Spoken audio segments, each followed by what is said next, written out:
Oh, look at those luscious lashes. Reminds me of me, you know? Yeah.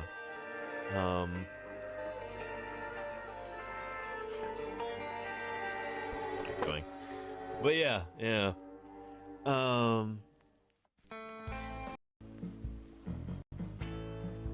I think this is appropriate. Yeah.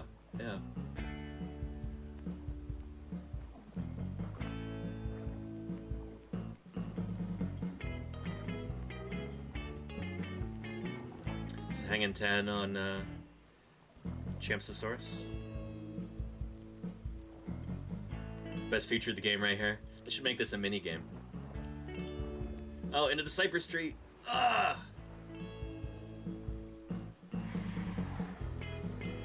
For those of you from the US who might not be super familiar with that term of measurement, this is a meter right here.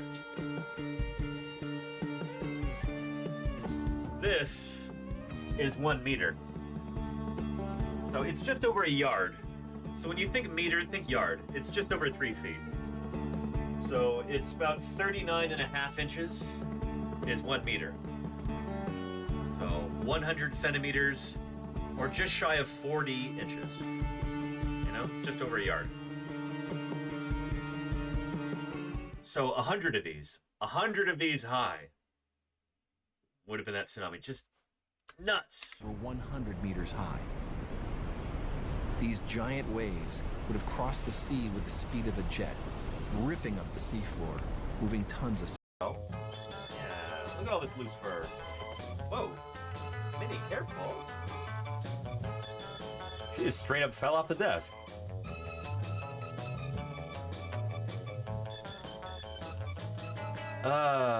Minipod. If you're looking for like a comprehensive like encyclopedia about dinosaurs, you can't get much better than Thomas Holtz's, I think, 2007 book, Dinosaurs, the most complete, up-to-date guide for people of all ages, or something like that. It's a green book. Holtz Holtz is the author. It's a little out of date at this point, but it's really good. Still holds up in a lot of ways. If you're looking for more of a book to read cover to cover, I'd really recommend the writings of Michael Novacek. He's mostly a mammal paleontologist. I think he might still be curator of paleontology at the American Museum of Natural History in New York City. But his kind of fieldwork autobiography from like 2002, I think, called Time Traveler. If you paid $27 million for a dinosaur skeleton, you are getting played. They're not worth that much. I mean, like, this took a few $1,000 to dig up, and then, you know, a few thousand more to prep and to store and to clean and, you know, consolidate, like all the other stuff. You're dealing with probably less than $100,000, being generous. Yeah. So if you had even $1 million, you could go out and find 5 T-Rexes like this and dig them up, put them on display, whatever you want. So if you buy a dinosaur like that, you are getting ripped off. How do you estimate how many animals you have there? You know? It's like, imagine you have, you know, a whole bunch of different cars and they all get torn apart in a junkyard. And the pieces are just scattered around.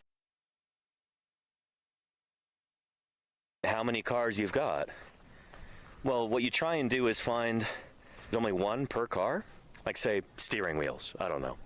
Most cars don't have more than one steering wheel, right? You could count the number of steering wheels, and then that gives you a rough approximation of how many cars are there in the junkyard. Would that make sense? Here, they did that with the basioccipital. So with the occipital condyle, that's the ball-like projection that comes off the back of the skull. You know, it looks like a trailer ball, and that's what attaches the skull to the neck. And so by counting the number of those that they found, they said, we've got 40 so far of these animals. 50 or 60 days we were out in the field this summer, and hey, how's it going? Yeah. Sorry, I'm interrupting. Oh, sorry. Oh, you're fine. Yeah, come on in. You were in the museum, and I never get to watch you. And Really? I typed in site? Yes. Over the okay. UK, yeah. Yeah. My moderator absolutely loves you, and he's on like the mountain time, so he gets to watch you. Awesome. So could I have a photo with you? Absolutely. Yeah. Hey, cool. Good, nice to meet you. Thank you. Good to meet you too. Is this your stream? Are you live now? We are, yeah. He's yeah. probably watching right now. Oh, really? I wanna Very, see it. very cool. He's probably watching. Can we get a shout out for Becky Saif as well? Yes, there we Yeah. go. Yeah. Thank you. He will. Oh, he'll be so like he'll be happy and he'll be jealous. I know.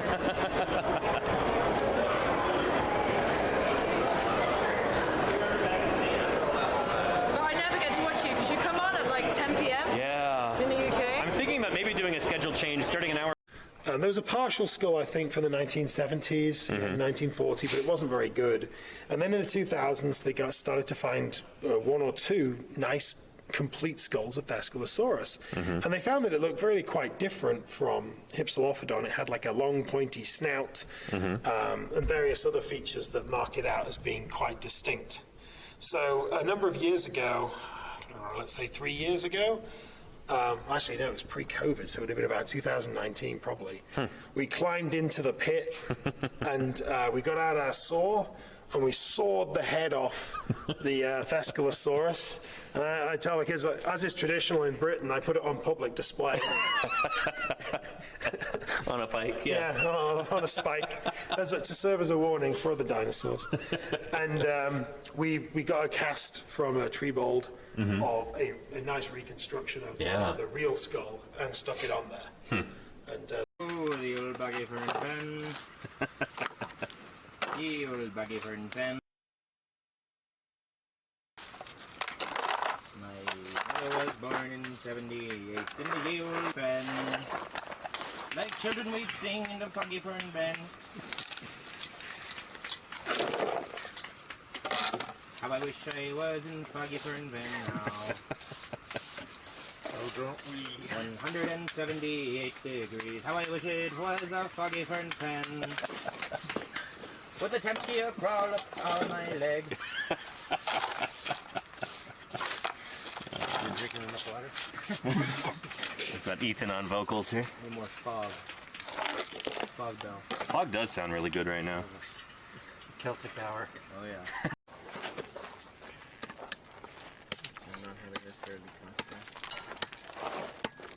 Watch out, Fisher, you're close to them. Was there anything put in that scoop? Ethan? I don't believe so. No frags or anything.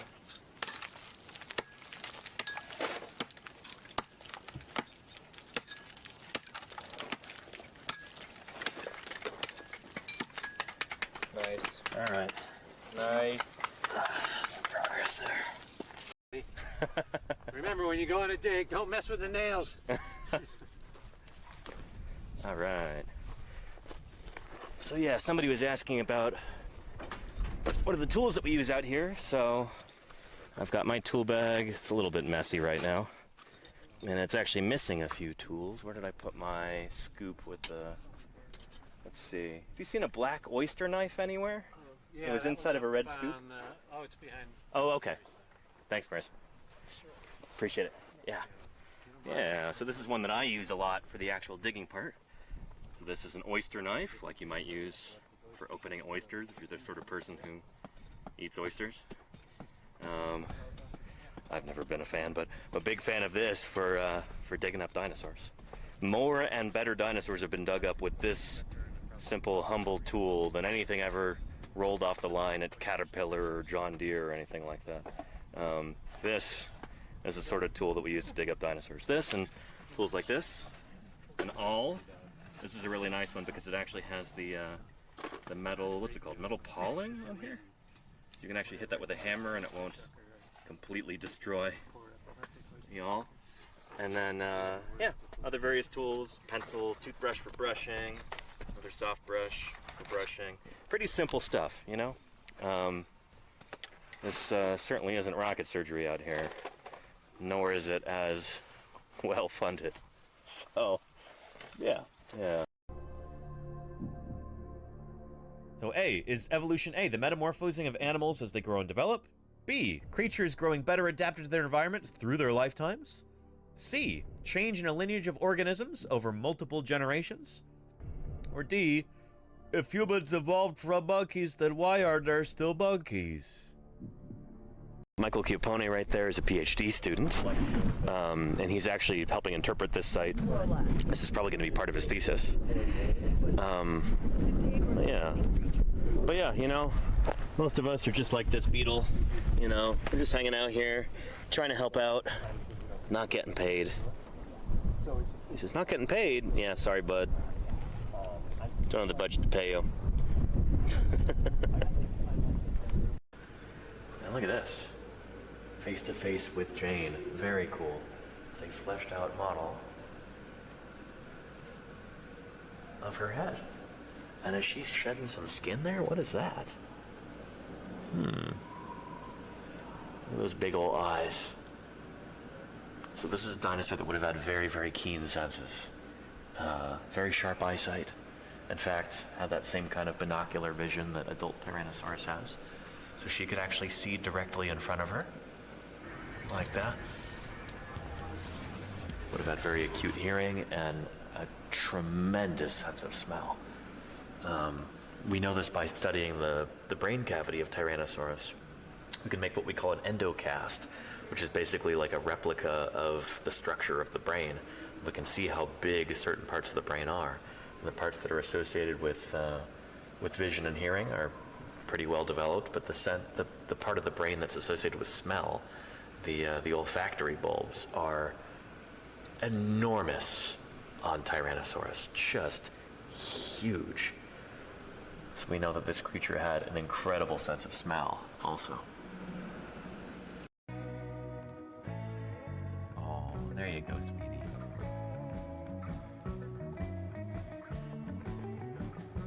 Don't take the... She's running away with the fur that I... Don't eat that, hey. Oh, did we get that on camera? Like, check this out in terms of their sounds. That's a shoe bill right there. Sounds like a heavy machine gun. That's actually the sound that bird makes. I think that's technically referred to as bill clacking. Pretty. This bone comes from the upper arm, like this. It's a humorous there. Flat. The bone wall is so thin, it's about the same dimension as the wall of a dirter. A dirter is one of those things you get at the end of the paper towels, the cardboard thing in the middle, you go dir in it. Well, that's what this thing is like. Dirter. Yep. Yeah. Oh, Ted Deschler retired recently? I didn't know that. Interesting. It's kind of rare for a paleontologist to retire. Usually we just die. Yeah. Allosaurus. A pretty big animal here. Take a look at that. Look at those jaws. Look at those jaws. Hope somebody's clipping this right now. Look at those jaws right there. Holy cow. How cool is that? Never gonna give you up, never gonna let you down, never gonna run around and desert you, never gonna make you cry, never gonna say goodbye, never gonna tell a lie and hurt you. Oh, I think I missed the next verse. I can jump into it. Never gonna dig you up. We've known each other for so long. Your heart's been aching, but you're too shy to say it. Inside we both know what's been going on. You wouldn't get this from any other guy. I just wanna tell you how I'm feeling. Don't tell me you're too blind to see. Never gonna give you up, never gonna let you down, never gonna look around and on around and desert you. Skull, and we can kind of, here, if you want to hold that. It's not heavy, and you could drop it. It's fine. It's just plastic. That's the other day. Well, let's take the head off. But yeah, so you see, here's the dentary.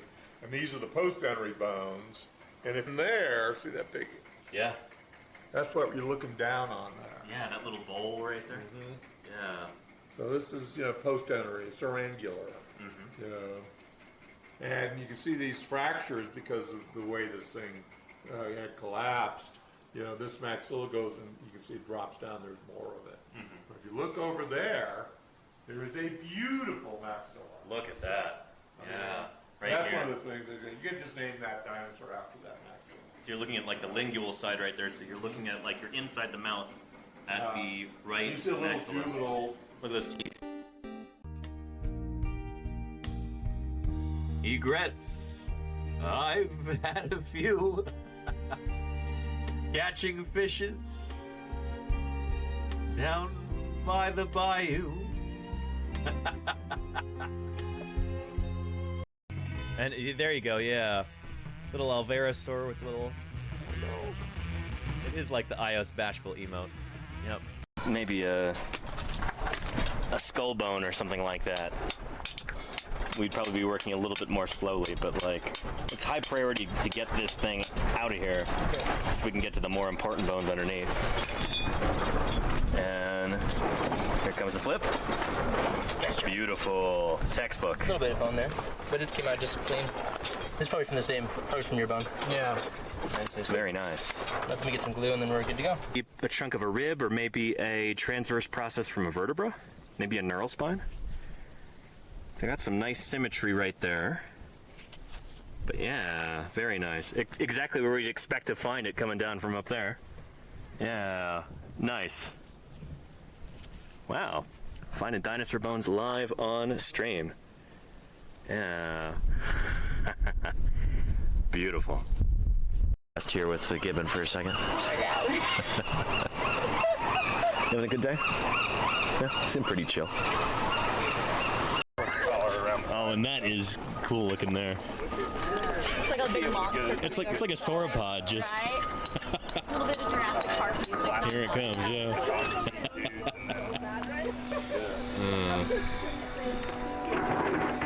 Deserves some even more enthusiasm.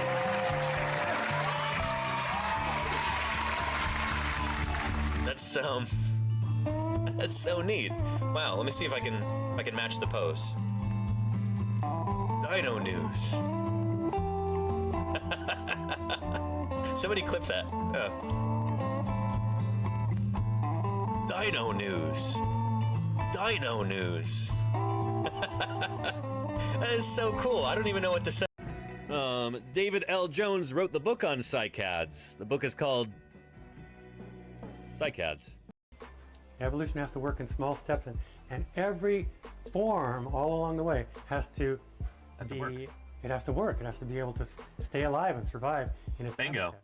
So I love that I was using this as an opportunity to teach that concept, and there's a guy who's curator of this museum. You're doing the same.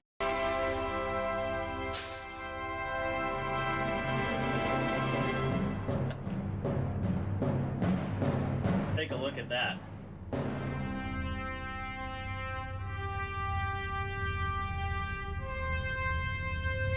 Over a vast prehistoric world yet to be discovered.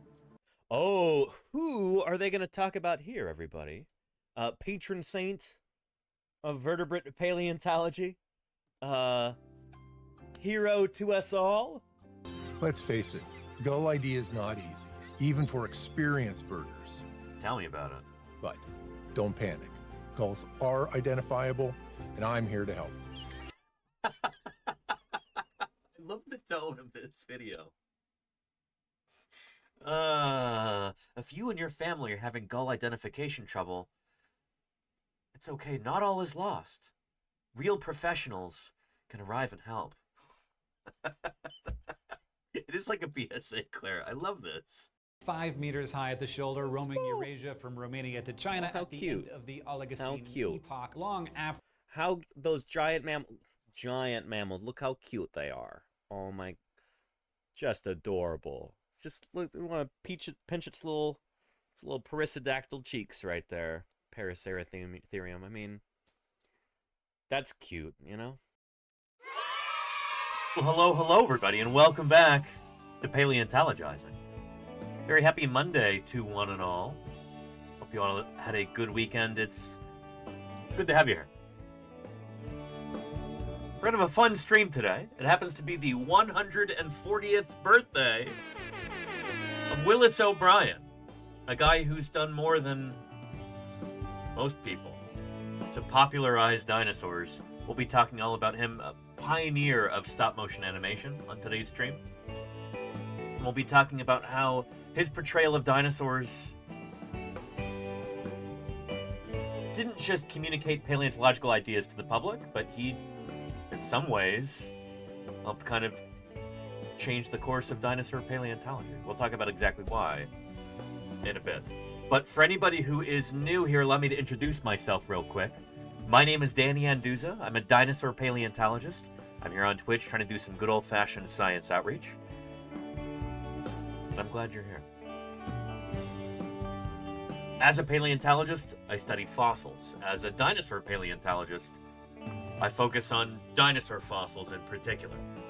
Dinosaurs are what I study, what I publish on in the scientific literature, what I excavate during the field season, and what I talk about here on Twitch 4 days a week, or usually 7 days a week when I'm out in the field.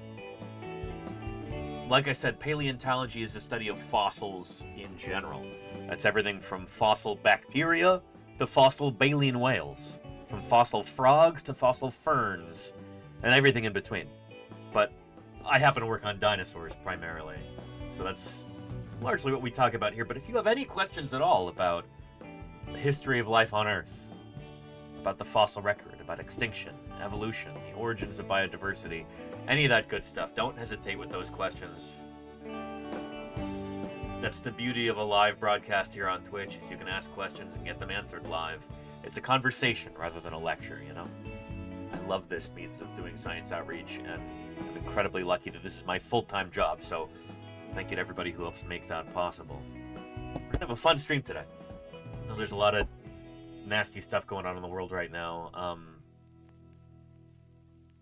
but we can take some solace in... You need to take some of your own advice. Oh, hang on. Aren't you the man who told me to live every week like it's Shark Week? Great advice. And that nothing's impossible except for dinosaurs? Bad advice. Don't give up on life, sir. Wow. Sammy Keen, thank you for the 27 months of support. I really appreciate that. Thank you, thank you. Sammy Keen, it's good to see you. Yeah. And is that, is Andrew here in the chat again? That is phenomenal. Andrew Miller, I hope you're doing well. It's good to see you. Always brings a smile to my face to see you here in the chat. I hope you're doing well, Andrew. By the way, we've got some news to cover there in St. George. I saw a headline. Let's pull that up. But anyway, everybody, I'm glad you're here. Hang on just a moment. Let's see, let's get rid of these tabs. And this was pretty cool, I thought, Andrew. New Dinosaur Tracks exhibit opens at the St. George Dinosaur Discovery Site. Unrelated video here. But check that out. Very nice. I think I know where this is. I think this is along the wall. It kind of divides the main hall from, I think like right behind this is the viewing windows for the lab and the collections. Really cool. It's good to have you here, Andrew. Holy cow. Everybody, that is paleontologist and museum curator Andrew Miller. Recent recipient of the prestigious Morris Skinner Award for Fieldwork Excellence. Andrew was given this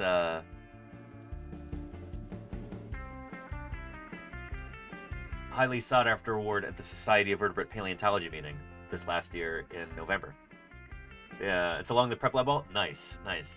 And yeah, the Andrew Milner. Okay, that's him. That's him there in the chat. You brought these one. But yeah. Anyway, I was tickled to see this the other day. Very cool. St. George, Utah, to celebrate 26 years of dinosaurs. At the St. George Dinosaur Discovery Site, a new exhibit on dinosaur footprints is open, featuring a mural by in-house paleontologists. Very nice. Looks like Jaleesa was commenting on this, quoted a bunch of times. It is an important concept to try and get across, that the names of the tracks, like Ubrontes here, namesake of Andrew's Twitch handle there.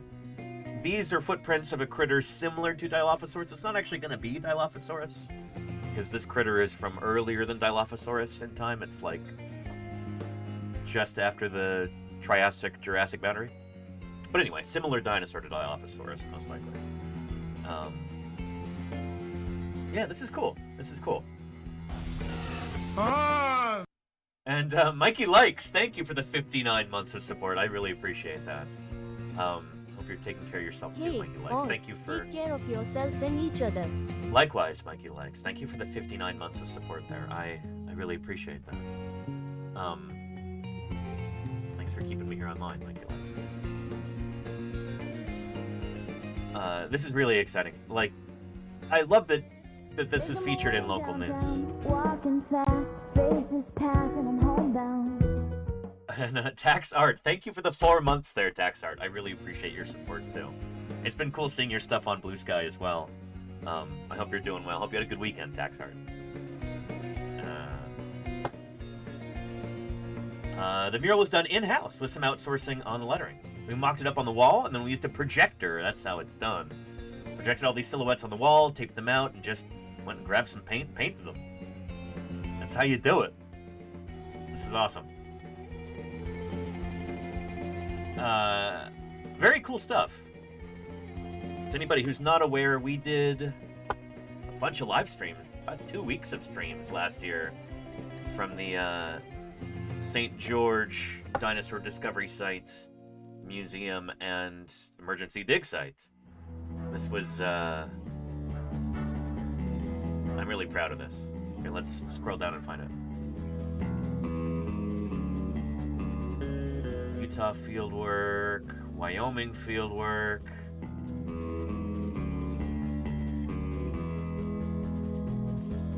And, oh, this would have been after Valentinos. Here we go. Excellent. Here's that VOD there. We did we got a special VIP tour of the museum with Andrew Milner. Okay, yeah. Those are Chirocipos tridactylus. These are so this is back in the collection space, which hopefully will be expanding before too long. Yeah. I'll show you. Yeah. If they didn't see our interview from the other week, could you talk about who Sheldon Johnson was? Kind of how this whole place got started? Sure. Yeah. Actually, can I do it up here? Absolutely, yeah. Show you a picture. Yeah, sounds great. All right. I don't. Do you want to see any of these fossils here? Let's do that. These yeah. are from the bone bed. Oh, I love your coelacanth there. Yeah. So that's a partially articulated coelacanth tail that was found in the. And thank you, Marcy Walks Dogs for the 100 bits. I appreciate that. Everybody shush. My favorite show is on. Thank you, Marcy Walks Dogs. This plastic coelacanth right here. I grabbed this in Utah this past summer, but at the Moab Rock Shop. Same plastic coelacanth. It's only $8. It was a steal. Holy cow. Yeah, pretty nifty. I wonder, do you have these in the gift shop there in St. George, Andrew? If you don't, you should totally have some. Put them in a little case or something. I feel like I would have bought this in St. George if it had been available. I did buy some Christmas ornaments and stuff, but yeah. Anyway, very cool. Wow. There's one. That's the first dinosaur tooth that was found at the site. Is this from across the street where we've been working? From across the street. So this is a new display right here. Yeah, this is kind of set up because of everything going on with the dig across the road for the substation. Nice. So you have them excellent, Andrew. I'm glad to hear that. Sheldon Johnson helped out of his bobcat. After I said, "Wow, I got a dinosaur tooth," and he found the tip. So I kind of discovered that with Dr. Johnson. Where did my audio? That's really cool. Wow. Yeah. And here's a nice little semi-noted fish jaw. And there's a complete skeleton of one that was Beautiful. prepared out. Yeah, you can see the fin, the tail fin right there, caudal fin, skull on this end. You're going to see even nicer ones. Very cool. So that's the blue fish right there as a representation of a semi-anodid. Yeah. Like I was saying yesterday, if any of you are familiar with old pictures of like, you know, baryonyx from the Wealden forward to in England, like usually it's snacking on some Lepidotes. I guess we call it Sheenstia now. It's that kind of fish, semi-anodid fish. And they're kind of distantly related to like alligator gar and stuff, right? Yeah, exactly. They've got those same. Let me scoot forward a little bit. I'm trying to find that big blank wall. Called scalithos, which are these kind of vertical. The one that now has a mural on it. Interesting. And here you can see them on bigger. We probably just walked right past it because there wasn't really much on it before, right? Oh, see you, Steve. Let's see. Oh, that's it right there. Oh, End of a that's the wall right there that was previously still encased in a leg, I concretion. think. So That's now got the mural on it. has, Huh. and they're suggested to Yeah. have been made by swimming beetles. So like That's it water right buffalo, here. Things like Just over Andrew's left shoulder there. That is excellent. We've got that new mural there too. Very cool. Very, very cool. Anyway, thanks for indulging me on this. I was just curious, like, where is this? This new exciting mural, and there it is. Anywho.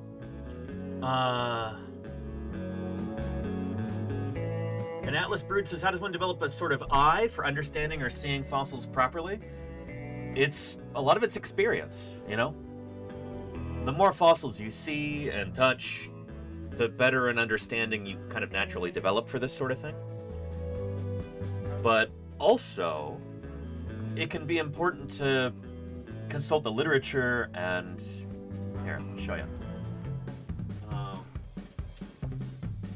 Here's a classic book. Romer's Osteology of the Reptiles. This is from what, the 60s? Something like that? When was this published?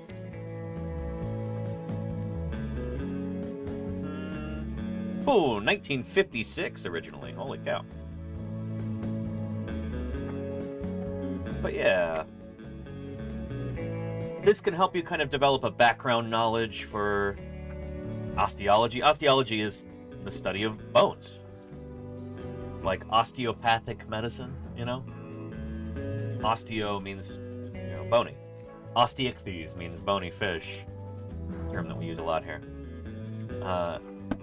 Anyway, this is all about the osteology of the reptiles. So, the bones of different reptile critters over Earth history.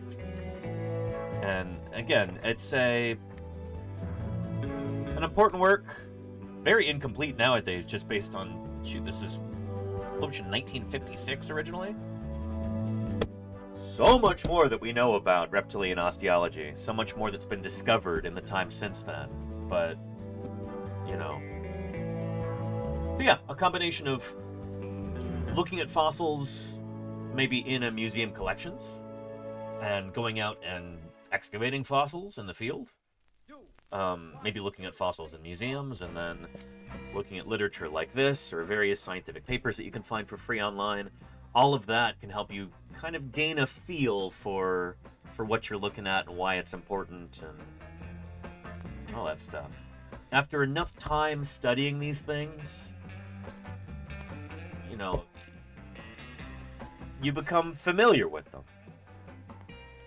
Like you find a humerus of a duck-billed dinosaur, like a upper arm bone. You go, oh yeah, I know you. It's like an old friend. The way that it curves, the way that you've got the proximal end all widened out like that. It's like, oh yeah, hadrosaur humerus. Like all things, familiarity breeds affection? I'm trying to make a joke there. I can't think of a positive word that sounds like contempt. Yeah. Anywho. Driftaway 111, how are you doing? I hope you're still here in the chat. Sorry it took me a minute to get to your message. But they say, how's it going, guys? I have a couple questions about petrification. That sounds more like a statement than a question.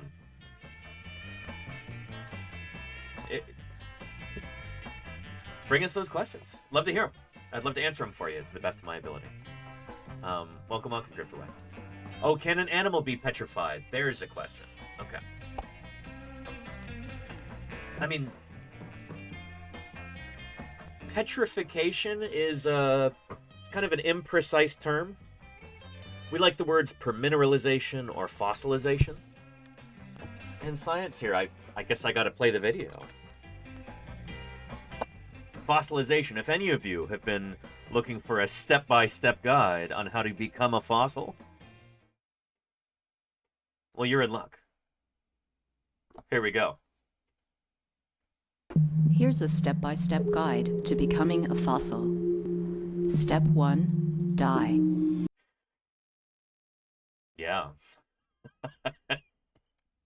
The big commitment, you know? Many are called, few are chosen. Here's a step-by-step guide to becoming a fossil. Step 1, die. Once you are dead, dedication. your remains may be scavenged by other organisms. Step 2, get buried fast. If you are buried rapidly, your remains won't completely decay or be carried away by scavengers. Your best bet for rapid burial is to die near or in a river, lake, or ocean, where water can deposit sediment over you. Step 3, soak in groundwater for a long, long time. So here's the actual fossilization part of it. So if an organism dies and it gets buried, but permineralization doesn't occur, if this next step gets skipped, then eventually the remains will just rot away. They'll disappear.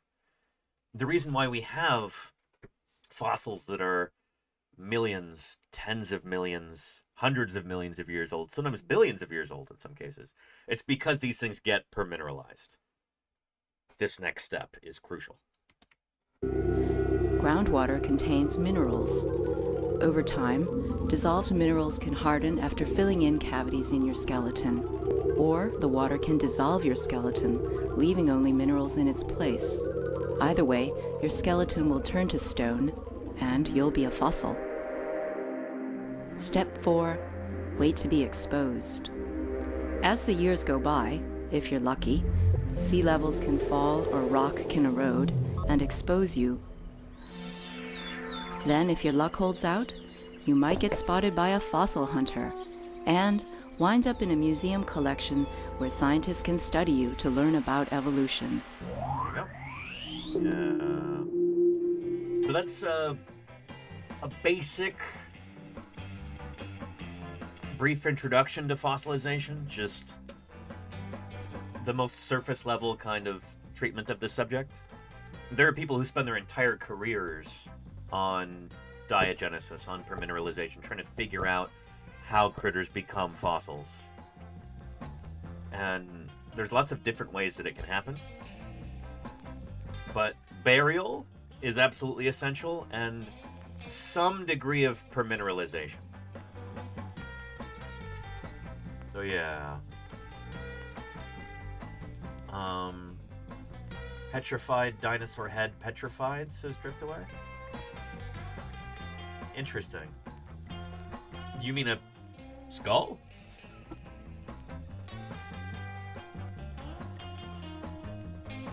Interesting. Yeah, we do have to do Blue Sky, Metazua, and go to the... Exactly, Claire. I've got all these things on my agenda. Let me quickly do the go live thing on Blue Sky, and then we'll do a Blue Sky post. Go live.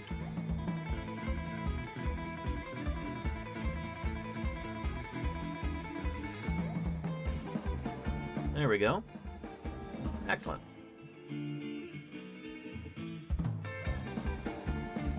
Good stuff. Yeah. And Atlas Brood says, is fossilization depending on the... I'm not sure I know what you mean, Atlas Brood. Yeah.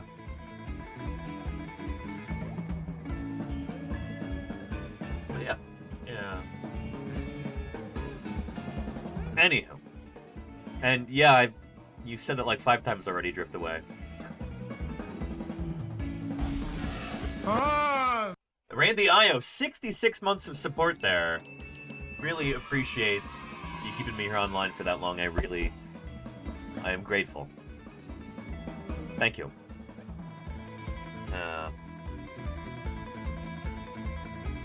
It's because of viewers like you, supporters like you, that any of this is possible right now. So thank you. Playing tag with your iguanodon. And thank you, Hogan, for the 100 bits. Lovely. I think we're probably pretty close to a hype train here. Excellent.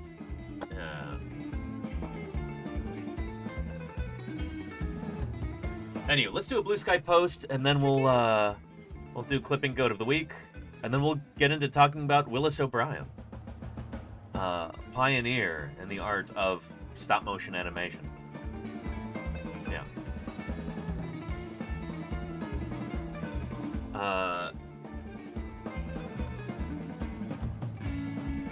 Here, what's the that'll work. Take a screenshot real quick.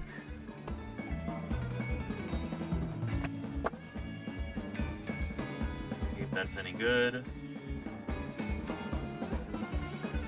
I feel like I can do a little bit better than that. We can do better.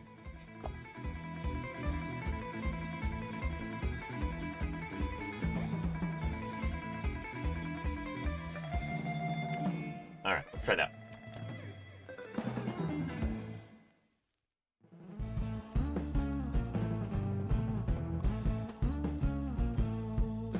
I'm a little worried there. Third try's the charm, huh?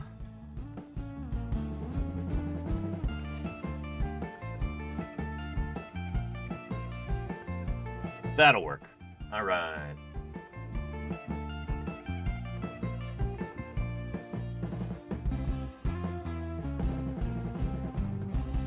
Save as.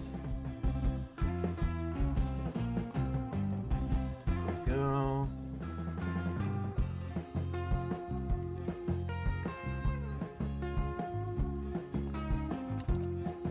It's the 140th birthday of... Okay, hang on. 140 years ago today,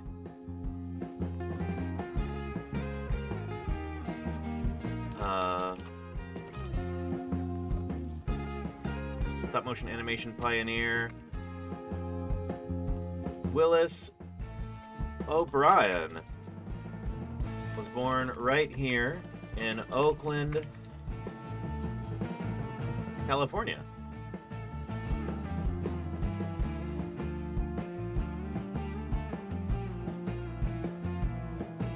We'll be talking all about his work and legacy on today's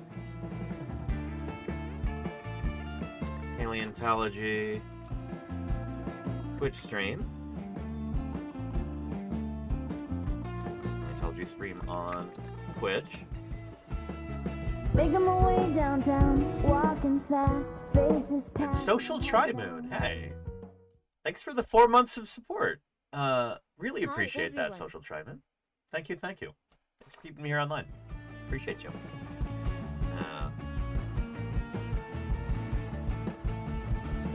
Here, I'm going to use an actual M-dash, so apologies, there's going to be kind of a soundboard explosion. There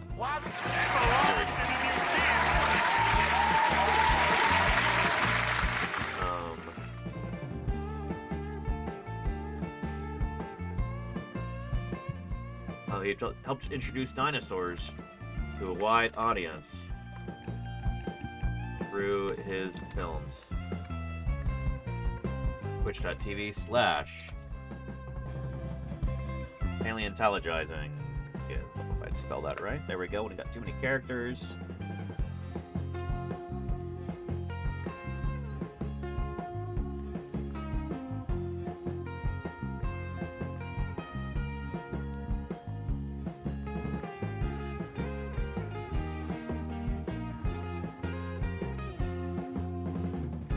Let's pull one character over. So let's do ampersand. But on the land, the greatest of all the reptiles, the dinosaur, was king. Gamer L, thank you for the 40 months of support. I really appreciate that, Gamer L. I hope you're doing well. It's good to see you. Thank you for your ongoing support. That is superb. Thank you, thank you.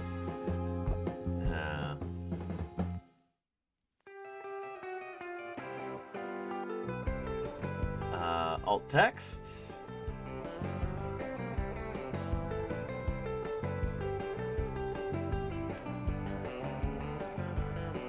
Surrounded by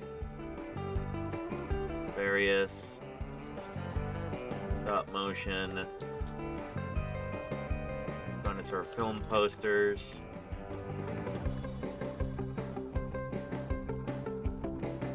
Framed photos of Willis O'Brien and a 3D printed Brontosaurus a la King Kong. And hang on, Allah's got that. I'm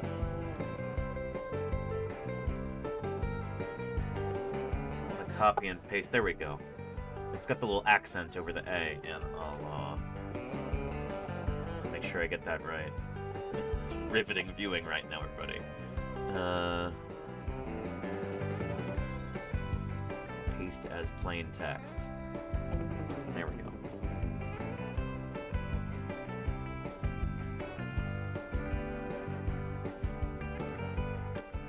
There we go.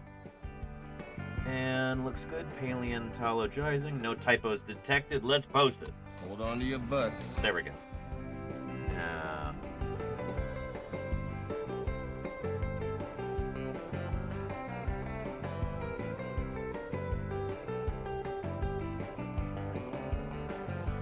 There we go. There is a link.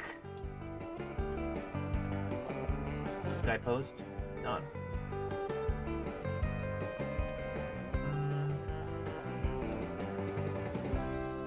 Excellent. Yeah. Yeah, good stuff. And Alice Breed, my office it's not really a basement, it's just the bottom floor of a residential building. Yeah. Anywho. Before we get into Metazua here, and before we get into our Willis O'Brien stuff, I thought it would be neat to share this real quick. Does anybody notice how we haven't had 2 or more cats show up within the first 2 minutes of the stream so far?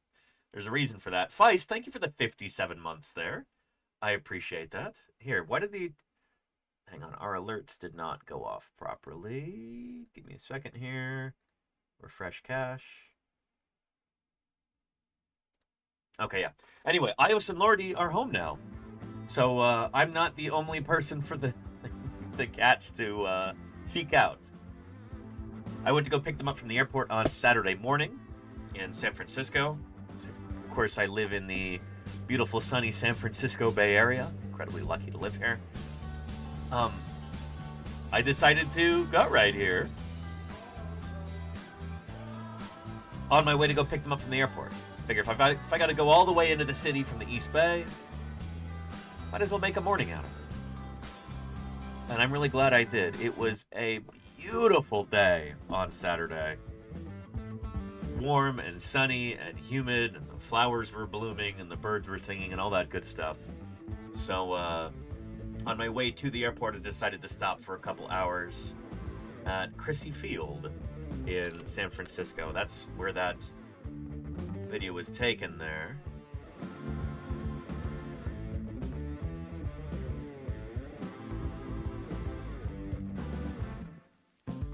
So yeah, here we go. Just a gorgeous day. Super, super clear because it had just rained the night before. There's no smog or anything. Like, excellent visibility. Everything just felt so small.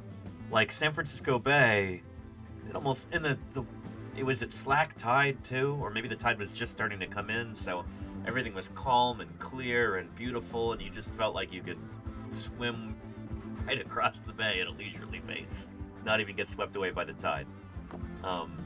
Just beautiful. And I figured while I was out there, might as well try and spot some marine mammals. So I brought my binoculars with me, and yeah, I was on the lookout for whales and other cetaceans, on the lookout for seals and sea lions and whatever else might be out there. And I don't have any photos of this, but I managed to catch 3 different marine mammal species. Some common dolphins. Every time I've walked across the Golden Gate Bridge, I only had enough time where I could walk to the South Tower here. I was looking out across the bay, and sure enough, every time I go there, dolphins. This is the deepest part of the bay, right there in the Golden Gate Strait. And so it's a wonderful place for dolphins to hang out. I always see them there. So there are several common dolphins and a whole bunch of harbor porpoises too. And then while walking back across, I saw the biggest harbor seal I'd ever seen. It looked like a manatee just sitting there in the water, just floating around on the surface looking around. The thing was huge. Harbor seals are, they're not particularly big marine mammals. They are very cute, though. This one was just enormous. It really did look like a dugong or a manatee or something, just sitting there on the surface, just hanging out, just floating there. So anyway, I come home after this, and well,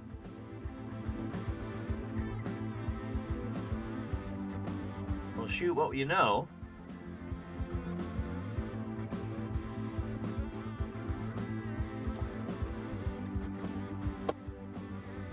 But the afternoon before, somebody had caught this footage. This is on the beach there at Crissy Field. So this is before, the bridge is off in this direction. But this is a whale right there. I'm not sure if that's a humpback or a gray whale. It looks more like a gray whale, and they often come really close to shore. I didn't see any marine mammals this big, but I thought that was pretty neat. And Scoop says, holy cow, it is close to the shore. They do that, yeah. So I've been just down the way from here at Baker Beach, like walking along the shore just as the waves are coming in. And like maybe 10 meters away, maybe. So like around 30 feet. Just here's the big gray back of a big gray whale, just right there. They like to do that for whatever reason. Really cool. So again, I walked right by here the morning after this. Didn't see any whales, but I saw some other marine mammals. But holy cow, that was cool. And I love how the dogs are like kind of dimly aware that there's a huge creature right there, and they're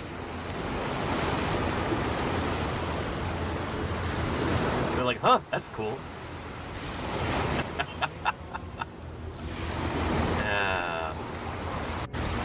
Nice. I don't know, I just feel incredibly lucky to live here, you know? It's stuff like that that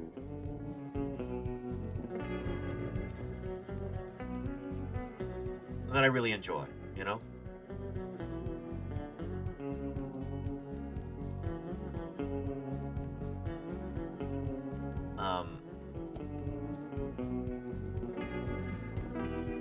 I know I've been saying this a lot lately, but if you do not own a pair of binoculars, consider correcting that.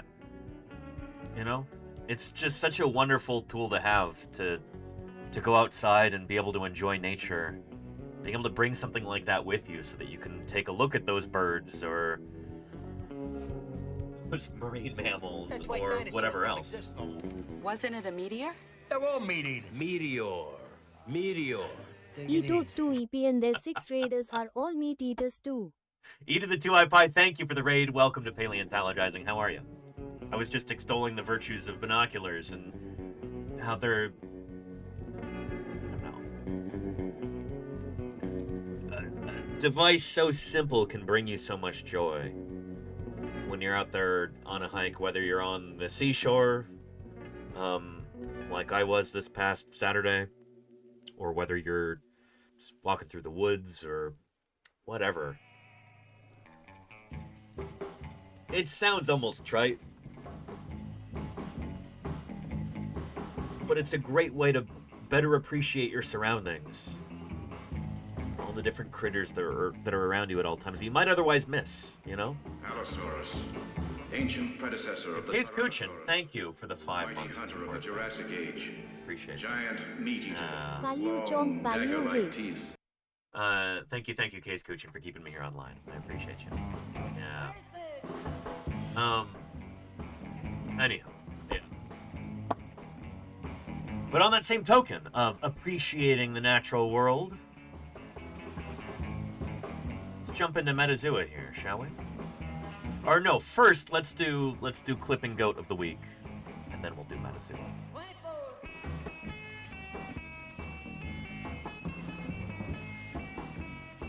Here we go. So this is something that I've been trying to remember to do each week.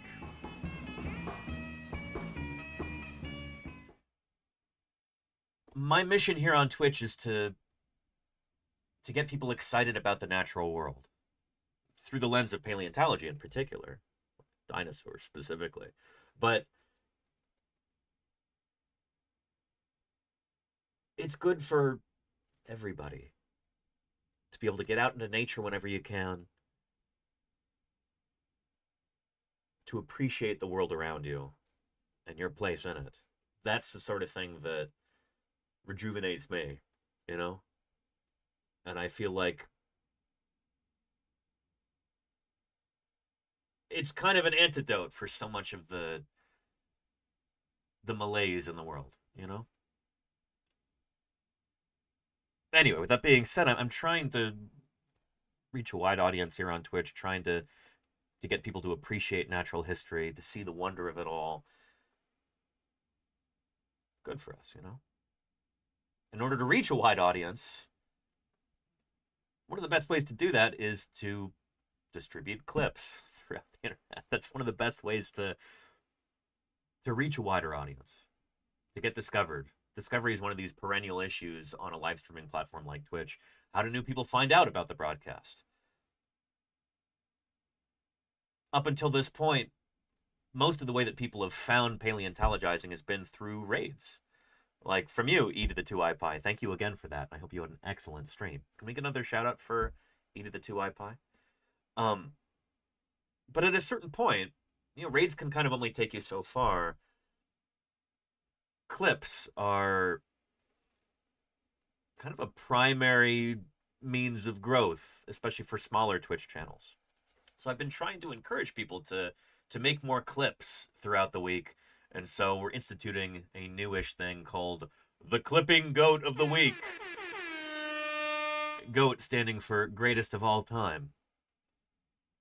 Each week, I encourage people to create clips, and then whoever gets the cumulative most views on their clips throughout the week becomes the clipping greatest of all time of the week. The Clipping Goat of the Week. Let's take a look at some of our clips from the past week. Let's see. We've got one from Charlie's Dragon right here. Anyway, we guessed hyena, and Metazoa says, nope, not a hyena. Best I can do for you today is amniota. I like that. This is also great because I can download these and add them to the clips folder that'll play when we do like a cold open video clips reel. That's a good one, Charlie's Dragon. Thank you, thank you. What we got here from Claire?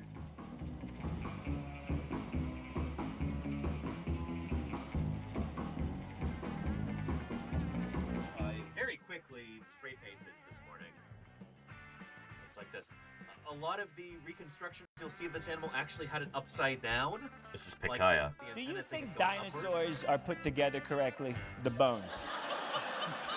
You're smart. What do you think? Sorry, this got interrupted by. Oliver. I never. That's a good one too. Thank you, Claire. I don't know if I'll download it. That I feel like that alert kind of upstaged it, interrupted it. That is the clip, though. It is, Claire. Yes, yes. Yeah. Mom says, "Is this a species?" No, this is St. Patrick.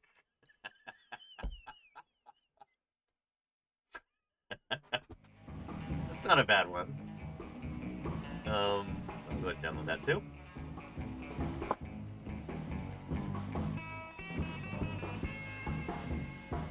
Got one from Gravity here. Really good video about this kind of thing. Oh, I see what you mean, Claire. Okay. We interviewed him not too long ago. Here, Mini Pie, you're all over the place right now. Calm yourself.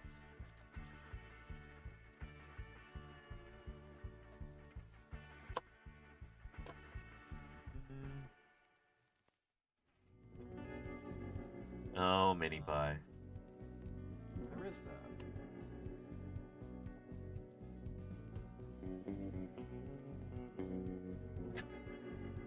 Mini Pie, don't knock my camera over, please.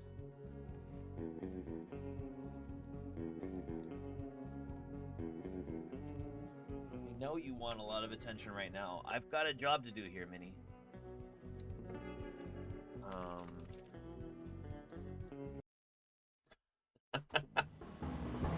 It's not bad either. Download that.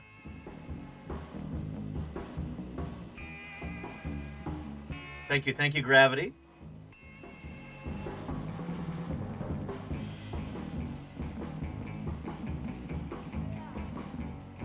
We have a clip on how to make clips. Here's another one from Claire here.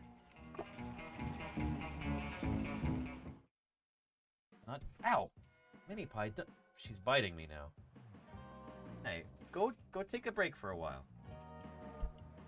Hey. You need to go calm down for a little while. Here. This is the gentlest way that I could get her off of the desk. Cool down. Hey, Lapanouyer, good to see you too. Welcome, welcome.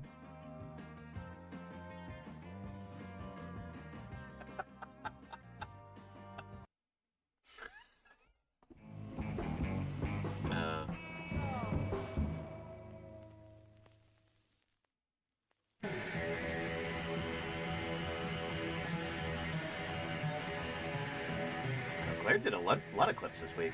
Here's another one there. Just doing kind of some highlights. Luffy has figured out how to remove screws from his cage. I may be in trouble. Uh-oh.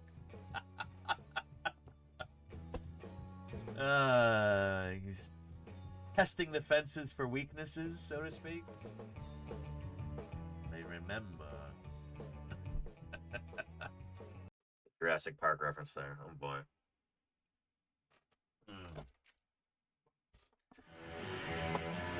Lots of cat clips, yeah. I mean, we had so much cat activity over the past week. Given that Ios and Lordy were gone, the cats were just going nuts. There's another one from this past Thursday. The natural world is beautiful because it's natural, because that's what led to us, you know? And all these other incredible species on our planet. And if new technologies and industry put that sort of thing at risk, if they want to, as the saying goes, pave paradise and put up a parking lot, that's something that we should fight against at every turn. You know what I mean? Yeah. I agree with that sentiment. Download that one too. Thank you, Claire. I think we might have a winner for clipping goat of the week, but let's take a look at this one too from the Lenina.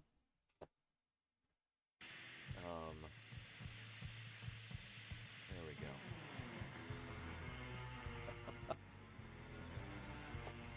Let's see if this is any better. Oh, sweetie pie. So many interferences.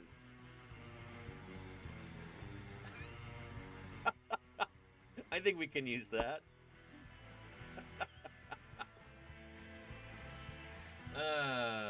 Yeah. Let's go with that. That's a good one, too.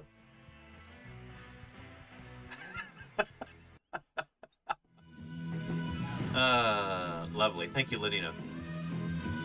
Anyway, let's do our tally and figure out our clipping goat of the week. Here are the clips in the running. We've got 2, 3, 4, 5, 6, 12 of them. 1 dozen.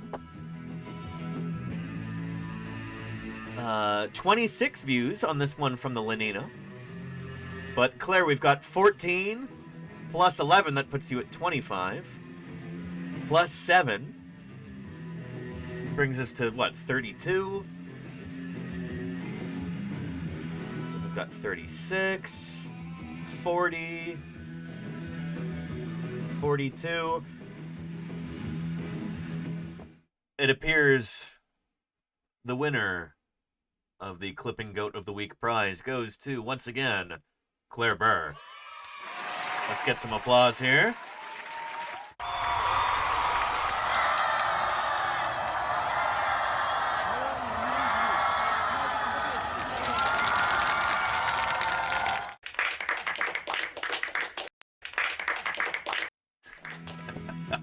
Congratulations, Claire. Very nice.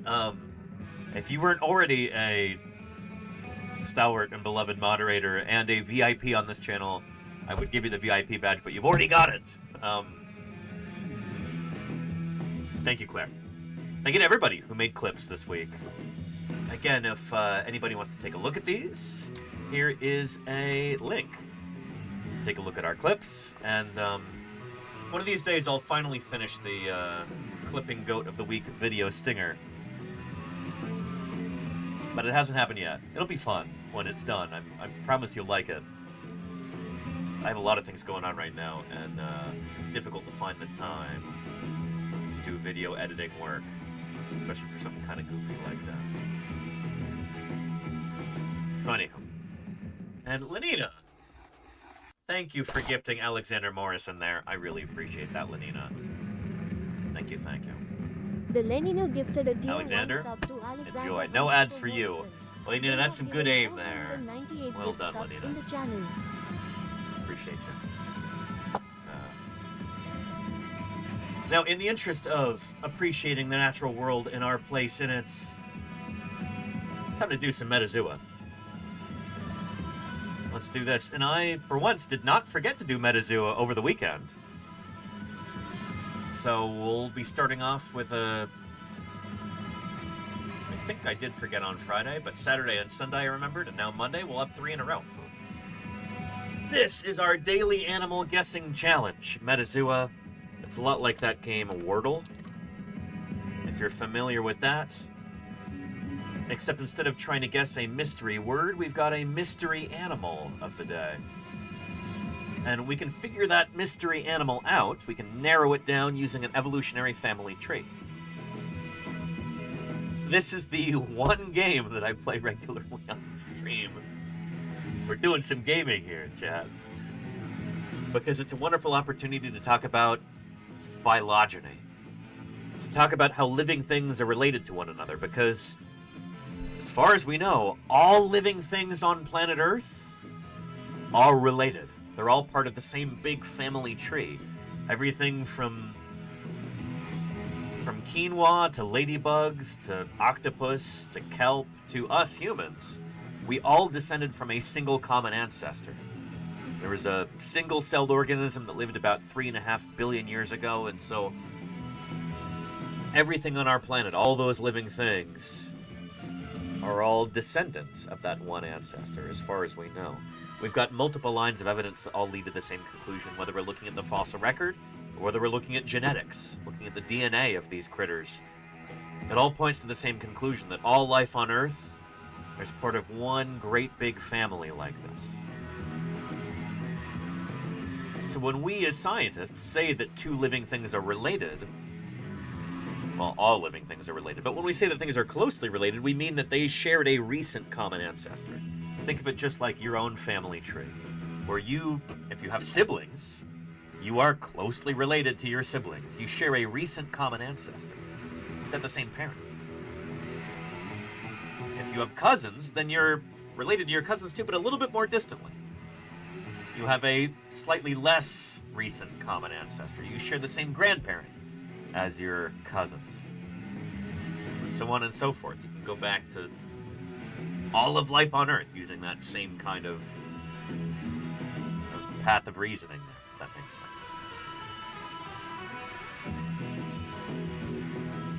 Zoom in all the way to us here, Homo sapiens. Over here, animals, chordates, mammals, primates, humans. The game Metazoa here only deals with animals, so it's already narrowed down a little bit, which is nice. Let's jump up to the animals here. Fortunately, instead of tens of millions of species, we only have about 1.4 million here. So let's get into it. Let's try and figure out what our mystery animal of the day is. Hold on to your butts. Alright.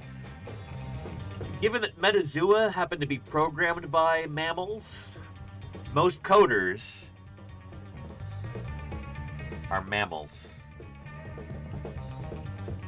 It's true. So this game is kind of heavily biased toward mammals. Give me the name of a placental mammal. And let's start with goat today. Okay, we could do goat. Yeah, that's a good one, Claire. A goat is a kind of caprid, family Capridae, which is a kind of artiodactyl, an even-toed ungulate. So a two-toed hoofed mammal. In at number 8, we have the Tradoon. Tradoon.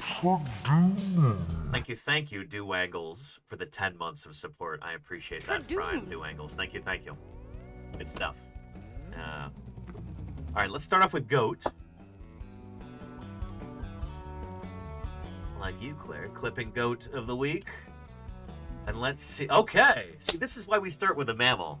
We just knocked off a bunch of guesses because this game is heavily biased toward mammals. So you start off with a mammal, you're probably on the right track, just by the numbers. So our critter is a Laurasiathere. It's not a goat. You know, I say, please, Metazoa,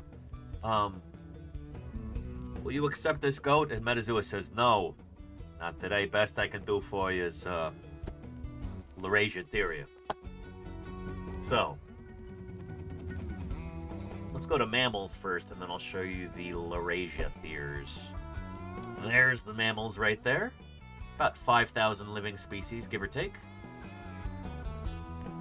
So our critter is a therian mammal, and a placental mammal, and a boroeutherian, and a Laurasiathere.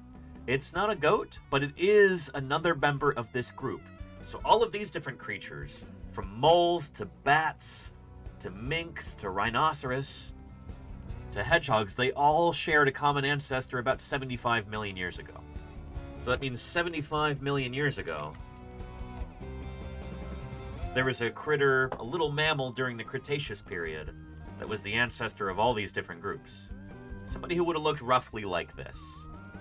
A common ancestor for the Laurasiatheres. All of these animals here: tigers, pangolins, rhinos, deer, bats, hedgehogs. All of these animals came from one ancestor that lived about 75 million years ago. They've been diversifying and splitting ever since. So, with one guess, we've been able to narrow it down from 1.4 million species to just 2,000. Pretty good, but there's more.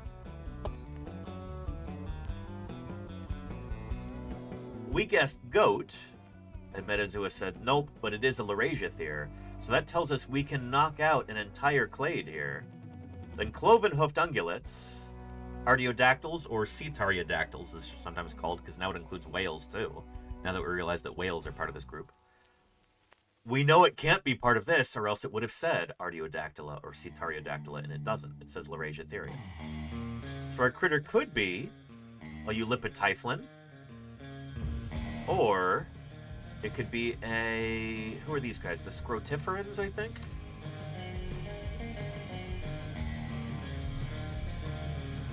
Placental mammals, Pharungulata, Chiroptera.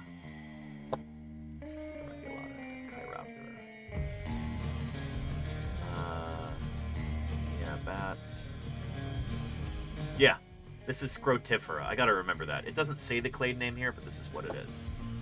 Scrotifera.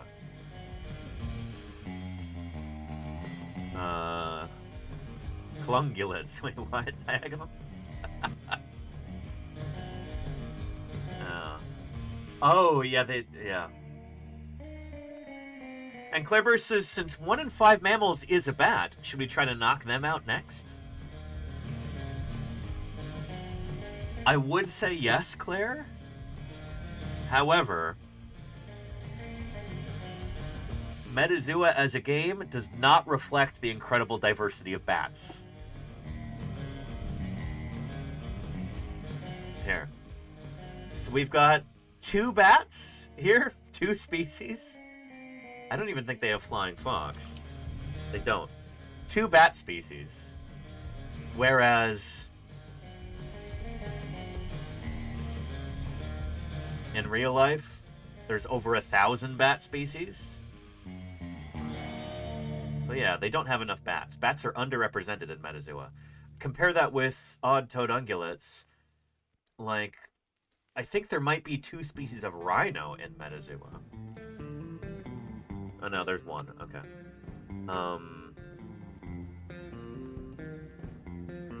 Horse, zebra, donkey.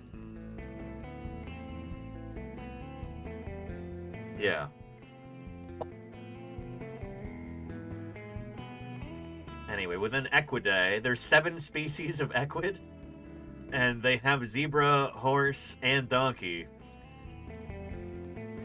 There's more equids in Metazoa than there are bats. It's kind of nuts. Like, there's a big imbalance there. You know, it's not reflecting the real biodiversity of these groups. Yeah. So Claire says, I hope they're working on that. I mean, it is what it is. I don't really blame them that much. It's...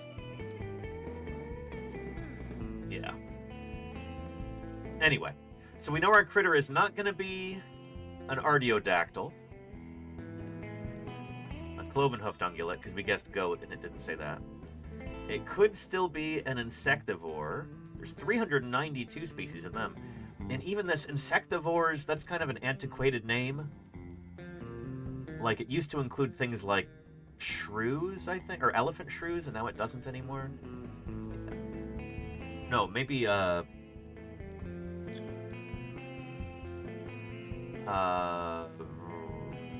are the little venomous guys that get called shrews, who are from, like, Cuba? Selenodons.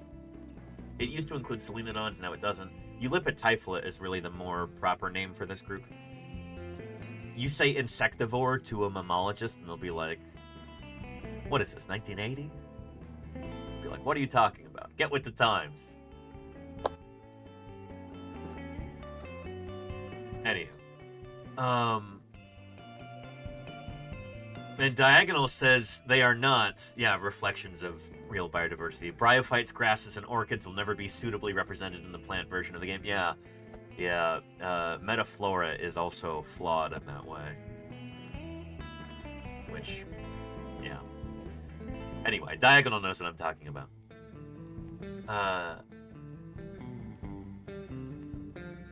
So yeah, we could go in a few different directions. We could try and knock out Eulipotyphala, but I think chances are it's going to be a carnivoran. I know the carnivorans are overrepresented in Metazoa, so I kind of want to try a carnivoran. We're taking a swing here. We'll see if it pays off. But carnivorans, like Sweetie Pie here, are overrepresented in Metazoa. Aren't you? Yeah. Yeah, should we try cat? Should we try that? I think that's a good place to start. Yeah. You pushing the camera around? She was. Let's try cat here, Sweetie Pie, and see if that gets us any closer. cat, Felis catus. Hold on to your butts. Let's see here. And, yes, it is a carnivoran. That was a good strategy there. What do you think? Thank you for that, sweetie pie.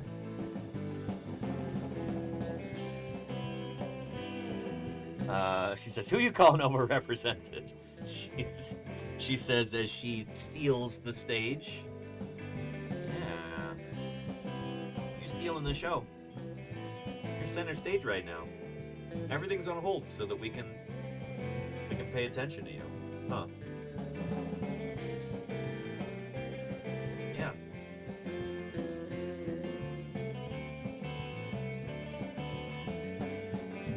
Huh. Yeah. How you doing, Shark Geek? It's good to have you here, by the way. Hope you're doing well. Yeah. Oh, yeah. Oh. Rent this, do please. It is, huh? Yeah, it's been several days. Several days.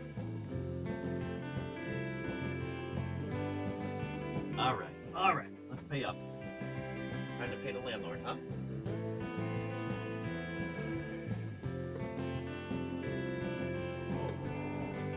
I'm doing well, Shark Geek. I hope you are too. It's been a good weekend. I did not see any elasmobranchs over the weekend, but I did see some marine mammals, like we were talking about at Chrissy Field. Hey, look, it's for you.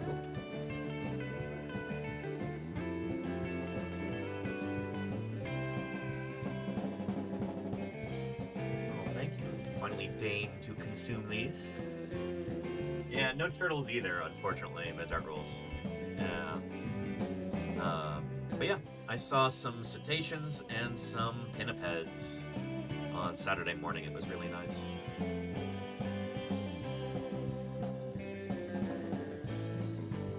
Yeah.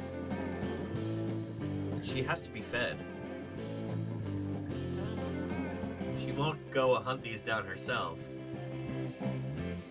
She requires being hand-fed like this.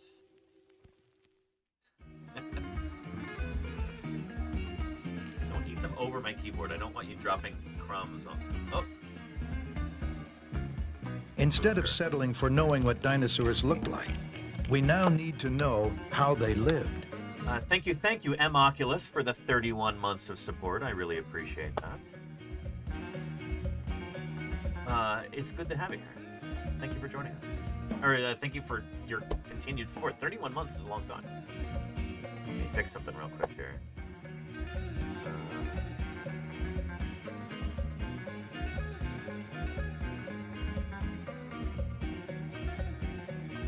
But here, I was going to show this to Shark Geek because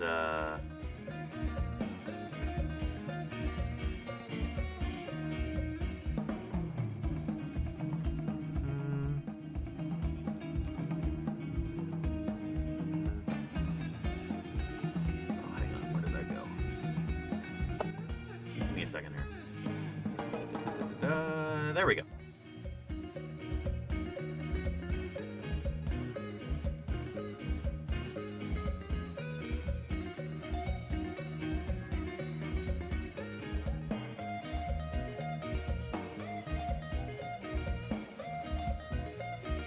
Here we go.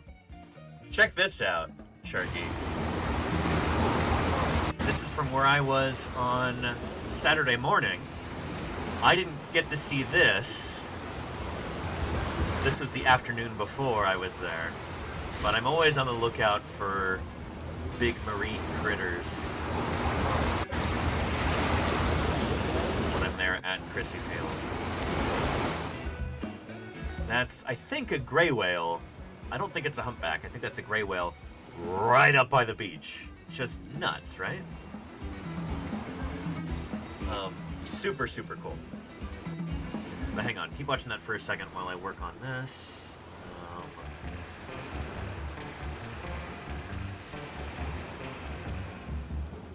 Just a minute here.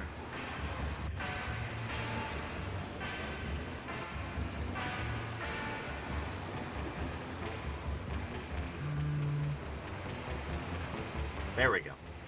Save. Good. Anyway. So I didn't see any baleen whales like that, but I saw 2 odontocetes, harbor porpoises, and common dolphins, 2 different species. And I saw the biggest harbor seal I've ever seen in my life. I said harbor porpoise before, right? Harbor porpoise, common dolphin, and harbor seal. Super cool. Yeah, right next to shore. Yeah, they do that. I've seen them there on Baker Beach. I've been like less than 10 meters from a gray whale as it comes up. I'm right there on the shore, and they love to just kind of. There must be a pretty steep drop off there, I think. Anyway, Lenina, thank you for gifting Diagonal. I appreciate that. They have given 499 gift subs in the channel. Appreciate you, Lenina. Holy moly.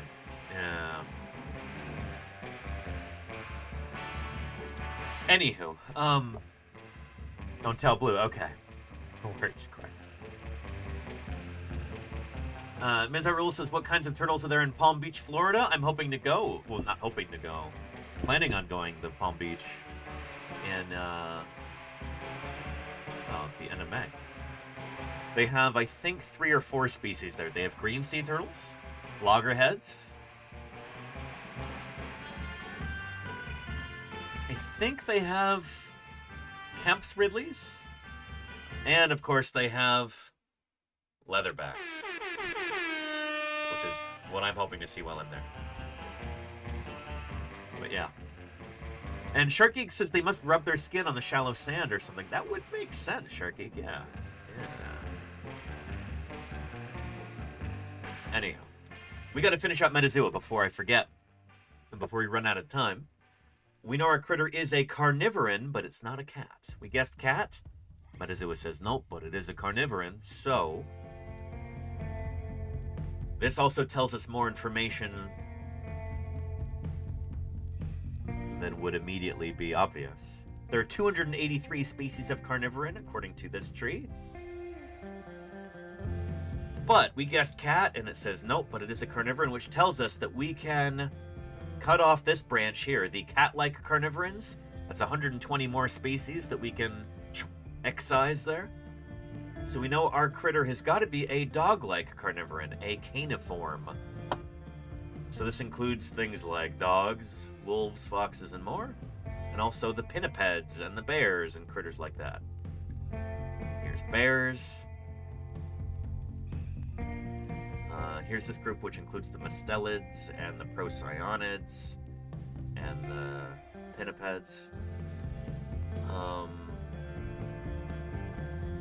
Let's try and get rid of mustelids, because that's a big group. Yeah. Let's try something like, I don't know. The Lenino gifted Raccoon. a tier 1 sub to the _mayor_of_space. Thank you, Lenina, for gifting the mayor space. Gift subs in the channel. Holy cow, Lenina. The big 500. I won't tell Blue. It's okay. Thank you, Lenina. Superb. Superb. Ms. Art Rule says, rookie raccoon. Now, I think many of them are pretty experienced. You know? I don't think they're rookies. Let's try raccoon. Raccoon. Here we go. Hold on to your butts. And holy cow, that was it. Oh man, we got lucky there. Phenomenal.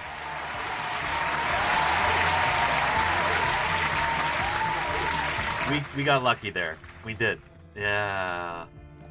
Claire says that was a good path. I mean, when you're smart about it, when you try and be clever about Metazoa, knocking out these clades based on their speciosity, how many species are in each clade. When you're clever about it, it makes it easier to get lucky. So let's post that to Blue Sky. I'm proud of that one.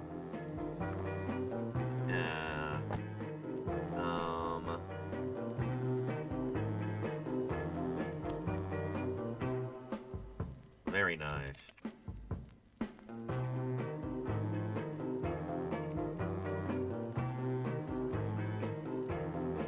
clever about these things.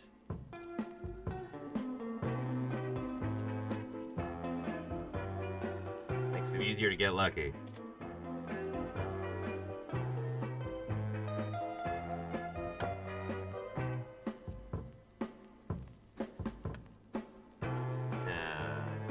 We're on an analysis check, nerd. I guess so. Yeah. That does help the average. I think I'm still at 5.2. But that's, this gives us a little bit of wiggle room, you know?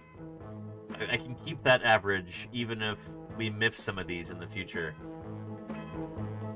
I don't know, that's good. I'm excited about that. Yeah. Excellent. Let's talk about raccoons for a little bit, and then we'll get into our topic for the day. Willis O'Brien. And, American crocodiles have been seen in North Palm. Oh, very cool. Yeah, that's awesome, Alexander Morrison. I do need to talk to some people and see if I might be able to catch a glimpse of an American crocodile. I have seen them in person before. In fact, I think I've even shown them on stream when I went to Florida in 2024.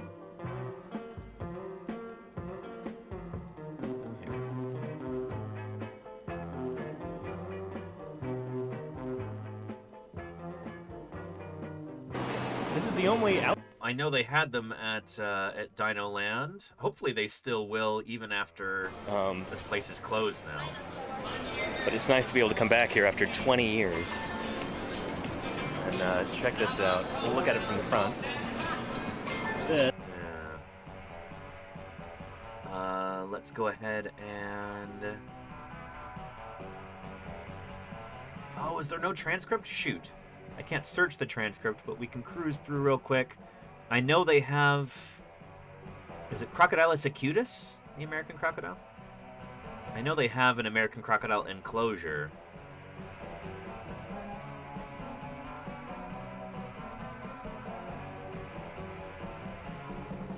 And I'm pretty sure I caught that on camera.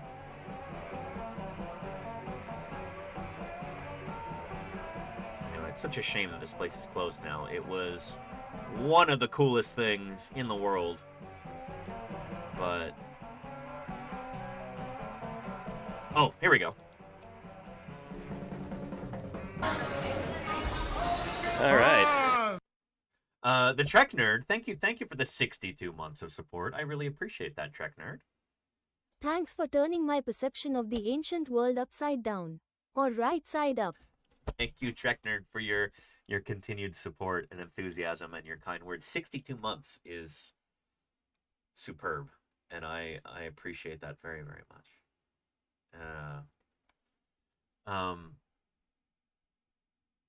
Yeah. Let's go see what else there is to see. All those cycads and everything. I might think about getting myself a cold drink, too. We shall see.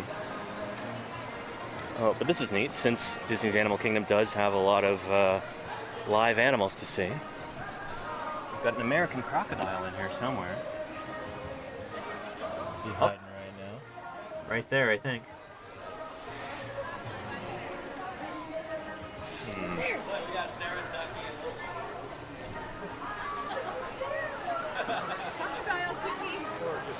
Claire says, did they level this place? No saving anything? I don't know. It's been unclear. Yeah, not an American alligator, an American crocodile. It's Crocodilus acutus. These guys used to be endangered. They might still be. I'm not sure. They're much less common than the American alligator. But I love that they have that here at Dino Land because, you know, crocs, pretty similar to this, were already doing their thing during the age of dinosaurs. And they managed to survive the KPG extinction. And they look pretty darn similar to how they looked back then, as far as... Claire is correct. There.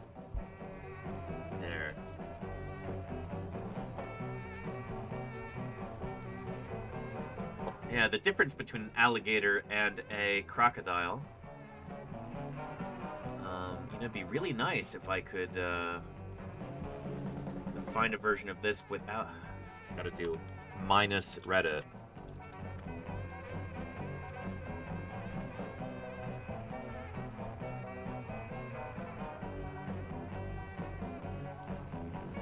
Yeah, here we go. Yeah, what's the difference between an alligator and a crocodile? The difference is in the shape of their jaws. Alligators eat babies in an A shape. Crocodiles eat babies in a C shape. This is not actually correct.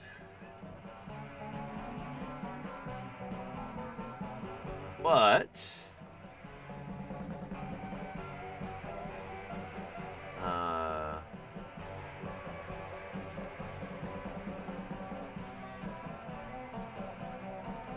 yeah, this is the opposite. This is not correct.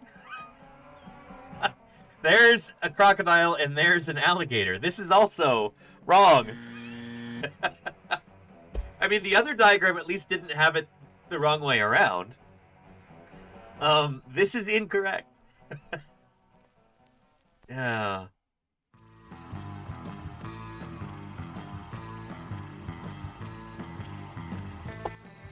Here we go. Alligator versus crocodile. So the alligator has got a broad, kind of rounded snout. Crocodile has a more pointy snout, if that makes sense. Here we go. Yeah, crocodile's snout is kind of V-shaped. Alligator's kind of U-shaped. Does that make sense? Yeah.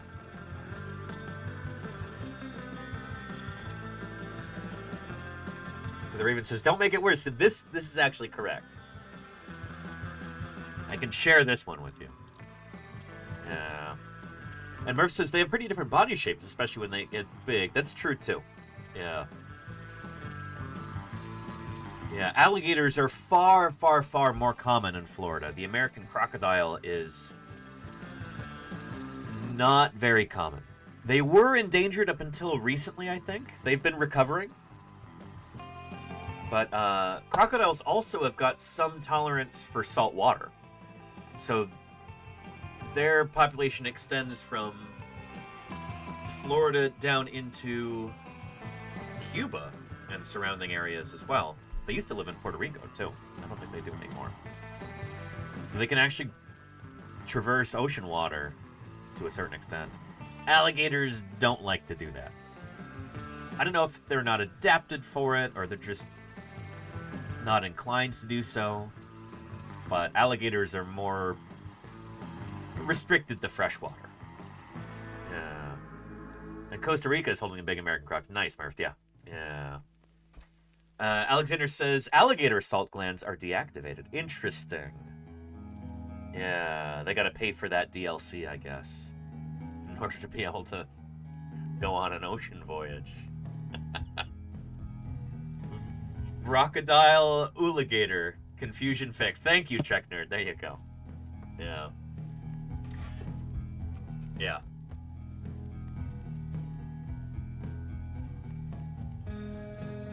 But yeah, yeah, Dr. Hubbs. Yeah, we've talked about that. The Turkey Point nuclear plant in Florida is a hot spot for American crocodiles.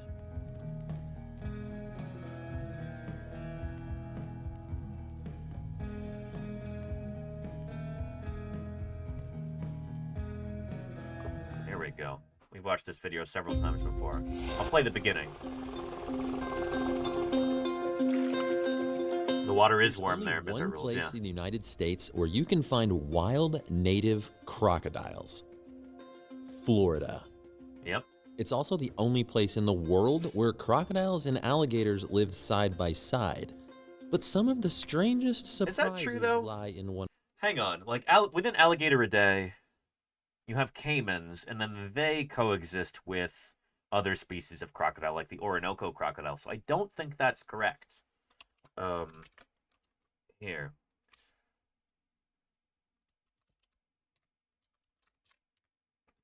Crocodilians. Here we are. And hey, Famished Integral. Good to have you here. Welcome, welcome.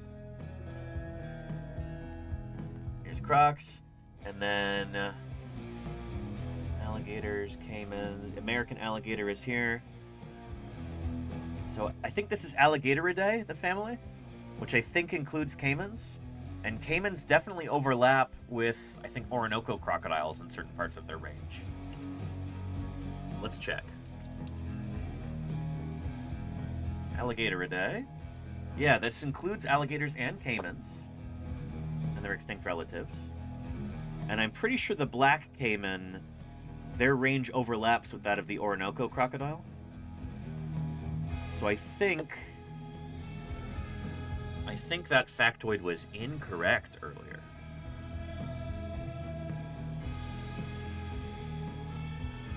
Orinoco crocodile. There we go. Native to Venezuela and surrounding areas. They are critically endangered. Oh boy.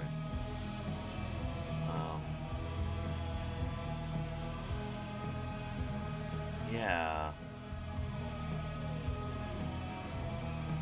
So let's open that in split view. And let's go to Black Cayman. Here we go. And look at their range map. And well, ding ding ding, it overlaps. Dinosaurs were the sort of creatures you might think of as inhabiting another planet. Or the kind you dream of in a bad nightmare. Thank you, Niffler, for the 31 months. Fantastic content. There's no doubt that the world is a crazy place and I'm more than bored of living through significant historical moments. It's so nice to have a safe space to hang out, relax and learn about so many topics. Thank you for your passion to share your knowledge with us, Danny. Thank you, Niffler, for the kind words and for the 31 months of support. I appreciate that tremendously. Thank you, Niffler. Holy moly. Appreciate you. Thanks for helping make these streams possible, for your continued support. There we go. Is that overlapping range or is it not? Orinoco crocodile and black caiman. Slightly, says Alexander. Yeah, maybe they don't actually overlap. What other species of caiman do we have?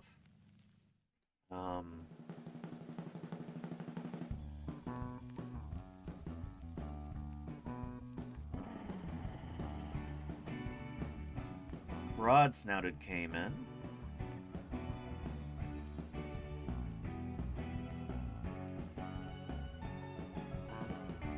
Oh, that doesn't overlap. Well, who else we got within genus caiman? You know what? Maybe the narration was correct. There's this... Oh, nope. Spectacled caiman. There we go. We definitely have overlap there. Yep.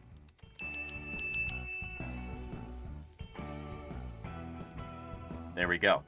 So here's an alligator, or a caiman, which is a kind of alligatorid.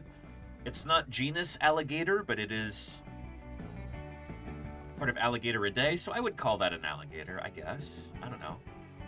And then you have a crocodile, the Orinoco crocodile, and their ranges do overlap, so I would say this is not quite correct. Where you can find wild native crocodiles. Florida. It's also the only place in the world where crocodiles and alligators live side by side.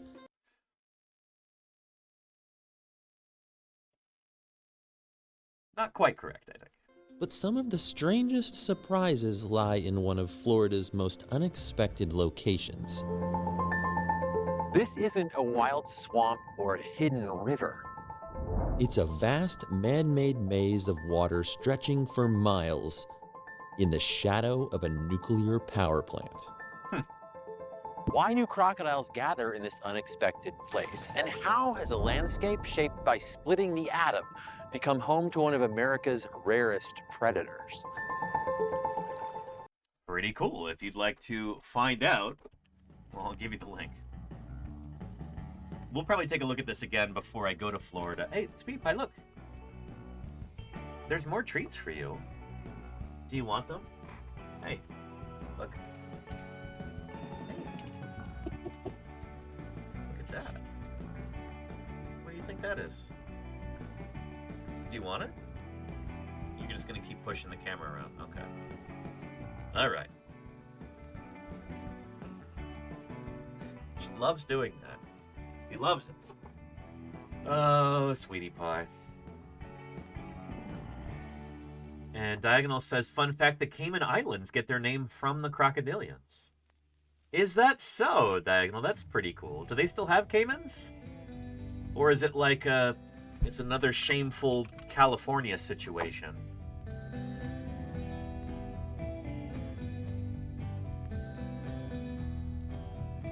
Where,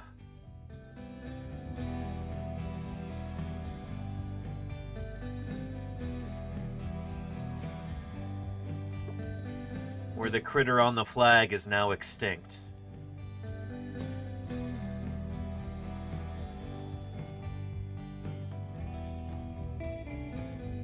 Yeah.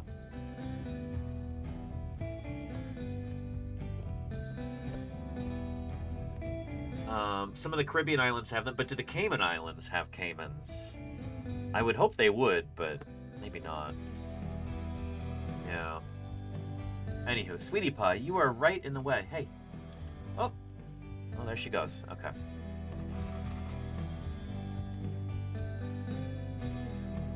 Let me give you a link to this VOD here. The last time that I was in Florida, visiting Dino Land, USA, and man, was I sweaty that day. Holy cow. But let's get into our topic for the day, shall we?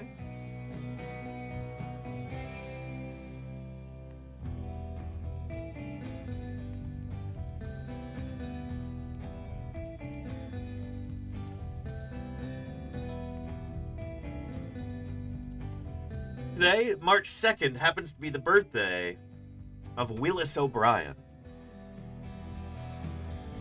If that's not a name that you're familiar with, well, we're going to fix that. Willis O'Brien is one of the most influential artists of the 20th century. He's a stop-motion animator. Kind of the genius behind 1925's The Lost World, and King Kong, and Mighty Joe Young.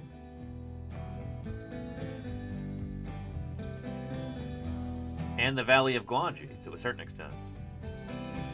He was a guy who brought dinosaurs into the public eye through movie magic. He was born on this very day in 1886, right here in Oakland, California, where I live. So kind of a hometown hero, even though I feel like not enough people in Oakland really know that. We should have like a big mural. Here,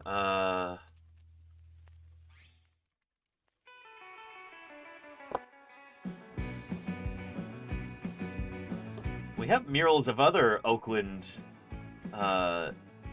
celebrities here in the town, but I've not seen a Willis O'Brien one yet.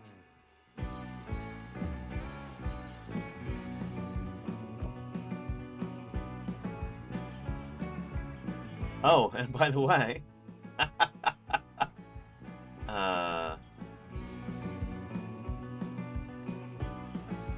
speaking of Oakland,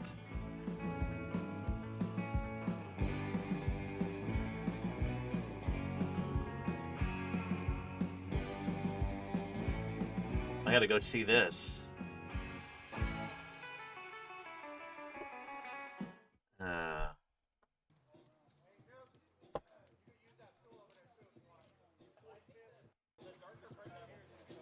It's Olympic gold medalist Elisa Liu.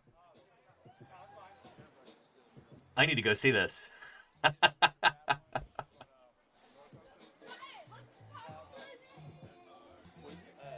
That's awesome. She looks like Mean there, which I think is cool. Here, many of you probably saw this recently.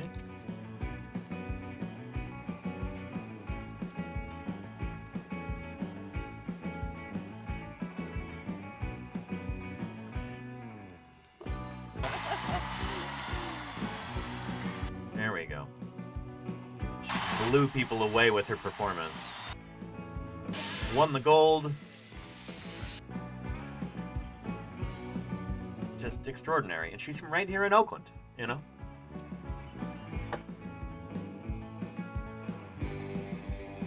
So some current Oakland greatness now being memorialized in a mural. I love this like raw footage here. This is like unpolished. Wow, look at that.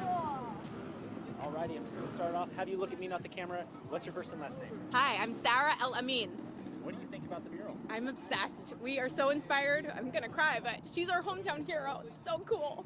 Are you guys inspired by her? Yeah. I love ice skating. Yeah. You guys ever go to the Oakland ice rink? Yeah, I have with my friends. Nice. What do you think? Anyway, very cool.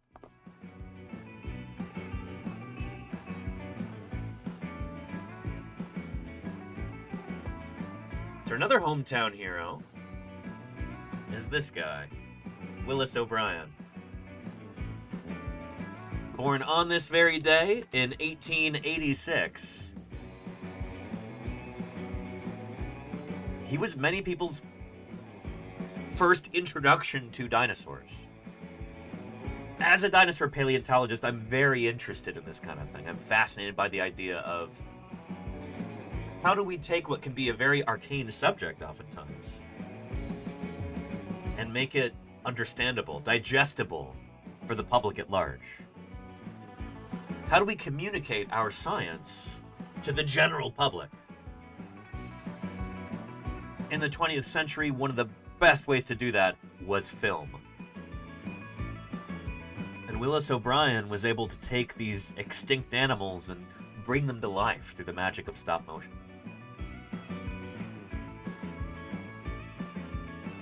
Let's take a look.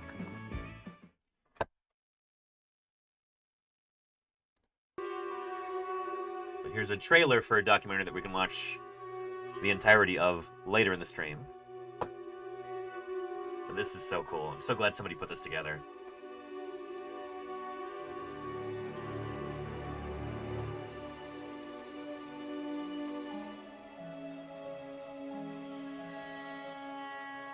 His career would shift many times throughout his life. O'Brien became a boxer, a brakeman for the railroads, and eventually the head architect for the 1915 San Francisco World's Fair. I didn't know that. During this time, Really? O'Brien sculpted several models of cavemen and dinosaurs. With the assistance of a local newsreel cameraman, he animated 90 seconds of test footage. As fate would have it, Herman Wauber, a San Francisco exhibitor, saw the experimental short and commissioned O'Brien to create a film using the stop-motion technique. That film was The Dinosaur and the Missing Link, a prehistoric tragedy. The budget for making the film was $5,000. Which is a took lot back O'Brien then. 2 months to animate all the scenes. The head of RKO Pictures, Marion C. Cooper, had opted to cancel the film as he deemed the story was a bit boring. He was, however, very impressed with O'Brien's work. Little did O'Brien know, Cooper had a project of his own that he was about to unveil, which would highlight O'Brien's talent for all the world to see. Yeah, and we all know this. King Kong. Kennedy says, I was at a horror convention this past week, and one of my friends, who is a stop-motion professional, was there. Very, very cool. Yeah. I mean, so your friend will be very familiar with the career of Willis O'Brien, who was a pioneer in this regard. The project was King Kong. Yep. And there you go, Golganek. Yep.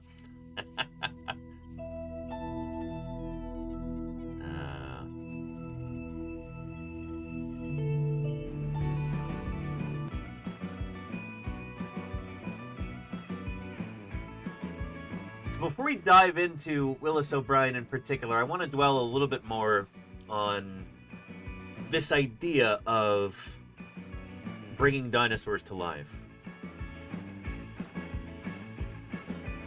I think it's interesting in that, like, anytime there's some sort of new technology for telling stories, showcasing stuff.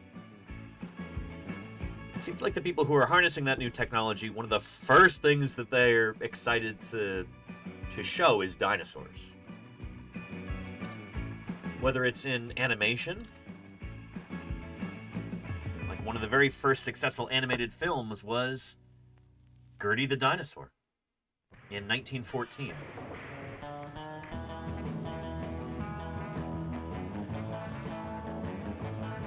Likewise, when stop-motion animation came into being, or even just film in general, you had things like,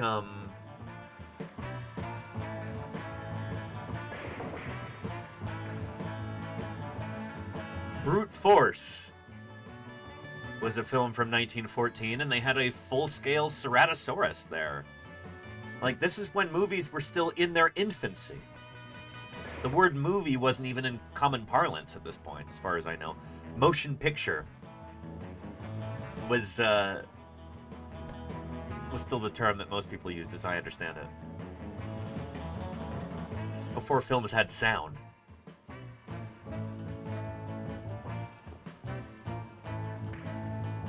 Even today,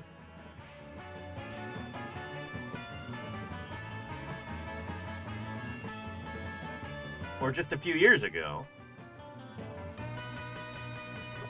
when the Apple Vision Pro or whatever it was came out, one of the very first things that they did was showcase a dinosaur. Rajasaurus, in this case. Big abelosaurid dinosaur from India.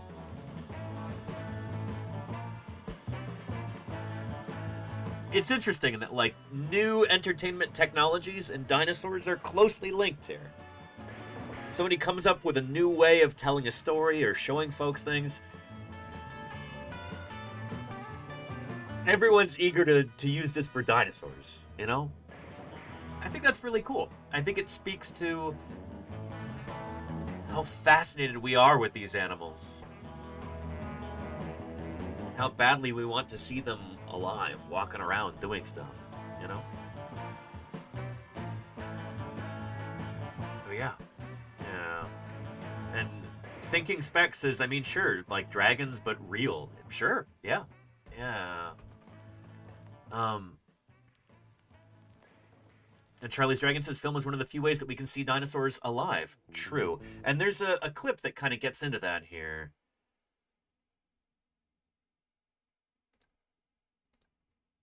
Let's take a look.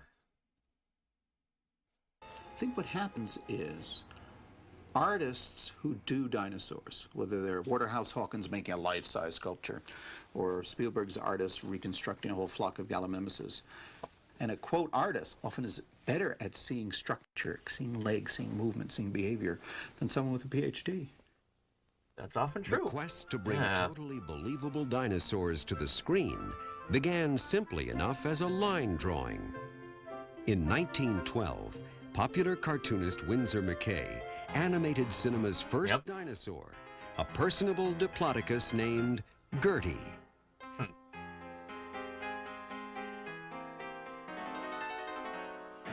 But one man, more than any other, is responsible for bringing cinematic dinosaurs to life. The year was 1914, and Willis O'Brien was 28 years old. He had just fashioned a prize fighter out of clay, and as he moved the figure into various poses, the idea came to him of using such three-dimensional models to create a moving picture. This marked the birth of stop-motion animation. And within a year, O'Brien had produced his first short film for the Edison Company called The Dinosaur and the Missing Link. The craft of stop-motion animation, having started virtually in O'Brien's garage with his work that he did for Edison, is a process wherein a three-dimensional object is manipulated incrementally, one frame at a time. Yep. All the various joints, momentums. Charlie's Dragon says, wait, he invented stop-motion animation? I'm sure it was one of these things kind of like the internal combustion engine or the airplane, where like various people around the world were working on this, but Willis O'Brien is the guy that everybody remembers. He was the guy who made it big, you know? he is the Wright brothers of the stop motion animation world, if that makes sense. Actions are very infinitesimally adjusted. And then one frame of motion picture film is shot that records the image. And then you go back through the entire process, again, making sure that all the joints are moving in the proper direction with the proper momentum.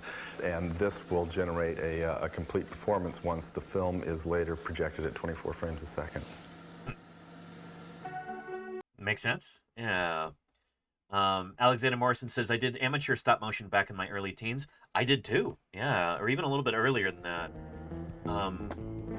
This was... In some ways, what I do here on Twitch today, you could almost trace it back to a particular Christmas gift that I got a long time ago.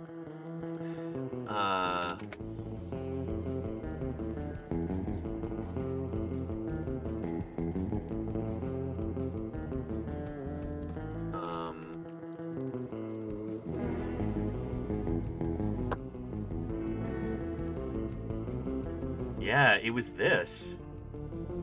I begged my parents for this when I was probably like 10 years old, something like that, 10 or 11.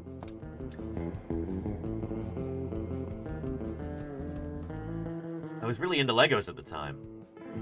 And this came with, you know, like a Lego movie set sort of deal, but the real kicker was the editing software and the camera that it came with. And this is how I learned how to do stop motion animation at the time. So I could find a commercial or something. But this is also where I first learned about storyboarding and writing out scripts and just thinking about productions like this in totality, you know? From start to finish, it's like, how do you plan a project out like this? How do you film it? How do you edit it? How do you think about each of these steps, not just in sequence, but all at once, so that the project can actually come to fruition, you know?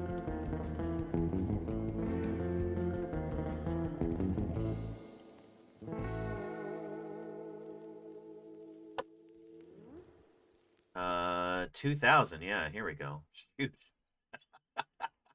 Takes me back. Oh boy. It's a dinosaur action flick. Dino Cop, Scene 3. She patrols the city and tracks down bad guys. It's the world premiere of LEGO Studios. Hook up the digital video camera to your PC and you're ready to roll. Create special effects. Edit with LEGO Studios software.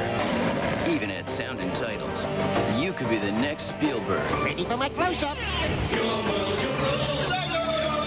The new LEGO and Steven Spielberg Movie Maker set. PC and Windows 98. It's goofy, but it's like, that was a really big deal for me. And I don't know how my parents afforded that at the time. 'Cause it was not cheap. But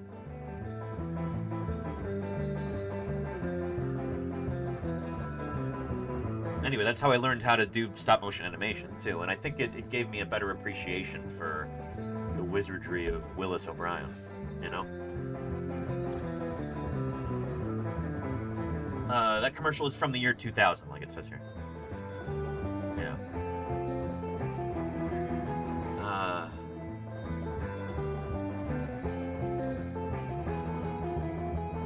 Anyway, here's a link. But yeah, this was a really big deal for me, and in some ways, it kind of put me on the path to what I'm doing right now, you know? So it paid off. Thank you, Mom and Dad. Yeah, it's pretty neat. And Kennedy says, my friend Carl told me that his staff had a goal of 5 seconds of stop motion a day. Yeah, when you're actually animating something like that, it can be incredibly time consuming. Again, here, go back a little bit. And then you go back through the entire process, again, making sure that all the joints are moving in the proper direction with the proper momentum, and this will generate a complete performance once the film is... Yeah, there you go, Shark Geek, yeah. I've met Phil Tippett before in Berkeley. Again, one of the cool things about living here in the Bay Area is, yeah. I ran into him at the, there's a hardware store in Berkeley that was right next to the University of California campus. And in the basement there, they had, the entire basement was just all plastic models. Submarines and battleships and trains and airplanes and spacecraft, and just, it's like a hobby shop in the basement of this Ace Hardware. And I was there, it was a summer afternoon, and I was like on my lunch break, because I was volunteering at the Museum of Paleontology on campus. So I'm just walking around looking at the models and stuff, and I see this guy with big beard at the time. I think Phil Tippett today has big beard. I'm like, excuse me, are you Phil Tippett? And he goes, yeah. I'm a big fan of your work. He was crucial in doing the dinosaur effects for Jurassic Park. So we talked about dinosaurs for a little while, but again, I was in high school at the time, so like, really glad he talked to me at all. Who's this kid, you know? But yeah, one of these days we should do. He does look like Pete Hornberger, doesn't he, Claire? But yeah, Phil Tippett. One of these days, I'd love to be able to bring him on for an interview. I think that would be so cool.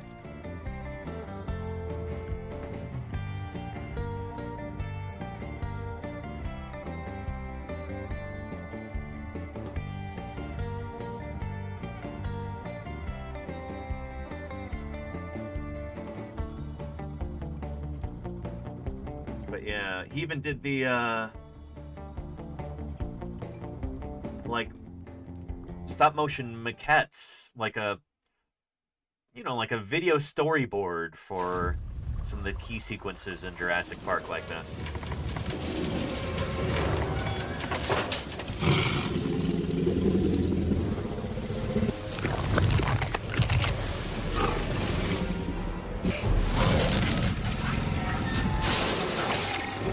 How cool is that?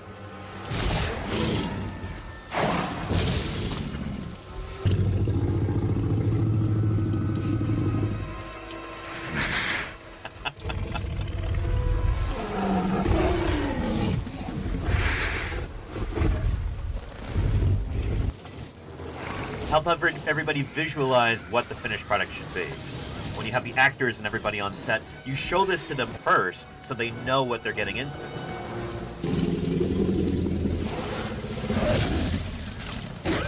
Hang on, I love that very bird-like kind of repositioning that the Tyrannosaur does there. Check this out.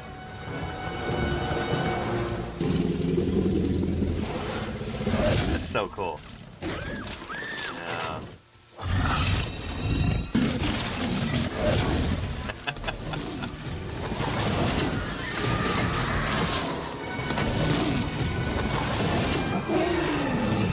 Yeah. Anyway, here's a link.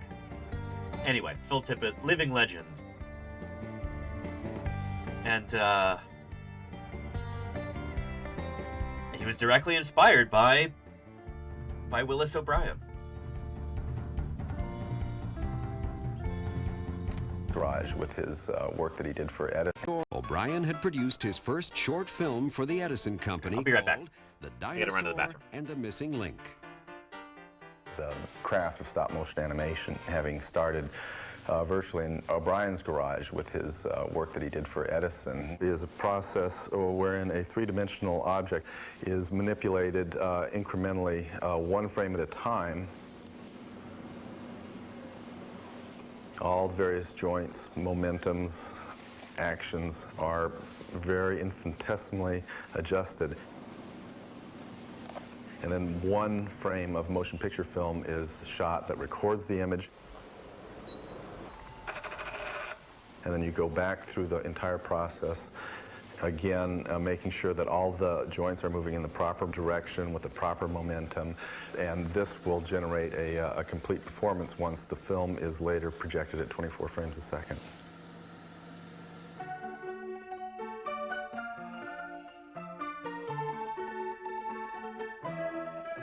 In 1920, after completing several short prehistoric melodramas, O'Brien was ready to begin his first feature-length film, an adaptation of Sir Arthur Conan Doyle's best-selling novel, The Lost World.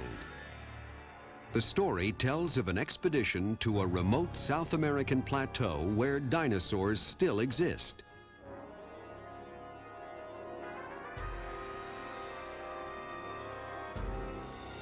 This was huge, and you can watch the whole thing online, by the way. The Lost World 1925 is now public domain. It is out of copyright, and so you can find it in various places on YouTube.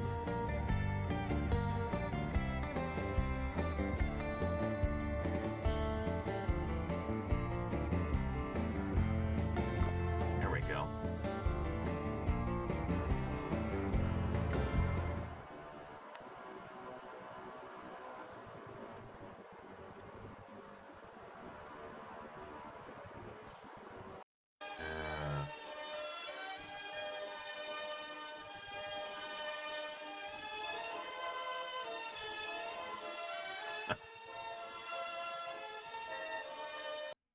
Anyhow, dinosaurs are a major selling point here, obviously, as they often are. Fast forward until... Oop.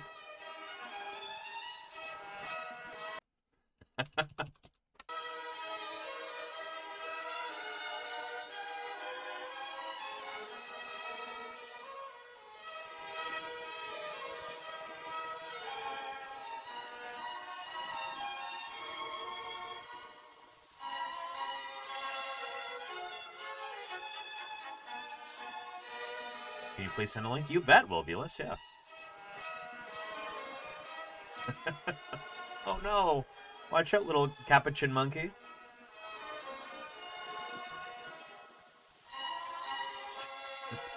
There's a sauropod dinosaur just at the edge of this cliff.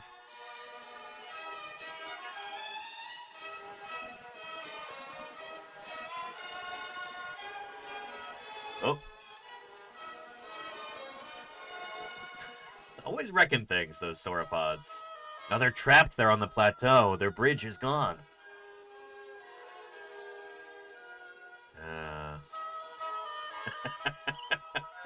Anyway, there are dinosaurs galore throughout the rest of this.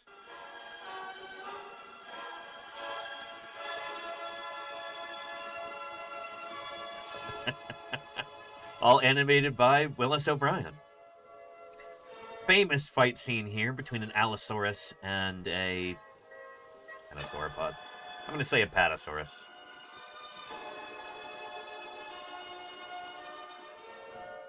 You know, sauropods seem to have done a lot more biting back then.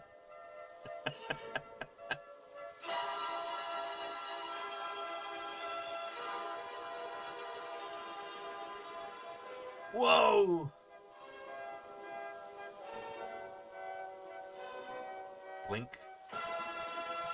Don't worry about him. He'll be fine, though. But I love how, like, naturalistically these animals act. He's like, oh, my throat. Ouch. It's gonna hurt in the morning.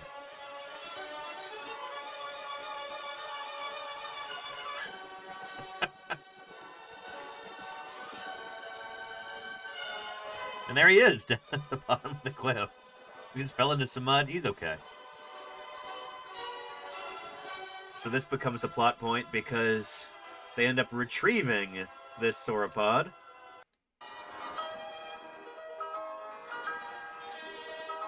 And bringing him back to London, where, of course, he runs amok.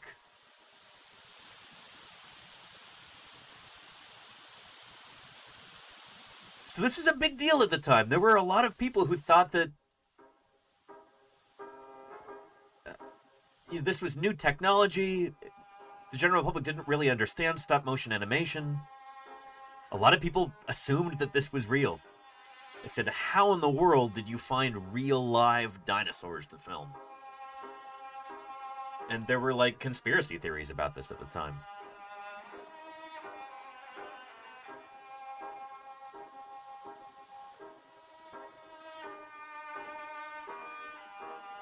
So anywho,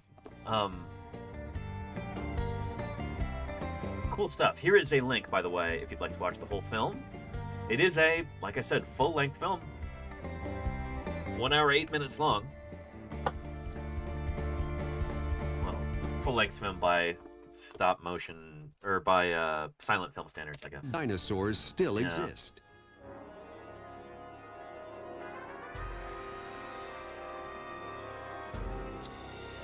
O'Brien designed the inner skeletons, or armatures, for the film's 49 dinosaurs. 49! A gifted young artist named Marcel Delgado completed the models, based on the paintings of Charles R. Knight at the American Museum of Natural History. I think these are actually at the Field Museum in Chicago, but yeah, it is based on the work of Charles R. Knight. Delgado used red bath sponge for the stuffing and thin sheets of rubber for the skin. As revealed in the May 1925 issue of Science and Invention, he installed football bladders inside many of the dinosaurs, which could be inflated or deflated slightly with each exposed frame to make them breathe. The illusion of breathing. How cool is that? I mean, again, absolute cutting-edge stuff at the time. You know, literally living, breathing dinosaurs. So cool. With each exposed frame to produce the illusion of breathing. How cool is that? O'Brien spent 14 months animating the dinosaur sequences, and his growing proficiency at stop motion resulted in prehistoric animals that were well ahead of their time. Oh yeah.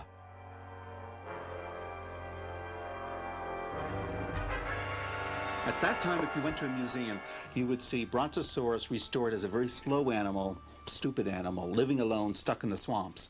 Willis O'Brien has Brontosaurs in a herd, moving over dry land and spreading dust and defending their young against meat-eating.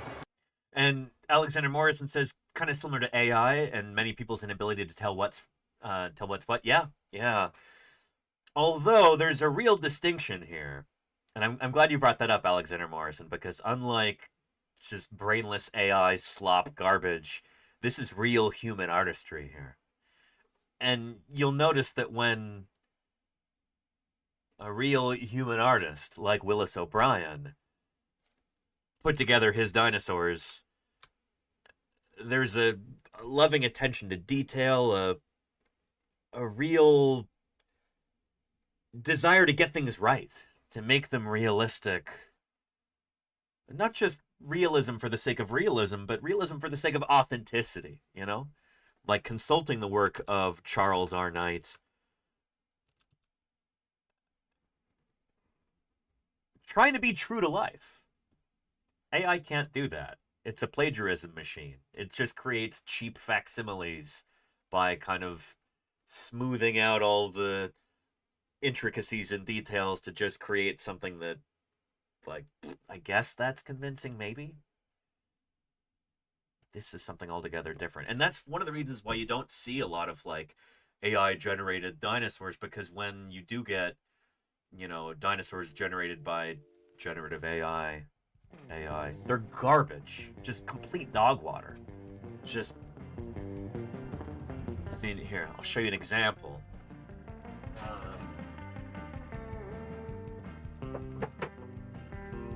I have this as a bookmark in Krista Sadler's brilliant book here. This is supposed to be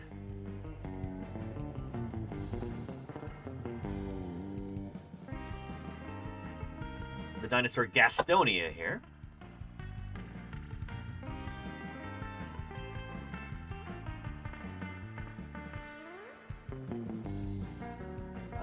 Who looks like this. There's a beautiful Gastonia model right there.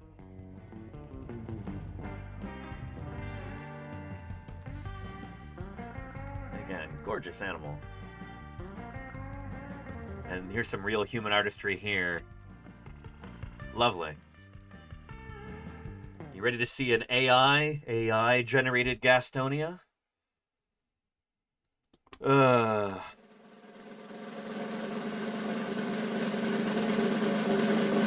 Here we go.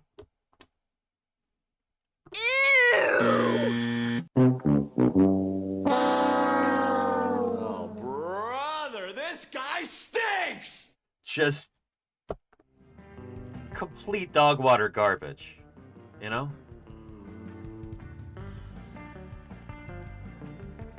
Just trash. Fecal matter. Ugh. Anywho, yeah.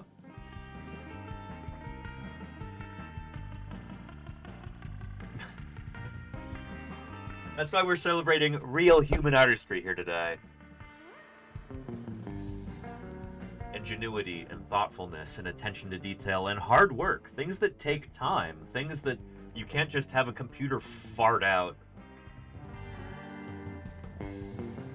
Something that requires real discipline and expertise and care and attention to detail, you know? Paintings of Charles R. Knight at the American Museum of Natural History.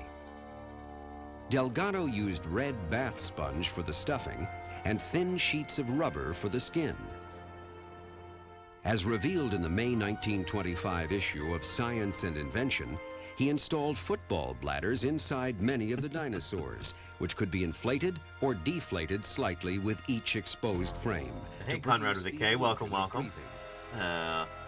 Good to see you here. Hope O'Brien you're doing well, spent Conrad. 14 months animating the dinosaur sequences, and his growing proficiency at stop motion resulted in prehistoric animals that were well ahead of their time.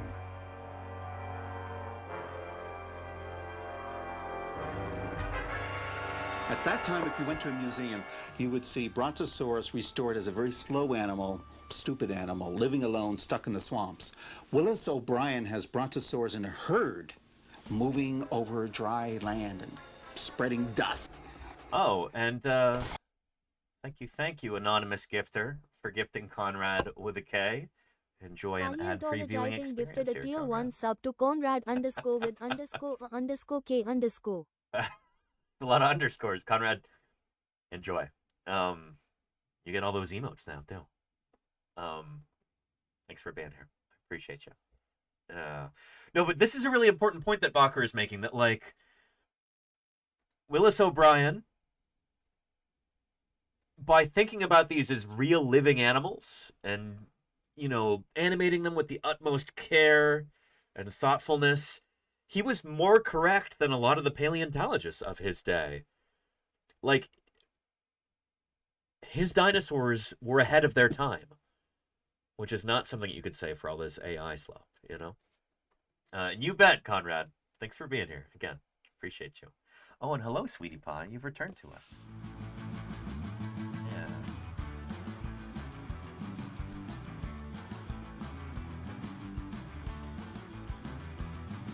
It is kind of funny, I think, in the poster for The Lost World, they have a marauding theropod here who's got 5 fingers, which is kind of funny. But, terrorizing London. That's what, like a streetcar right there, right? Actually, I don't even know if that's supposed to be London in the picture. It might be... I guess it doesn't matter. Anyway, this also kind of started a trend in misrepresenting the dinosaurs that actually appear in the movie. Like, it's a sauropod terrorizing London. Not terrorizing, just walking around doing its sauropod thing and causing a lot of damage. But anyway, on the poster they're like, no, we're going to do a tyrannosaur instead. Give it 5 fingers because why not? I bet you when Willis O'Brien saw this, he's like, what have you done to the poster? People are going to get the wrong idea. But, anyway, yeah. Theropods get butts and seats. It's true, Victorious. They do. They do.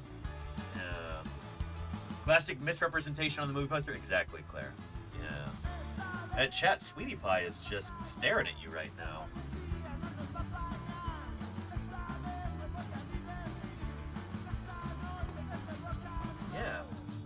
Hey, look. There's treats for you.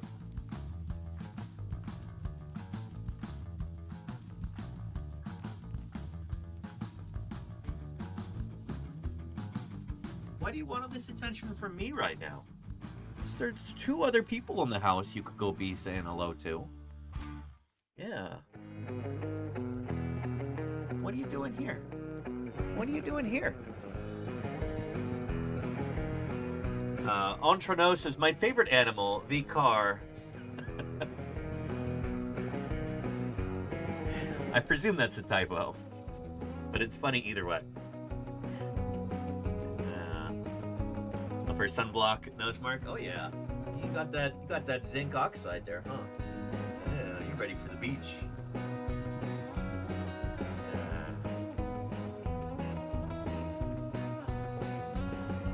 What do you think?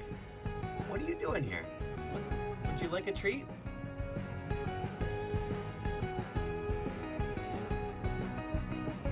you want to eat that?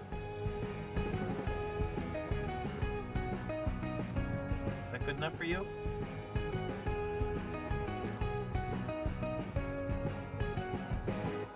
Oh, good stuff. See, in order to eat it, she has to have it brought to her. She's very particular like that. Oh, for me? Oh, I don't mind if I do.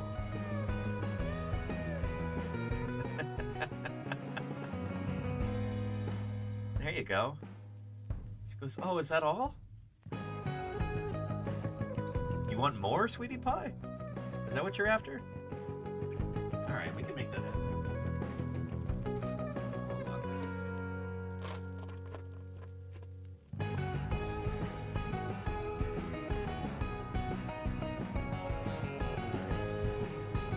So many choices. Which one do you want first? Hey, Salamander, how you doing? Oh, where's she going? She heard a noise and she's running. Okay, she'll be back, I'm sure. If past events are any indication. There you go, Alexander. Yeah, let's continue. To produce the illusion of breathing. O'Brien spent 14 months animating the dinosaur sequences, and his growing proficiency at stop motion resulted in prehistoric animals that were well ahead of their time. Oh yeah. He's kind of a visionary in a lot of ways. At that time, if you went to a museum, you would see Brontosaurus restored as a very slow animal, stupid animal, living alone, stuck in the swamps. Willis O'Brien has Brontosaurus in a herd, moving over dry land and spreading dust. When The Lost World opened in 1925, it was an immediate sensation. One reviewer called it a picture that will achieve as much word-of-mouth advertising as any in motion picture history. Which, again, this is 1925, so how long is motion picture history? What, like 20 years? If that. But it also reminds me of this poster here for another film, The Beast of Slumber Mountain.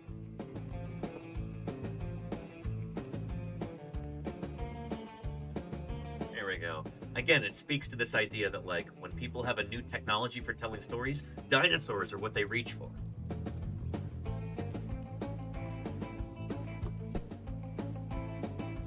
The crowning triumph of the motion picture.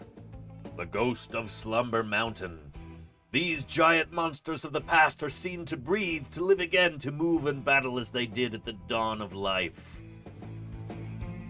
Willis O'Brien did the stop motion for the Ghost of Slumber Mountain.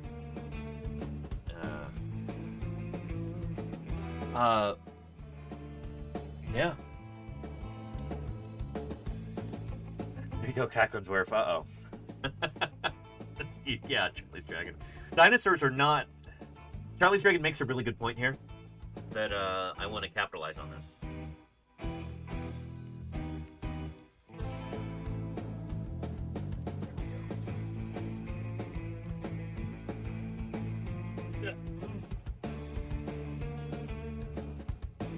in the grand scheme of things, dinosaurs didn't live that long ago. When you think about the whole history of life on Earth, I can show that to you here using our chronostratigraphic chart. We're up here at the top, obviously, in the present, and the Holocene epoch, which is so short you can't even see it here. It's above the Pleistocene. Anyway, dinosaurs, except for birds, went extinct 66 million years ago. Dinosaurs first evolved about 240 million years ago, right about here, in the probably latter part of the Middle Triassic period. Anyway, Earth history goes back over 4.5 billion years. So dinosaurs are a fairly recent thing in the grand scheme of it all, if that makes sense. Yeah.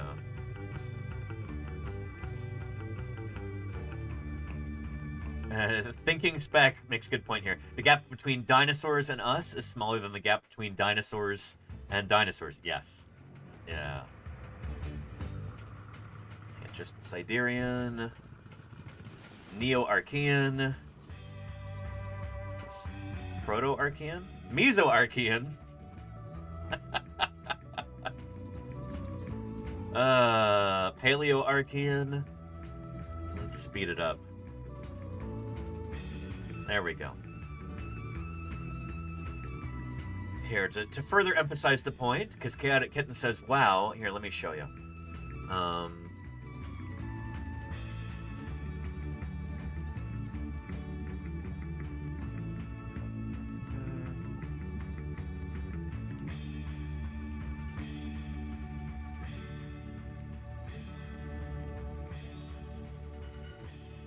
There we go.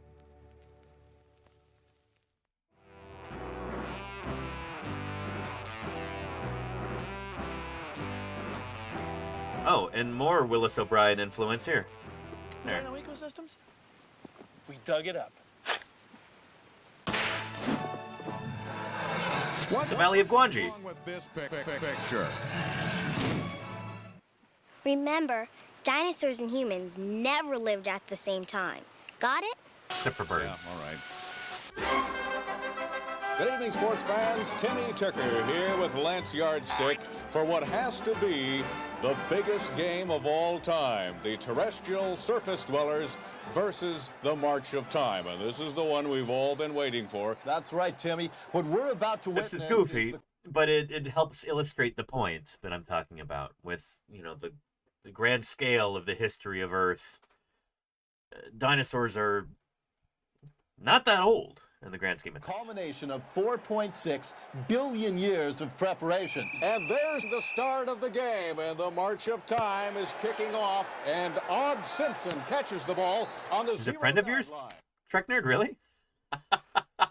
That's awesome. You know, Timmy, if the history of the Earth were laid out on a football field like a timeline, the 0-yard line would be when Earth began about 4.6 billion years ago. That's right, Lance, a very long time ago indeed. And Simpson is breaking the ball down to the 20-yard line now. That 20-yard line, that would be when primitive life forms began appearing on Earth. So again, pay attention to this down here. This is an American football field, or football pitch, as people would call it in other parts of the world. It is 100 yards long, which is 300 feet, that's a little bit less than 100 meters. But that's the kind of scale we're talking about here. Anyway, 3.5 billion years ago it's probably actually a little even earlier than this, is when life first evolves on our planet. Might be closer to 4 billion years ago. About 3.5 billion years ago. Simpson crosses the 50 now. 45, 40, 35, 30. He's getting close now. 25. He's on the 20-yard line. By the way, the 20-yard line, that would be when land plants and fish appeared on the Earth about 425 million years ago. Simpson is now drawing a crowd at the 10-yard line. That's only 225 million years ago, about when the dinosaurs appeared. And that's a little bit after the appearance of dinosaurs. So 225 million years ago would have been, what, like the Carnian or Norian stage of the Triassic, around the time that you've got like Coelophysis. Dinosaurs probably first evolved about 240. roundabout there. But yeah, again, that's like 10-yard line, you know? That's pretty close to the end zone. Down to the 9 now, the 8. Ration? Maybe, Alexander, yeah. 5 million years ago, more or less when the dinosaurs became extinct. 5, 4, 3, 2, touchdown, fumble! Wait a minute, what happened down there? Was it a touchdown or not? The officials are measuring now. Let's take a closer look now with the MagnaCam. It looks like that fumble occurred within the 1-yard line, actually about the 3/4 inch line or the 2 centimeter line. That's when human beings finally showed up on the planet, only about 1 million years ago. Not really very long ago in Earth's history, Lance. Now, wait a minute. They say they need an even closer measurement now, so let's go down and look at this with the microcam. That looks to be about 0.5 of an inch, or 13 micrometers, or 1 tissue paper's width from the goal line. And on the other side of that piece of tissue paper, an almost unmeasurable distance, 2/3 of 1 micrometer. That's where Bill Nye was born. Who's Bill Nye? Anyway. Here's a link to that, too.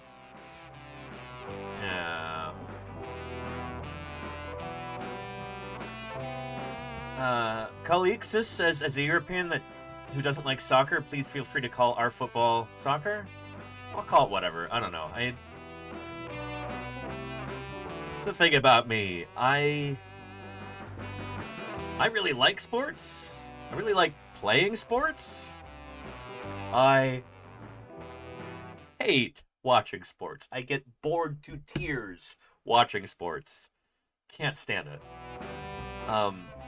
Put me out there on the field. Put me in, coach. I want to be out there. But it's like torture having to watch it. Like, just, it's the most boring thing in the world to me.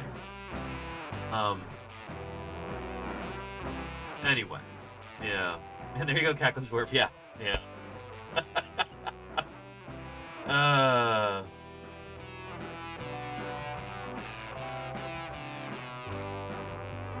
What I do enjoy watching, though, is really good depictions of dinosaurs on film, like Willis O'Brien specialized in. Let's continue. I go back to, those reviews of 1925. The filmmakers must have gone back to the plateau, in South America and shot real dinosaurs. And they're as ecstatic as the reviews for Jurassic Park. Yep. With The Lost World, Willis O'Brien not only achieved the most realistic dinosaurs to date, he also set a standard for future filmmakers and firmly established the dinosaur genre as a mainstay of special effects. Oh, don't do that. Get him, Mama Trike. Make him pay.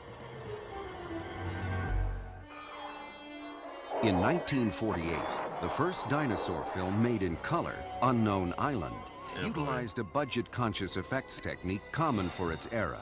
Men in dino suits. The way the suits were built is that they were in them and then they just had literally wires they were pulling. So that's why the hands were just kind of doing this. And they had another wire they could pull for the mouth. And these guys... So I can see that my Dinosaur Dave. 50,000 a year has been well spent. Thank you for the 52 months at Tier 3, no less. Are we all going? Holy cow. I appreciate that, Dinosaur Dave. It's good to have you here. Yeah. How you going? Going. Never mind. I'm not going to try and do an accent. Dinosaur Dave, I appreciate you. Thank you, thank you. I will say, good on you. Ongoing support all the way from Strya. I appreciate you, Dinosaur Dave. Thank you, thank you. Yeah. We're celebrating the birthday of Willis O'Brien, born on this very day, March 2nd, 1886. He was the visionary wizard behind the special effects for The Lost World, 1925, King Kong, The Beast of Hollow Mountain, and so many other different films. He helped bring dinosaurs to a mass audience. There would be no Jurassic Park without Willis O'Brien. I would not be here on Twitch right now talking about dinosaurs were it not for Willis O'Brien. I think that's probably safe to say.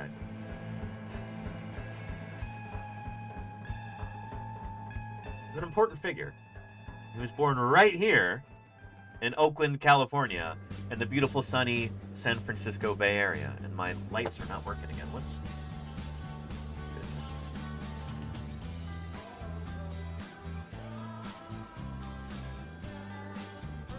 There we go.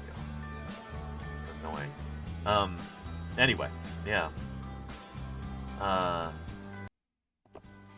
Good stuff.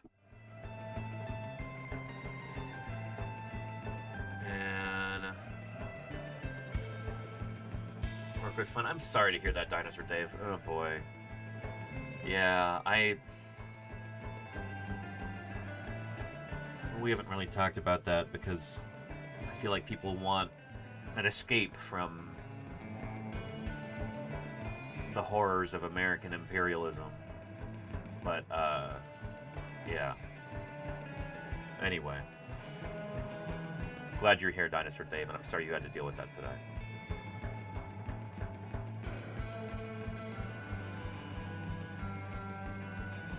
Yeah.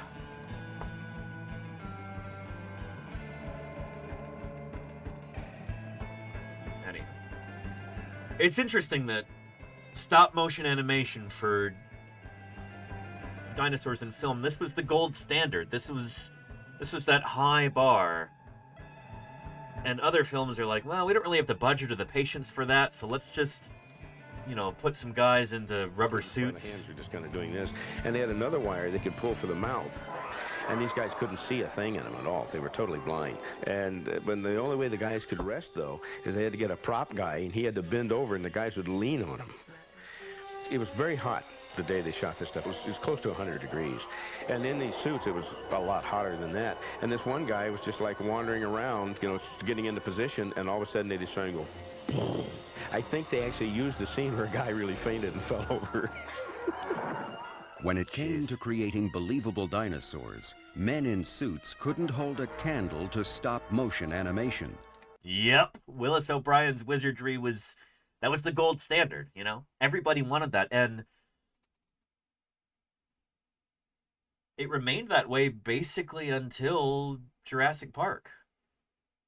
It's interesting that when Jurassic Park was in production, they had originally planned to use stop-motion animation, or go-motion animation, as I called it. It was a refinement of stop-motion animation. More technically difficult, but it had like a certain motion blur to it, so it didn't feel herky-jerky at all. But anyway, yeah, stop-motion animation does have a real charm to it. It's wonderful, Lenina. Yeah. And yeah, Thinking Spec says, so a dude spending 14 months working on an effect. Now a lot of our high-tech special effects look terrible because they have a deadline of like 2 weeks. Exactly, yeah. Yep. That art form reached its pinnacle in 1933. Here we go. I remember seeing Willis O'Brien's movie King Kong. I know that voice. That's Ken Carpenter there. I guess I was in my teens at the time. My favorite, of course, was the Tyrannosaurus and his great fight with King Kong. In a way, it's too bad that he lost. For dinosaur experts, I feel the same way, Ken. Shoot, the T-Rex should have won. But, yeah. Experts like Ken Carpenter of the Denver Museum of Natural History and world-renowned paleontologist Robert Bacher, Willis O'Brien's masterwork has only gotten better with age. He was 2 generations ahead of his time. His dinosaurs act and move like Jurassic Park dinosaurs, like 1995 dinosaurs. Yep. With King Kong, O'Brien had attained a mastery of his craft, adding subtleties of performance that made his dinosaurs all the more lifelike. So this was a huge deal at the time, and, you know, we look at this film, King Kong, from 1933 today, and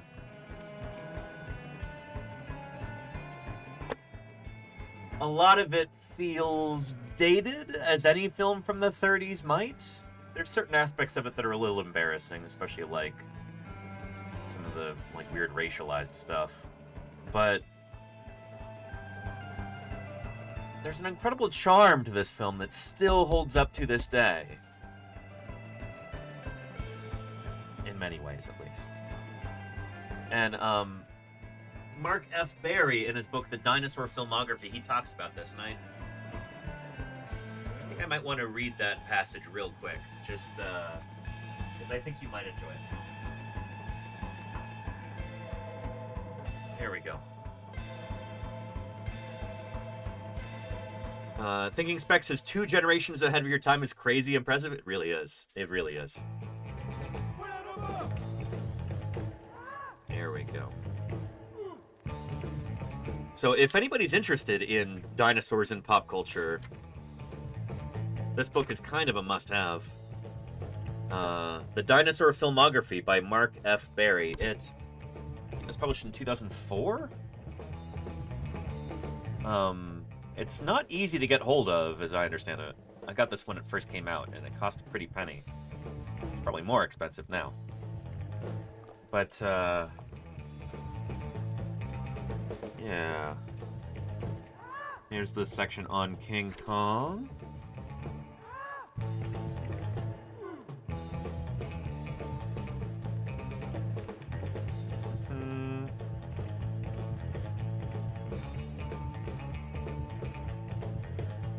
When I was researching this book, I was honored to speak with a variety of outstanding film craftsmen. And I usually began the conversation by asking, what first sparked your interest in fantastic films? Fantastic, you know? So meaning like having an element of fantasy or wonder like that. One answer kept coming up. Jim Danforth, in terms of practical effects, special effects, I would say King Kong. Roger Deakins. There was a little flea pit cinema in Portsmouth that would show the old movies, and my first introduction to animation and monsters was King Kong. Jim Alperl.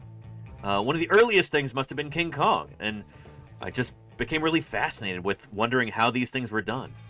Bill Tippett said, King Kong is one of the classic movies, and for all people who are in this business, one of our favorites. And of course, Ray Harryhausen told me what he's told others. I haven't been the same since seeing King Kong. So somewhere in here,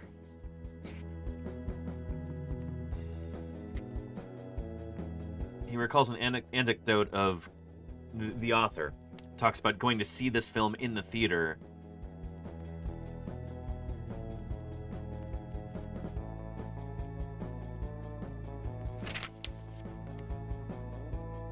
And I really love how he puts it. I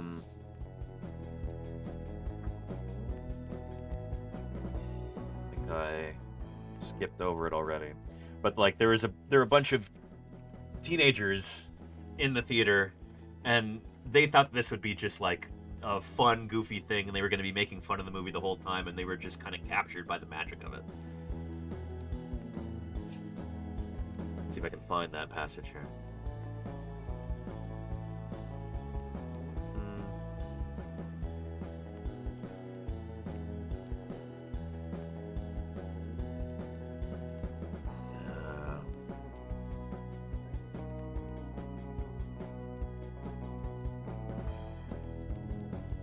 The film started, and I was struck, as always, by the ingenious economy of the script. Is this the moving picture ship? Weston asks. Yeah, you're going on this crazy voyage, the dockworker replies. What other movie in history ever milked so much exposition out of 13 words? Already we know almost everything we need to know, and are ready to dive into the story. Like the muscular title character, the narrative is all sinew and no fat. But as the early scenes unfolded and the dialogue began to elicit snickers from some of the kids, the chuckling continued periodically through Denham's discovery of Ann Darrow and into the first part of the sea voyage, but things were about to change.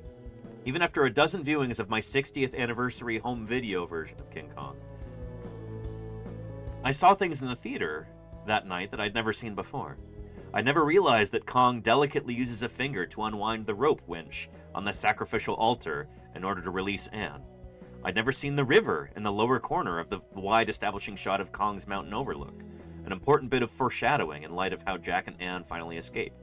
Even more striking than the specific details and the sheer grandeur of the spectacle, seen as it was meant to be.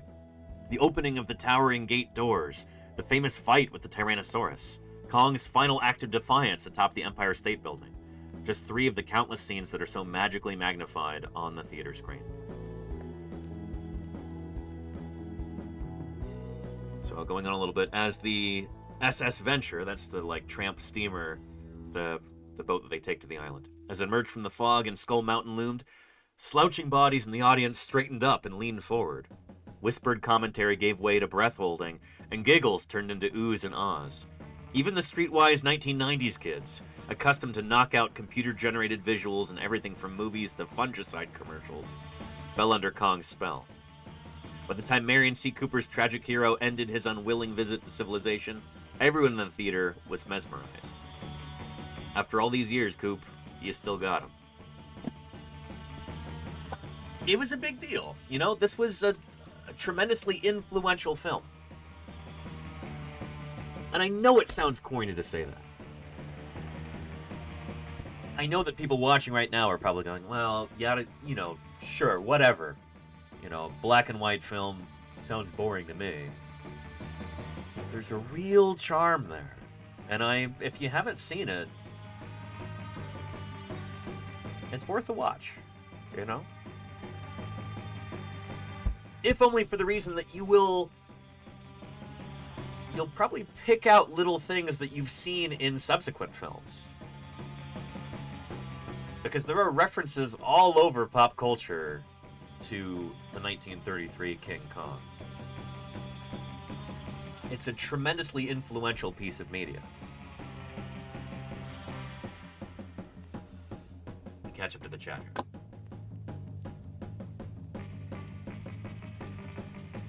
But yeah, I mean, without King Kong, you wouldn't have had Jurassic Park. And I wouldn't be here right now, you know? Yeah.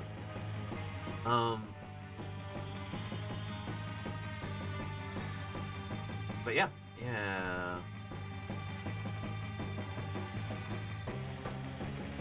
Anyway, Luke Herman's Gaming says, besides paleontology becoming more popular because of Jurassic Park, wouldn't be surprised if there were also more dinosaurs dug up more frequently? Well, absolutely, Luke Herman's Gaming, yeah. No, I've talked about this a bunch on stream. And here, this is relevant to what we're talking about now.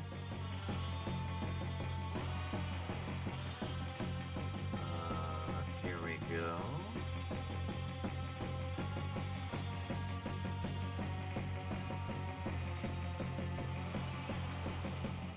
Yeah, so I did a presentation about this at the Society of Vertebrate Paleontology meeting in 2024. Here's my poster that I designed and presented. So this is just a quick tally trying to show, like in bar graph format, the number of different dinosaurs dug up, or not dug up, number of different dinosaur genera or species described, published in the scientific literature over the past 10 years. So from 2015 until 2024. This is still preliminary at the time. 2024 wasn't over yet. But 41 so far in 2024.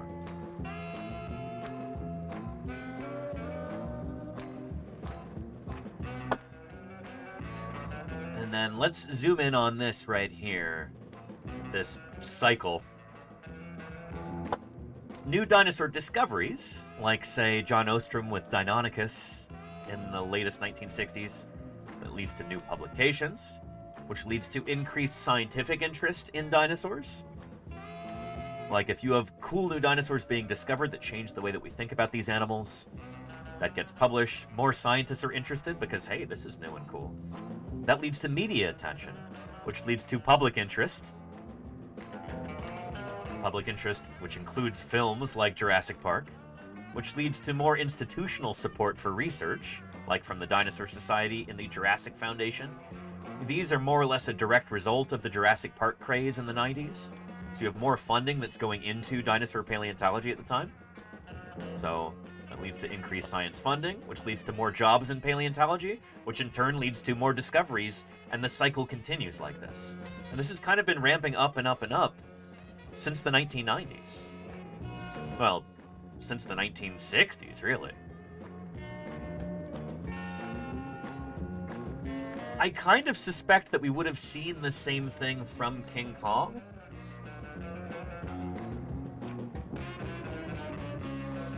More people becoming interested in dinosaurs, leading to more dinosaur discoveries, leading to cool science, leading to, you know, just like this. If it hadn't been for World War II. The Second World War is where most paleontology around the world just came to a screeching halt. And it kind of didn't start up again until the late 40s or early 50s, and dinosaur science was kind of in the doldrums until John Ostrom and his team published Deinonychus. This was really like an inciting incident for the late 20th century popularity of dinosaurs. So anyway, I guess that's pertinent to be talking about today. It's relevant. Like, this is in the news again because, I don't know, U.S.-led war in the Middle East it's going to be a disaster for everyone.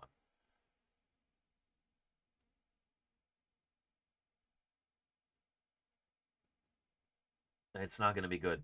And lots of things are going to suffer, including fossil science, you know? Anyway, let's hope the whole stupid war wraps up ASAP, you know, for everybody's sake.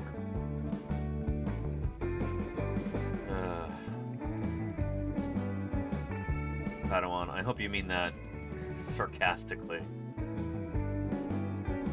Bringing democracy to, I don't want to have to go into a whole history lesson about how the U.S. deliberately destroyed Iranian democracy with a coup in the 1950s, installing the Shah of Iran and all of that. Like, the whole reason that region is messed up is directly a result of the U.S. and British empires. But anyway. Yeah. And the world of Kong, it's an interesting one, Alexander Morrison, yeah. I have very mixed feelings about the 2005 King Kong remake. There's a lot of cool things about it, and a lot of things that are just not my favorite. But, man, some of the creature designs were really cool. The big Tyrannosaur, Vastatosaurus, was a really neat design. In a lot of ways. Really cool. And if I didn't have so many cool science-related things to 3D print, so many things that are, you know, more scientifically grounded, I would probably print this. I have the files for it, don't I? Let me look real quick. There's a,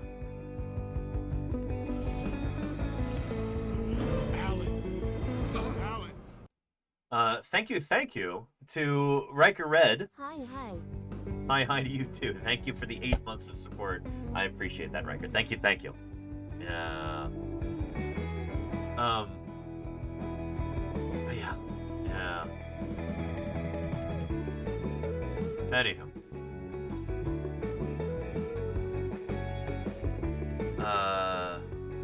Oh, and Conrad says the ship in the film was nice. I got to have a look around it in harbor when it was in. Interesting. The SS Venture, you got to visit that?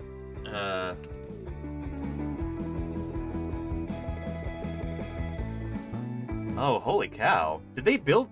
I guess they did. They had a full-size steamer ship. That's so cool.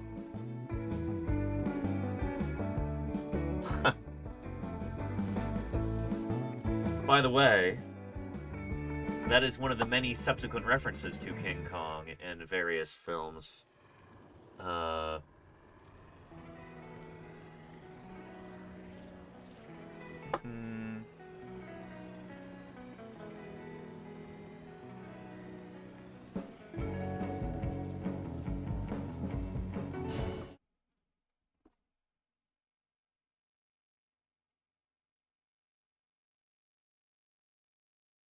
The Lost World, Jurassic Park, 1997.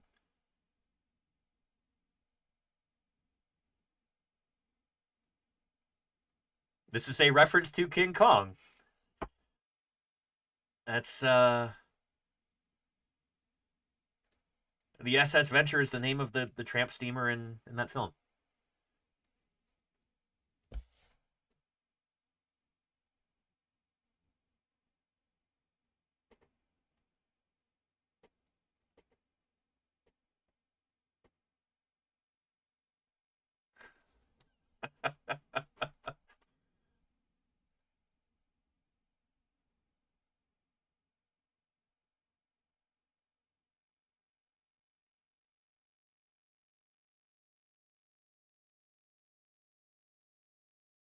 This scene never really made a whole lot of sense, but it's dramatic at least. It's fun.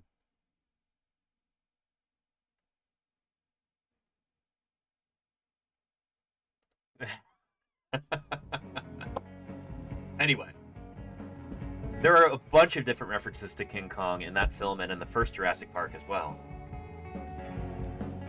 Yeah. And that's cool, Carnotaur. It's neat. Yeah. And yeah, very different character in the first Jurassic Park. That's kind of one of the flaws of The Lost World, is that, like, the guy who got to be kind of goofy comic relief, like a wisecracking kind of side character, suddenly has to have the entire film on his shoulders. Like, he has to be the main character. And it kind of loses the charm that he had in the first film. Anywho, yeah. An interesting Conrad. Yeah. Dinosaur Dave, yeah.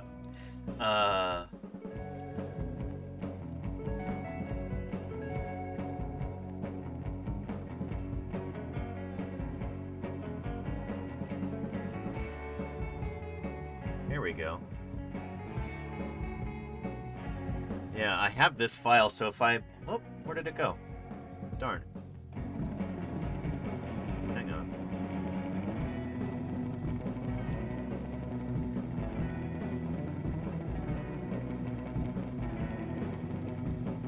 It's gone? That's weird. You click the link and it doesn't work.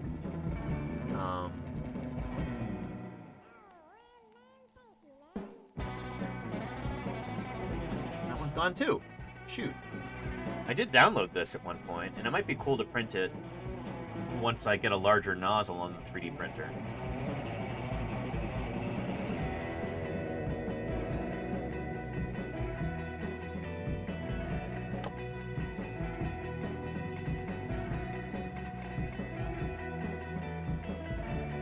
Let's search Rex and see if that works.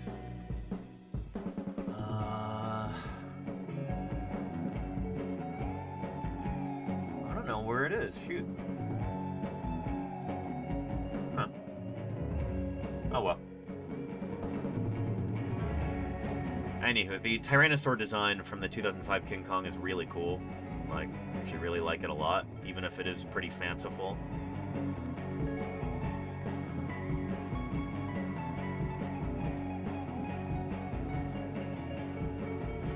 But, where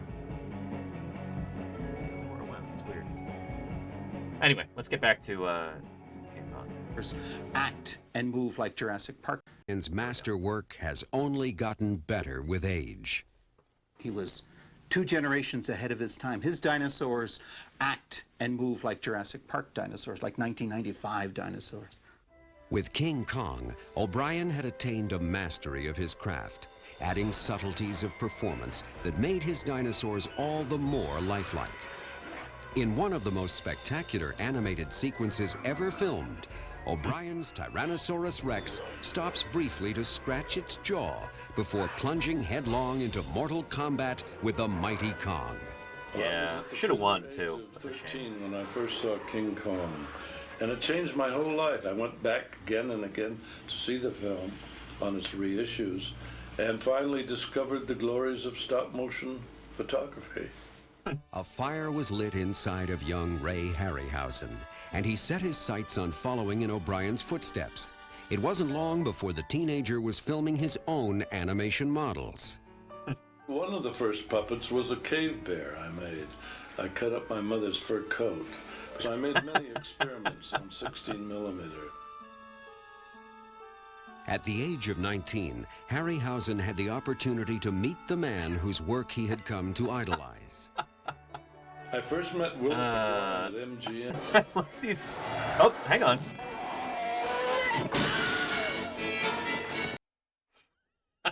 Perfect timing there. Ellie and I, 8, thank you for the follow. Welcome to Paleontologizing. That's more stop motion animation there. I don't know if Harryhausen did that, but it was certainly inspired by Harryhausen, who was in turn inspired by Willis O'Brien. I love this like experimental footage that that Harryhausen worked on here. It's like the same exact kind of thing that I did when I was a kid with my dinosaur toys, doing little stop motion animation films. At the age of 19, Harryhausen had the opportunity to meet the man whose work he had come to idolize.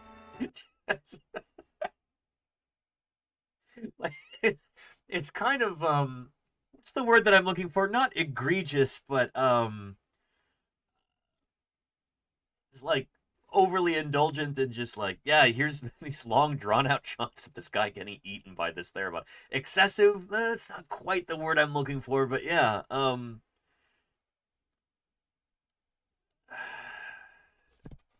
here.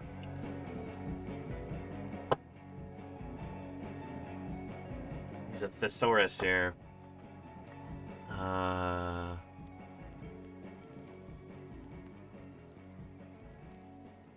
Gratuitous. Gratuitous is closer, I guess, yeah. Not overzealous. We'll go with gratuitous, I guess. Yeah. Harryhausen had the opportunity to meet the man whose work he Amazing. had come to There you go, idolize. Snowdenshi, yeah. I first met Willis O'Brien at MGM. A friend of mine knew him and told me to call him up. And I told him I was experimenting with dinosaurs on my own, and he kindly invited me over to MGM. Dinosaurs and synapsids, clearly. So I piled some of my models into a suitcase, and I brought them over to show him. And I took them out of the suitcase, and my first one was, I think, a Stegosaurus. And he looked at it a while, and he said, "You'll have to study anatomy because your legs of your Stegosaurus look like sausages." Harryhausen. No, but that is the thing, is that Willis O'Brien knew what he was doing. Like, his animals were based on real anatomy, real osteology, real musculature. He really tried to get these things right because he realized that the more true to life your dinosaurs are, the more scientifically accurate they are, the more compelling they will be. Authenticity is what the general public wants when it comes to dinosaurs. And this is something that I wish more filmmakers would understand this, you know? People want realism in their dinosaurs because dinosaurs were real creatures. If you're going to make something really fanciful and off the wall, you're better off just using some sort of fictional creature. Dinosaurs carry with them a certain expectation of authenticity and realism and accuracy. That's just part and parcel of being a dinosaur. You're a real creature, you know? So yeah. We have much to learn about the age of reptiles. Saigama, thank you for the follow. Welcome to Paleontologizing. It's good to have you here. Thanks for joining us. And that was genuine constructive advice. Exactly, Golganek, yeah. To show him. And I took them out of the suitcase, and my first one was, I think, a Stegosaurus. And he looked at it a while, and he said, "You'll have to study anatomy because your legs of your Stegosaurus look like sausages." And it was really good advice. And Ray Harryhausen went on to become probably the most famous figure in all of stop motion animation. To the point that there are like subtle references to Ray Harryhausen in lots of popular media. Like,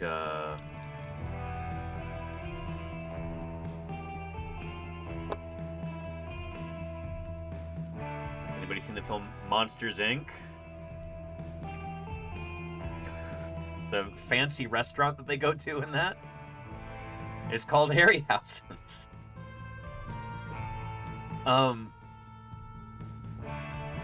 You ever notice that, Claire? Yeah.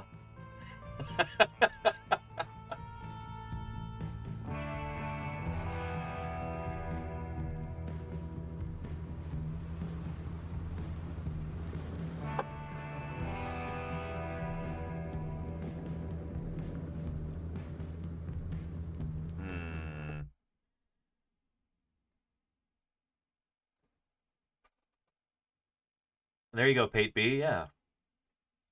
And Jason the Argonaut was also Harryhausen, exactly, Saigama, yeah.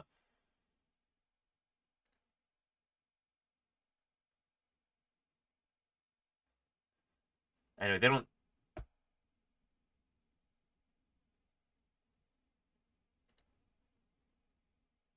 They're not... They didn't show, like, the establishing shot at the beginning with the exterior. But, yeah...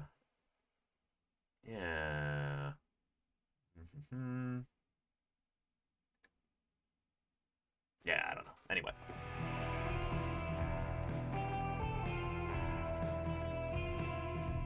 There's a shot of it there. Yeah. You grew up on those movies. There you go, Saigama. Yeah, well, so Ray Harryhausen was inspired. Ray Harryhausen in here was inspired by Willis O'Brien, whose birthday it is today. Born March 2nd, 1886. Visionary behind such films as King Kong and The Lost World and The Beast of Slumber Mountain and a bunch of others. I took them out of the suitcase, and my first one was, I think, a Stegosaurus. And he looked at it a while and he said, "You'll have to study anatomy because your legs of your Stegosaurus look like sausages." Harryhausen took O'Brien's advice, enrolling not only in anatomy class, but also taking courses in drawing, sculpture, photography, and film editing. Soon he was modeling more advanced dinosaur puppets and shooting test footage for a project he called Evolution. Harryhausen kept in touch with O'Brien over the years, and in 1947, O'Brien hired him as his assistant on Mighty Joe Young. Nice.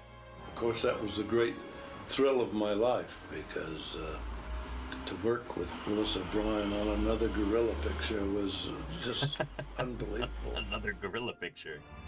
After 2.5 years working alongside his mentor, Harryhausen's next project was his first as chief of technical effects. The Beast. The what? I'm sorry.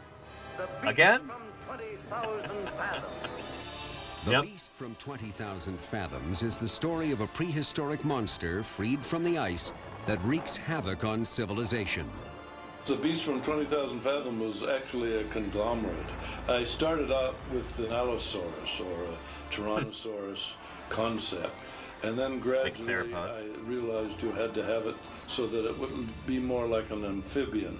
So I gave it 4 legs, and the body took on a different structure than the known dinosaurs. Released in 1953, The Beast from 20,000 Fathoms was a smashing success. Having cost only $200,000 to make, the film took in more than $5 million at the box office, and The Beast set the tone for every Monster on the Loose film to come. Including, 1953. What film came out in 1954 that would spark one of the longest-running film series in history? Anybody? There you go, Saigama. Yes, indeed. Godzilla. Yeah. There you go. That is a direct result of the Beast from 20,000 Fathoms success. In fact, the original Godzilla film was kind of a rip-off of that. In a way, it's interesting. I have ages ago, I did a video on YouTube about this.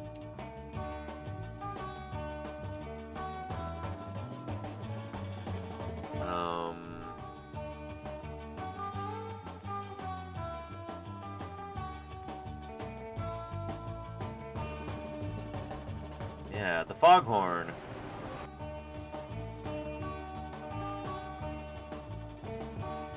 Here, I'll show you the very beginning. Now, remember this. Love is at the So here's a different Ray, not Ray Harryhausen, but Ray Bradbury. center of your life. The things that you... Hang on. Start it over. There we go. Now, remember this. Love is at the center of your life. The things that you do should be things that you love. And things that you love should be things that you do. And when I was 6, I saw a film on dinosaurs, and dinosaurs filled my life. And by the age of 6, I began to read about dinosaurs. And they affected my whole life, and wound up with me getting the work on Moby Dick when I was 33 years old, because I fell in love with dinosaurs when I was 6. I think that's beautiful, This is you know? a story about love and dinosaurs. And how when those two things combined back in the 1950s, in a small way, they changed our culture forever. Welcome to Paleontologizing. I'm Danny Anduza, and I'd like to share with you perhaps the most important little science fiction piece you've never heard of. It's called The Foghorn by Ray Bradbury. And I'm going to tell you why it matters to somebody who studies fossils. And I'd like to read it to you.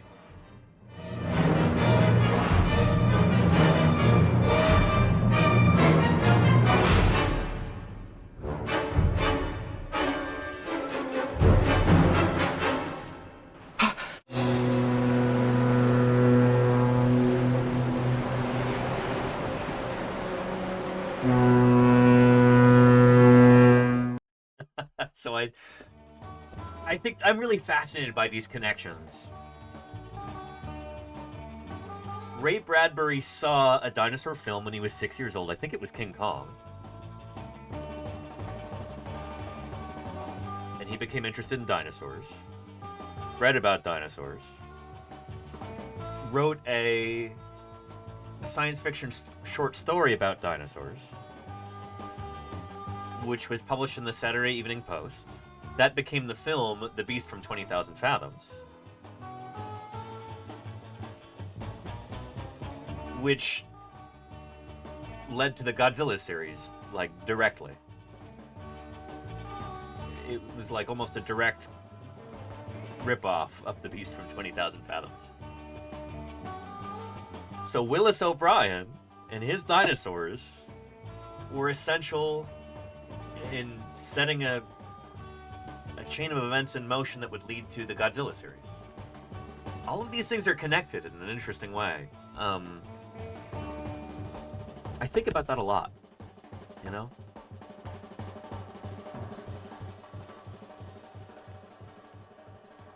So, yeah. Anyhow, let's continue. Beast from 20,000 Fathoms. During the next decade, Harryhausen turned his talents to mythology, producing such films as The Seventh Voyage of Sinbad and Jason and the Argonauts. Then, in 1965, he was enticed to start work on a remake of 1 Million Years BC. I felt we could do a better job by using the stop-motion process rather than enlarge lizards. And dinosaurs, after all, I did have a soft spot in my heart for dinosaurs. 1 million years BC. Should turn that into an alert. Erupts on the screen with volcanic excitement. Even then, most scientists thought dinosaurs were just slugs, great Mesozoic behemoths that could barely move. And Harryhausen's dinosaurs really moved the way we now know they did. Upon completing 1 Million Years BC, Harryhausen turned his attention to an unrealized project of Willis O'Brien's about an Allosaurus named Guanji. O'Brien, now deceased, had drawn storyboards for the film, including a sequence where several cowboys try to capture Guanji with lassos. One of my favorite films. So that there would be something on the set for the cowboys to rope, we built a crossbar on a Jeep, and the cowboys would rope this crossbar And then it was my job to blot out the Jeep and put the dinosaur in its place. Guanji, who made his debut in 1969, was Harryhausen's most expressive dinosaur yet, and took... And again, this is originally a project envisioned by Willis O'Brien. And I think they were going to... I want to say they were going to make the film in the 1940s when Westerns were really popular, and then World War II broke out, and the project was put on hold. It was shelved. And Willis O'Brien passed away in the interim, and then finally in the late 1960s, Ray Harryhausen got to work on this project, and they snuck it out just as the space race was really heating up, and then you had the first, what was it, Apollo 11 landing on the moon. That happened in 1969, and that's kind of the apocryphal story here, is that the Valley of Guanji was a major flop. Hardly anybody went to see it because suddenly nobody wanted to watch any movies with cowboys or with dinosaurs, I guess. Everybody wanted space films after that. That's the story that you hear. I wonder how true it really is. It sounds a little too perfect. A little bit of a just so story. But yeah, anyway. Willis O'Brien, this was his baby. Like, he envisioned this film to start with. The Valley of Guanji, 1969. He wrote out the storyboards for it, and I have one of those sketches right here on my wall. This is not an original, but yeah, here, I think I have the image here. I can show it to you large. Here we go. There you are. Yeah.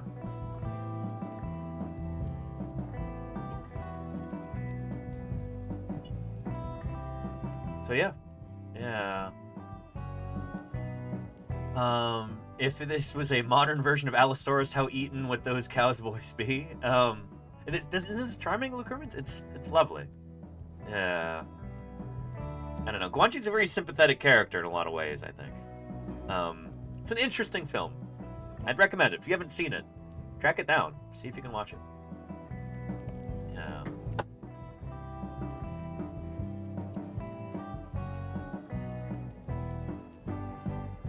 But,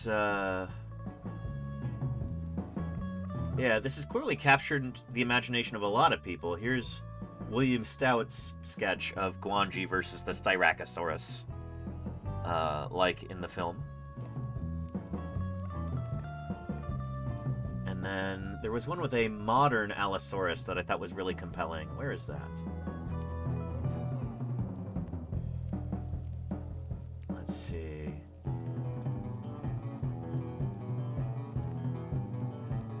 More modern depiction of the Allosaurus. Where is that?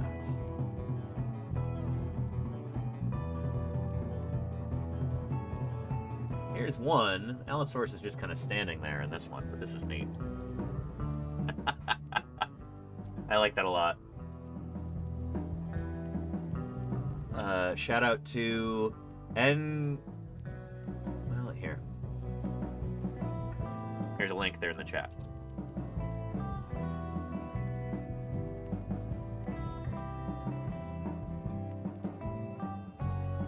Where did that go? Oh, here we go. Nice.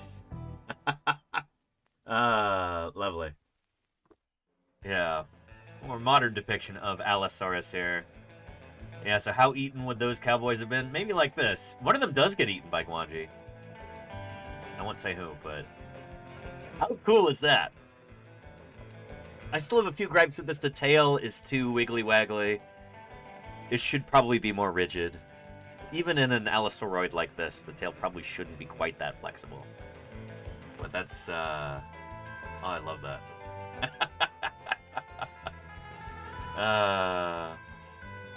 Yeah. And Max Devlin, current largest sauropod discovered. That's disputed. We don't have any complete skeletons of any of the largest sauropods. Patagotitan is probably the one that you'll hear most often for world's largest dinosaur. But, again, we're not sure. It seems like a bunch of these sauropods are kind of reaching the same, maybe, like, upper size limit for how big you can be as a land animal. So there may have been multiple largest dinosaurs. We're still kind of figuring that out. I would go into more detail about that, but I want to get through our topic today. Yeah. Anyway.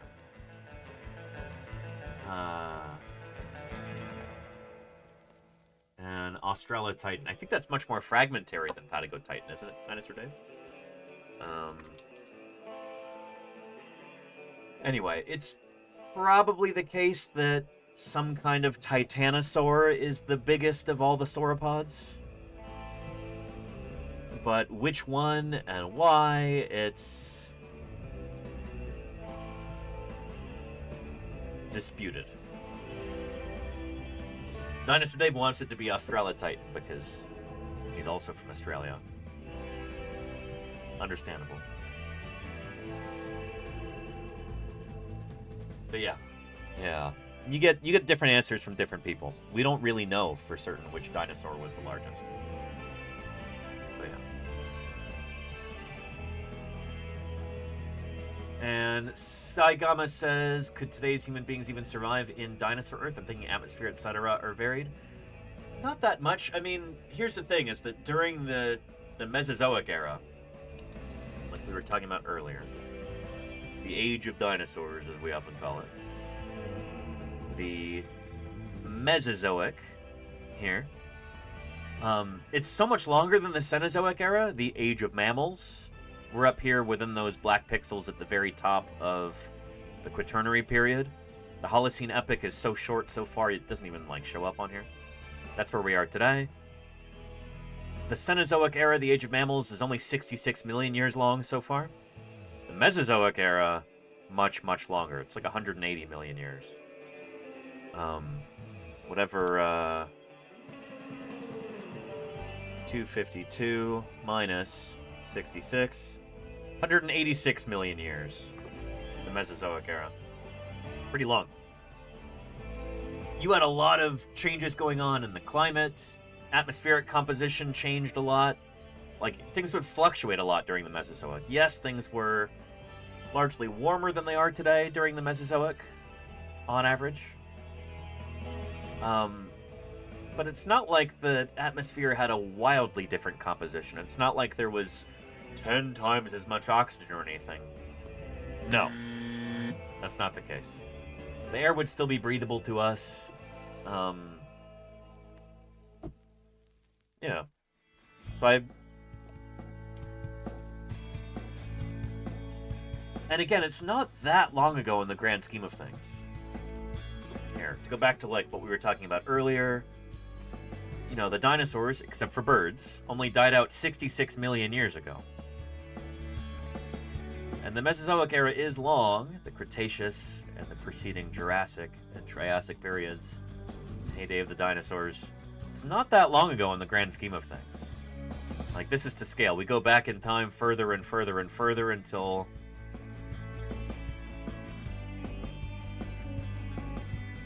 until the very beginning of the Earth. That's 4.5 billion years ago. Even a little bit more than that. So in the grand scheme of things, dinosaurs didn't live that long ago. You know?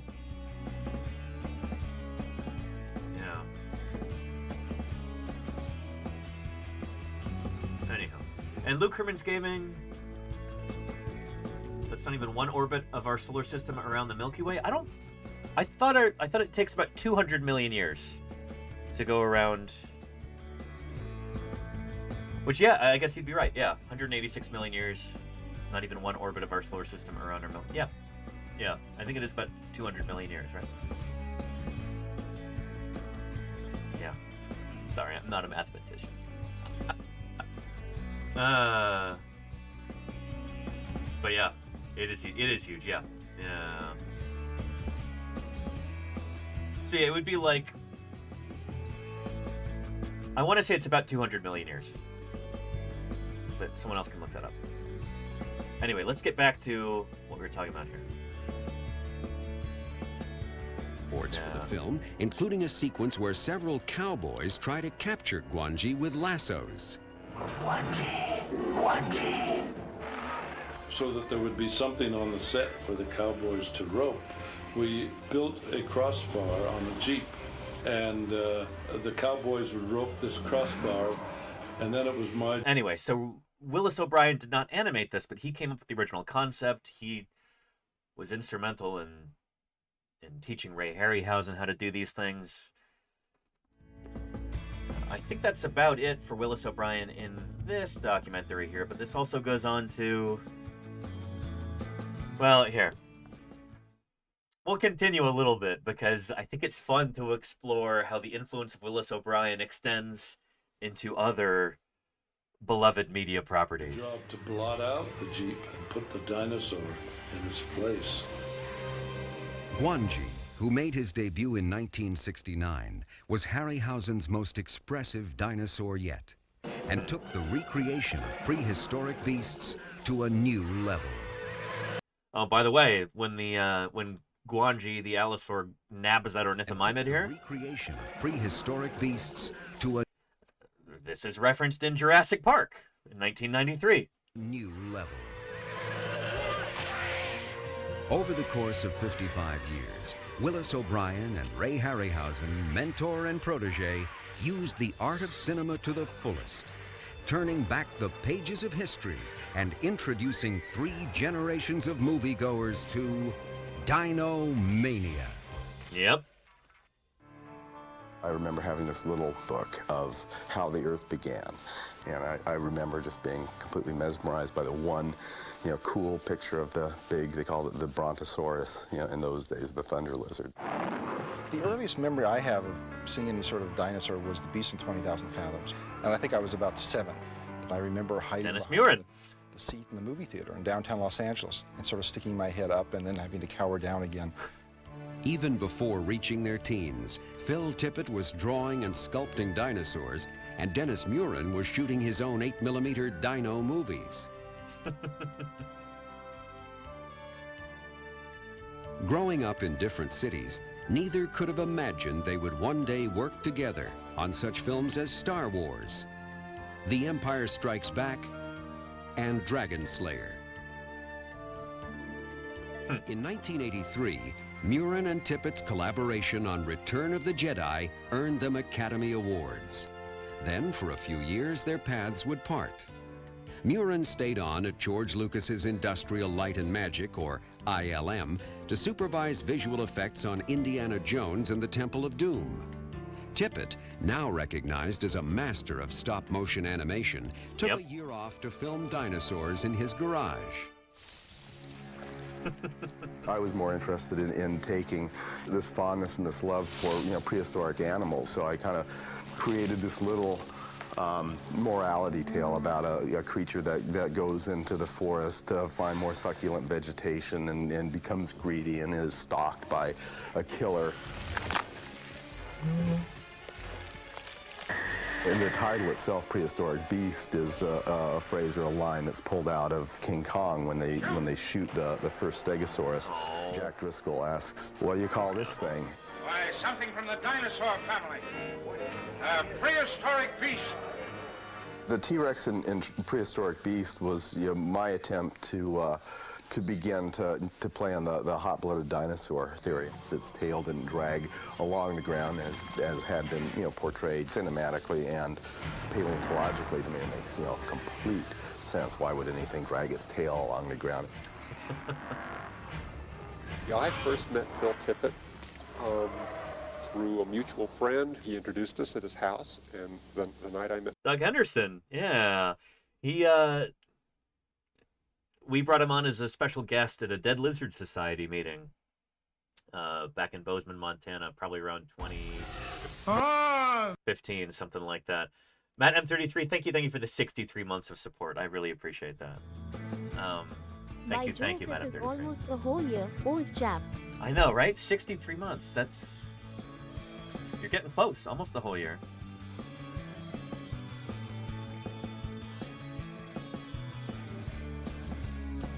But yeah, Doug Henderson, really well-known paleo artist. His stuff is so atmospheric. It's just wonderful. It's like you're there in the Mesozoic. Oh, here's one of my favorite pieces that he's ever done. With the elasmosaurs and the waves. It's so cool. I should write to him and see if I can get a print of this, because that would be really, really neat. Just look at that. Just gorgeous.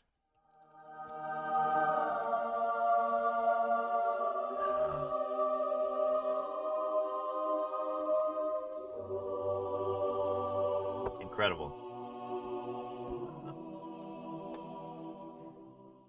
Dead Lizard Society was our like paleontology club at Montana State University. Dave Nevius, yeah, kind of like a journal club sort of deal. We'd get together and like once a month we would meet, usually on a Friday night at somebody's house, and we'd eat pizza and drink beer and talk about some, you know, a few different paleontological papers, something new and controversial, or something around a particular topic, or something like that. But you know, just a fun way to hang out as paleontologists and students and talking about our science. Yeah. Anyhow, and Dinosaur Dave, I think that is supposed to be Centrosaurus or maybe Monoclonius and Tyrannosaurus, which is funny because they didn't live at the same time. But yeah. Centrosaurus is a little older than T-Rex for sure. Anyway, here's Doug Henderson here. He showed me what he'd been working on for a year, which was, in terms of concept, so far ahead of anything that I had seen before. Doug Henderson, one of the world's foremost paleontological illustrators, was soon collaborating with Tippett on his next project, a television documentary entitled Dinosaur. Yep. I did small little sketches, and I would call them compositional drawings. They showed animals and scenes, poses, and he brought it to life. In designing the documentary's dramatized sequences, Henderson and Tippett drew on the... Yeah, anyway. Kind of getting far afield from Willis O'Brien here. Let's jump into this. We've got a full-length documentary on Willis O'Brien here. California, named Willis O'Brien. Let's start that off.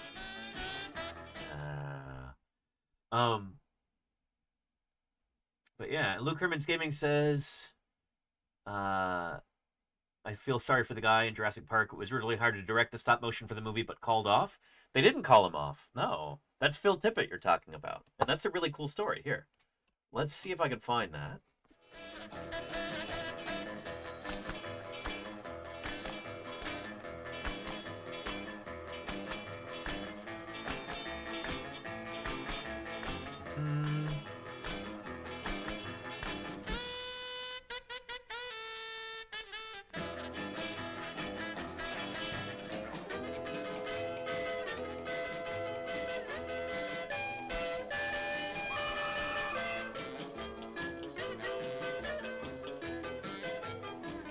Here we go. Do we have a transcript? Yes. Okay, I can search it here.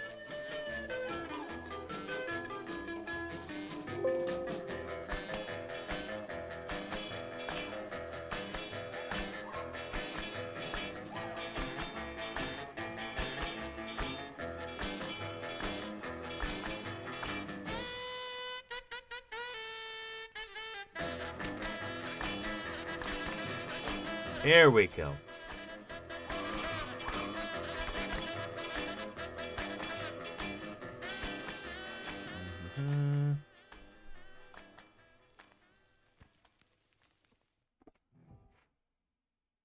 There we are. It was still jerky. And Phil did a whole...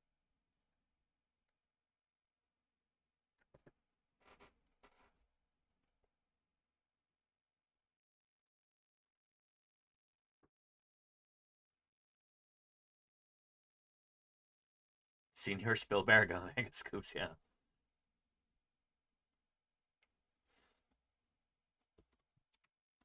So again, that's Dennis Murin right there.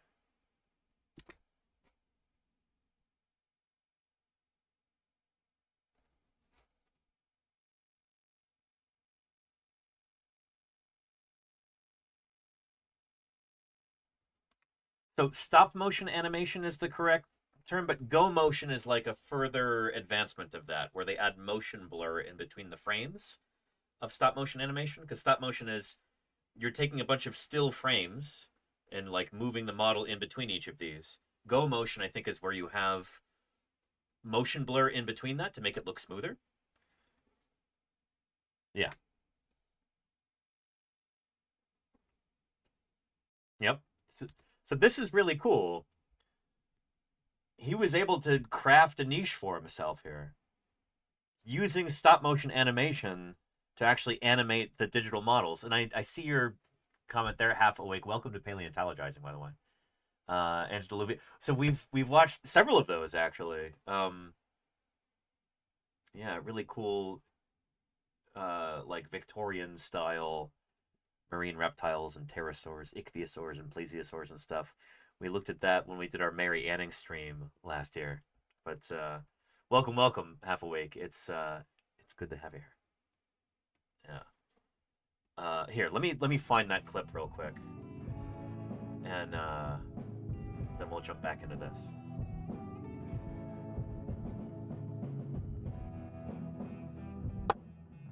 Here we go. 1 year ago.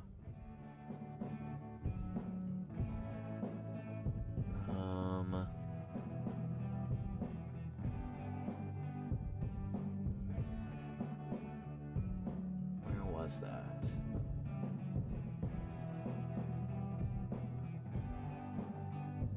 It's in here somewhere. I don't know if I'll be able to find it right off the bat, but it certainly is cool.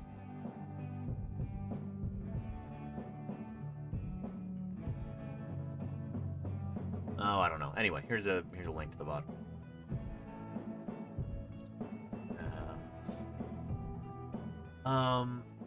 Half Awake says, thank you. I found your stream after taking a paleontology class for my final year of college studies. Very cool. Glad you got to do that. Though I went the anthro route of bone studies. Oh, very cool. Anthropological osteology. That's important too. It's good to have you here, Half Awake. Thanks for joining us. Anywho, Mayor Space says having the physical models on screen with all the texture and lighting that comes with it makes the CGI artist's job easier. They can make it more real looking if they have to invent it out of whole cloth. I agree with you there. I don't think that's actually the route that they took though with this. Take a look. Phil realized there.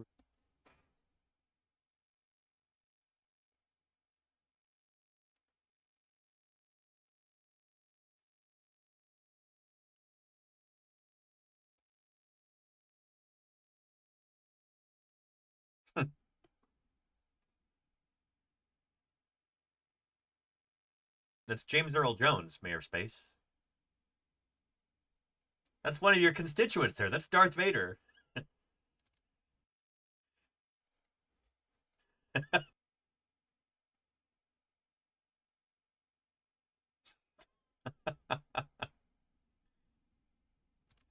So, looking at this right here, this is like 15090 could probably do all of this today, right? Or maybe not. I don't know. But this was absolutely cutting edge stuff at the time. Yeah.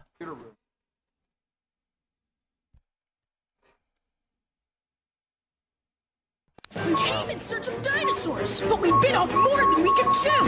And Simplex Pachinko, how was your stream? Welcome to Paleontologizing. Simplex Pachinko, how are and things? 5 raiders should have taken a smaller bite. Thanks for joining us. Again, I hope you had an excellent stream. We are celebrating the 140th birthday of Willis O'Brien, who is kind of the pioneer of stop-motion animation. We were just talking about how his work on films like The Ghost of Slumber Mountain and The Lost World and King Kong kind of directly led to Jurassic Park in a lot of interesting ways.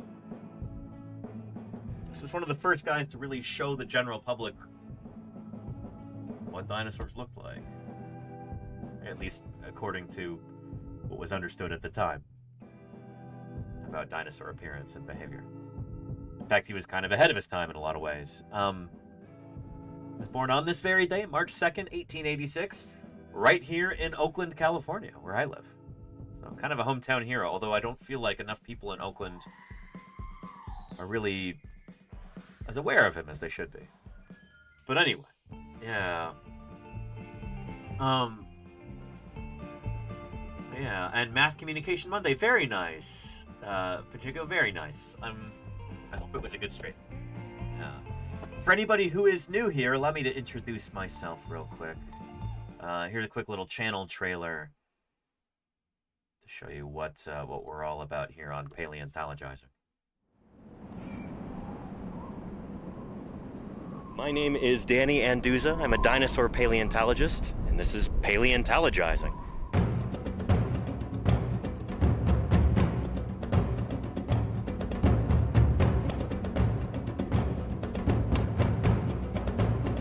Science isn't just test tubes and beakers and white lab coats. What we're doing out here is science, too. We're testing hypotheses by excavating these fossils. Join me for museum tours, interviews with other paleontologists, audience Q&A, 3D printing. It's pretty big. Who thought this was a good idea? And of course, live dinosaur digs. A limb bone from a new duck-billed dinosaur. I invite you to tune in and experience the adventure of fossil science. Anyway, that's what we're all about here. If anybody's new, welcome. If anybody's not new, welcome back. Appreciate the raid, Pacheco. Thank you again. Yeah. And nice. Max Devlin says, I recently made some 3D models of dinosaurs in Blender. Happy with some of them. I guess I find it hard to decide on the colors. Fair. That's, well, here. Speaking of digital models of dinosaurs and physical maquettes and all of that, let me show you a project that I just finished printing and assembling. Printed this overnight and put it together this morning. Here we go. It is... Well, who can tell me what this dinosaur is here?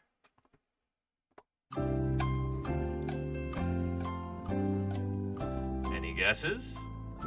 Tradoon. Not iguanodon, misanthrope, but it is an iguanodontian, but not iguanodon. Tradoon. It is not a tradoon. You are correct, Clever. Not a troodon. I already saw some correct answers here. It is Edmontosaurus. Yes, indeed. Yeah. So pretty nice. I'm happy with how this turned out. I didn't actually do a lot of sculpting on this myself. There was a file already available. This is actually the Saurian model of Edmontosaurus here. And it's pretty low poly, so like not a whole lot of polygons. But that's okay, it'll work for our purposes here. I like it a lot. When I was printing this, I'm like, oh boy, this 17 hours to print this? That's a long time. Is this really worth it? And it was done, and I'm like, holy cow, yeah, it's worth it. This is lovely. So I'm gonna paint this up and, well, fill in the seams with water putty and paint it up, and it'll be yeah, something we can have in the background every once in a while here on stream. Yeah, pretty neat. Again, Edmontosaurus, big duck-billed dinosaur. As far as we know, the biggest dinosaur in the Hell Creek Formation.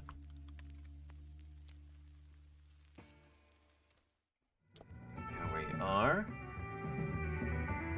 Edmontosaurus. Yeah. Oh, and this is lovely. Retro versus modern. Nice. So the kind of Edmontosaurus, back then called a Natotitan or a Natosaurus, that Willis O'Brien would have been animating would have looked like that, with the upright kangaroo tripod pose. Yeah. Nowadays, you know, it would have looked much more like this. But yeah, this is kind of the perfect size. I just love it's not too big where it's obnoxious, but it's not small enough where it just fades into the background either. I love it. This is a really nice scale. I might do some more dinosaurs in the same kind of scale. I just think it's really neat. Gav says, will you do a stream of the finishing? I don't think it's going to be that interesting to watch. And also, I tend to mess things up if I'm doing them live on stream. If I'm doing, like, painting of a physical object. So I'll probably just do that off screen and you'll see when it's done. But, yeah.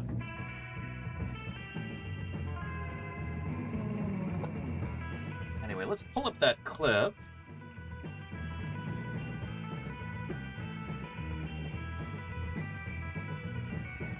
From 1925's The Lost World with Willis O'Brien, with his dinosaurs.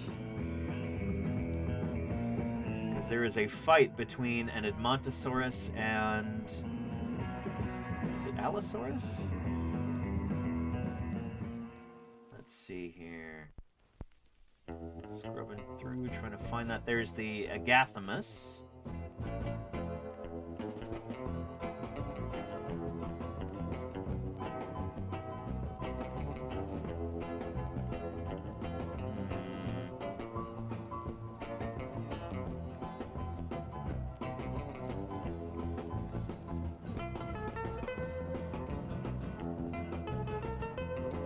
It is a pretty dramatic fight, and it's interesting. There it is. Yeah. Yeah, there we go. Yeah. Duckbill dinosaur here. I like how the herbivores bite back in these early films like this.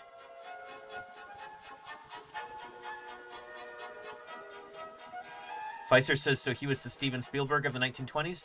No, because he wasn't really a director as much as an artist.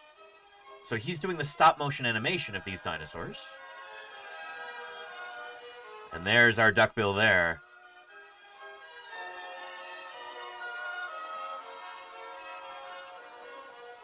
Oh, put your gun away.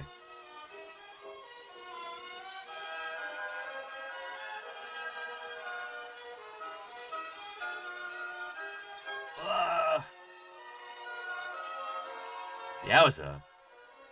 Bitten on the beak.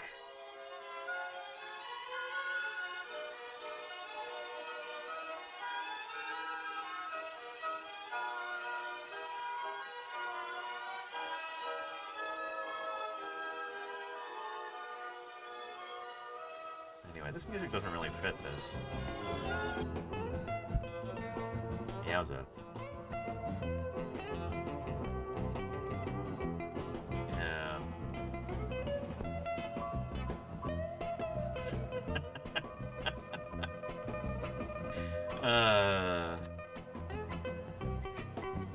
Anyway, if you want to watch that film, it is public domain now.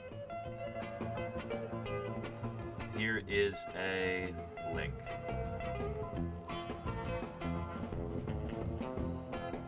There you go.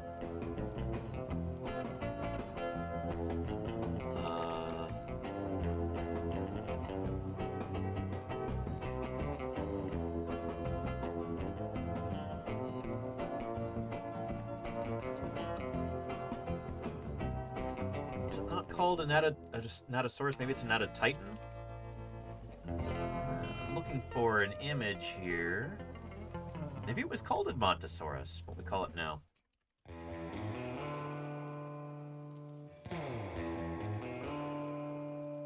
No, I'm not seeing that anywhere.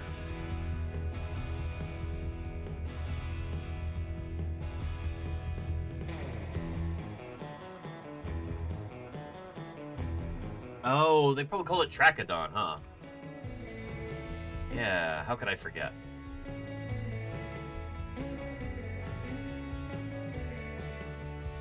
Yeah, that's it there. Nowadays, this is our more like current perception of this animal, although there are even parts about this that are out of date as of a new publication back in November.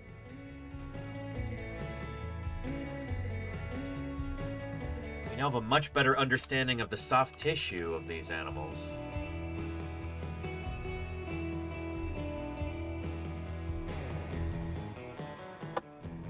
Yeah, so anyway, here is Charles R. Knight's depiction of Edmontosaurus, back then called Trachodon. Another one here.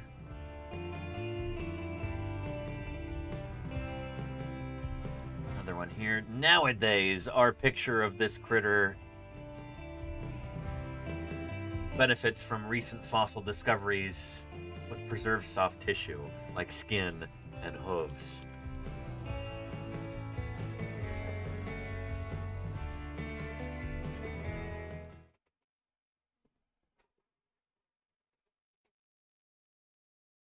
Oh, it would help if I turn the sound on, huh?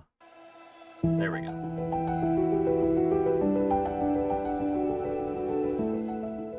66 million years ago, in what is now Wyoming, a duck-billed dinosaur collapsed beside an ancient river.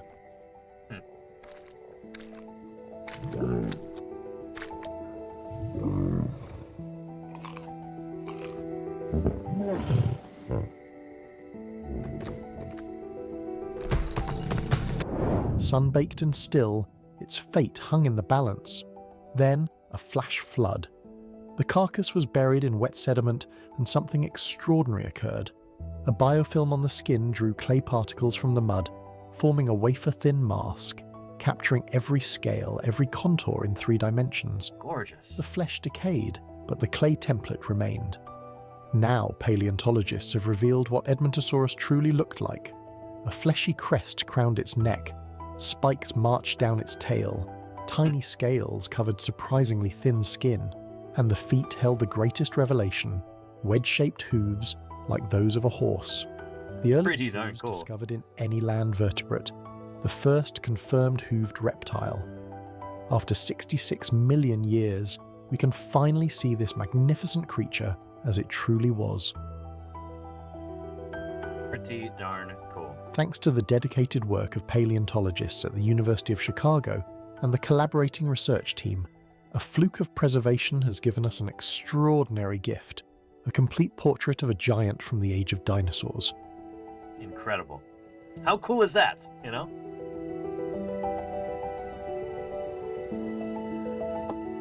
I'd love to get hold of this model, actually. Maybe I should email some of those folks and see if they could send me an STL. That would be rad to be able to print that. Do that side by side with this. And, well.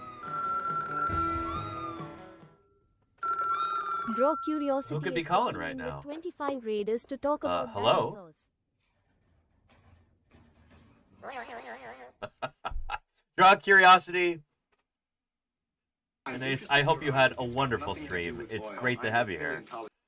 And Wildlander86, thank you for the follow. Welcome to Paleontologizing. And Ace, how was your stream? I hope it was really, really good. Wonderful to have you here. We are talking about this guy here, Willis O'Brien.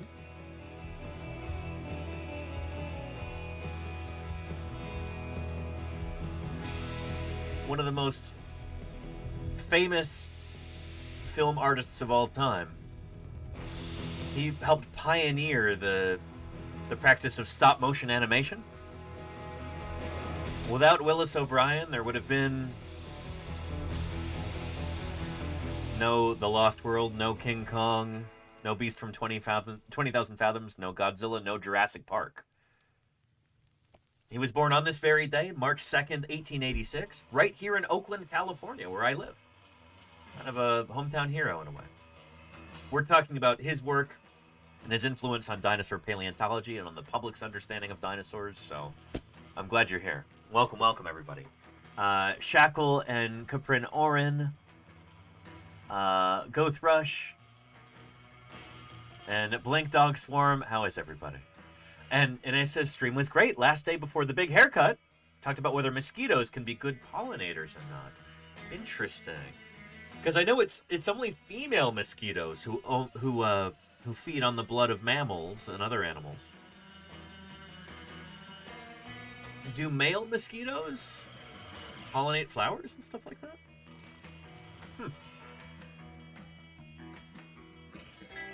Interesting. Anyway, if anybody is new here, Here's a quick little channel trailer to introduce you to what we're all about on Paleontologizing.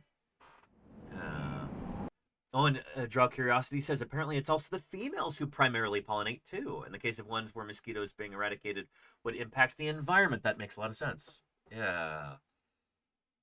Yeah, because I think it's only when they're gravid or only when they're about to breed that they take a blood meal, right? Isn't that the thing? Is that normally they don't really bother other critters?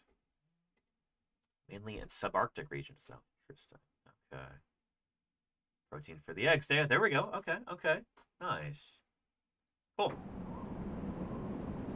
My name is Danny Anduza. I'm a dinosaur paleontologist, and this is Paleontologizing.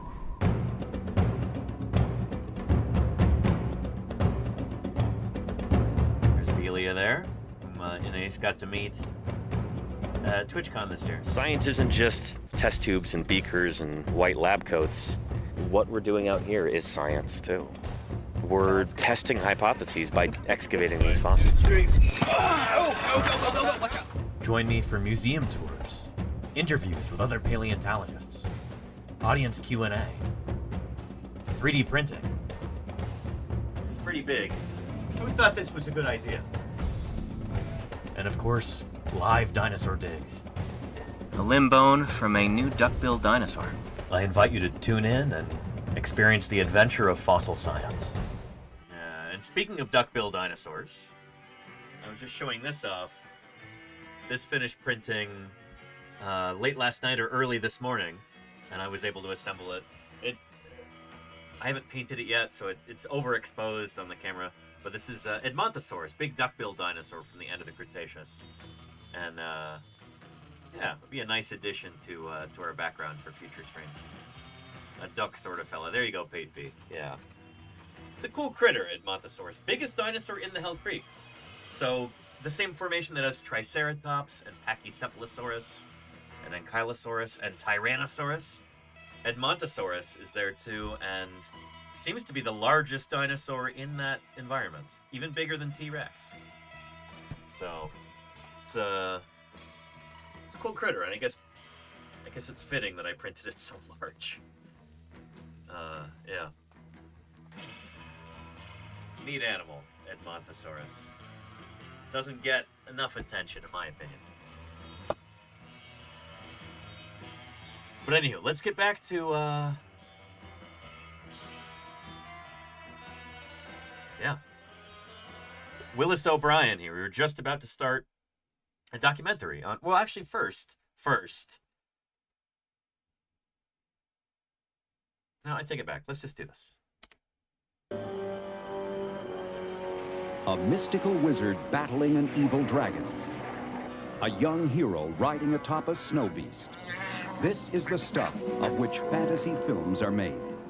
But the magic used to create many of Hollywood's fantastic creatures is a painstaking, labor-intensive technique called stop-motion animation. The first great master of the craft was Willis O'Brien, whose genius gave birth to a superstar named King Kong. Yeah. O'Brien's protege, Ray Harryhausen, thrilled audiences with his mythological creatures, taking stop-motion animation to new heights. Inspired by the work of O'Brien and Harryhausen, a young animator named Phil Tippett has carried on the tradition, helping pioneer such technological advances as Go Motion. By the way, AT-AT Walker here. And yes, that is how I say it. No at in these parts. AT-AT Walker stands for All-Terrain Armored Transport. Yeah, anyway, I'll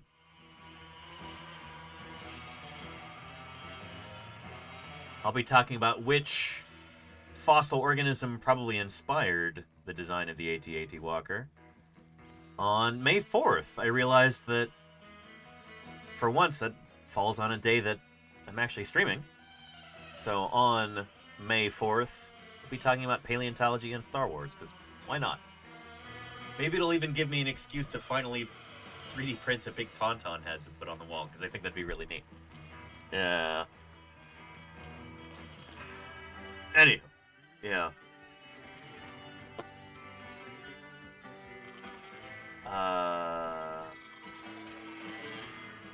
Anywho, so it's interesting that, like, the AT-AT walkers from The Empire Strikes Back,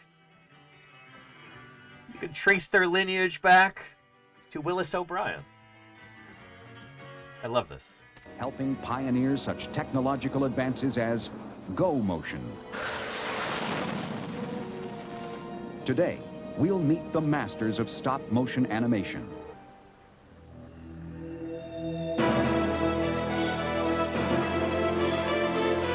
Oh, and we'll talk about the Crate Dragon, too, and how that was also, like, the skeleton on Tatooine it's a Diplodocus skeleton. Anyway.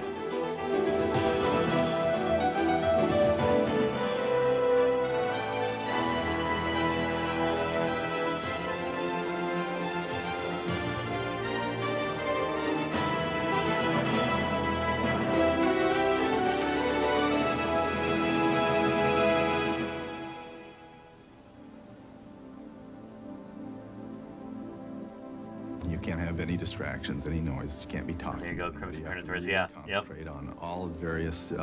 That's on my roster too to talk about. And if you were shooting a 150 frame shot, which is about 6 seconds long, that could take sometimes 6, 7, 8, 10, 12 hours, depending upon how complicated the scene was. Shoot. カリフォルニア州バークレーにあるスタジオ。一見何の変哲もないように見えますが、この中では人形に命を吹き込むという大変な作業が行われています。Stop motion animator Phil Tippett has brought some of Hollywood's most unusual characters to life for movies like Coneheads, the RoboCop films, and Return of the Jedi, for which he received an Academy Award. Stop motion animation is the technique of photographing miniature puppets in a series of still frames. When projected at the standard film speed of 24 frames per second, persistence of vision takes over, and the puppet appears to take on a life of its own. For the animator, it is an intensive process. The puppet's body and limbs are moved in very small increments, and then a single frame of film is exposed to record the image. With absolute concentration, to ensure that all the joints are moving in the desired direction with the desired momentum, the animator repeats the process for each frame. I found that after finishing a shot, you're so focused on this particular thing, you step out, you finish your shot, and download the camera. And I hope people aren't actually fighting about the pronunciation of AT-AT, because here, I'll talk about this again on May 4th. I was kind of making a joke there. It doesn't actually matter how you pronounce it, and here, I can... The guy who invented those, Joe Johnston, Hollywood guy, he used to come out and dig with us in the field when I worked in Montana. Here are those fieldwork photos. This would have been 2013.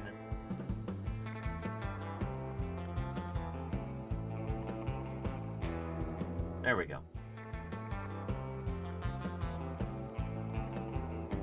So this was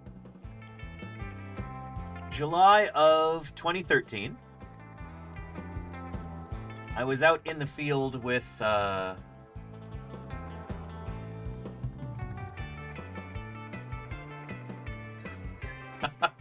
with Denver Fowler at the time. My old crew chief. We were in Livingston, Montana, or rather in the Paradise Valley, and a bunch of the Museum of the Rockies crews came together to have a 4th of July celebration. It was kind of a dramatic story. We barely made it out of camp to be able to drive across Montana, and we almost got trapped due to a rainstorm that was like washing out all the roads and everything. We barely made it out. Barely. Before the roads were just wrecked. So anyway... yeah, we all gathered at in Paradise Valley for a 4th of July celebration. And here, Denver was none too pleased. Denver's from the UK. because one of our festivities was using this, which is a big trebuchet. I think this is Carrie Woodruff's. We've interviewed Carrie on this stream before about sauropods and stuff. But we were launching watermelons at a target. And here's the target. Oh, that's such a blurry photo. Let me find you a better one. Sorry. There we go. Carrie handed me a big piece of cardboard and he's like, Danny, can you make a castle out of this? It says Britain on it. And I said, sure, Carrie. Yeah, I had the Queen in there beyond the drawbridge. And I think you can't really see it here, but there's flying monkeys around her too. Like in The Wizard of Oz. Anyway. Do you know who that is right there? Trying to set up my crummy cardboard castle? That's Joe Johnston right there. Hollywood director and the creator of AT-AT walkers. He was such a good sport. I kind of had to take these pictures there's Carrie right there too. But yeah, that's him right there. Yeah. Nuts that the guy who invented Boba Fett and Ewoks and AT-AT walkers and all of these other Star Wars things, like he worked as a concept designer on Star Wars. And he helped with a bunch of the special effects stuff. He's a living legend. He's also a Hollywood director. He directed Jurassic Park 3, which is how he got involved with Museum of the Rockies and all of that. But anyway, here he is. On this day, Denver Fowler and I got into an argument about the pronunciation of the Imperial walkers. Denver says, oh, they're at walkers. And I say, no, Denver, they're AT-AT walkers. And, like, we're bickering about this. And I was probably being really annoying about it. And then, like, sudden realization, I turn around. There's Joe Johnston right there. And I'm like, we've got a golden opportunity here. Let's ask the guy who invented this. So I walk up to Joe Johnston. I'm like, hey, will you settle a bet here? Do you say AT-AT walker or do you say at walker?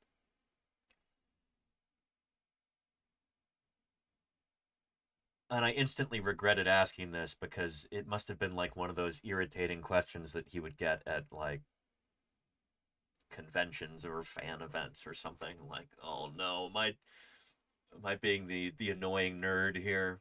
You know, it's almost like what it reminds me of is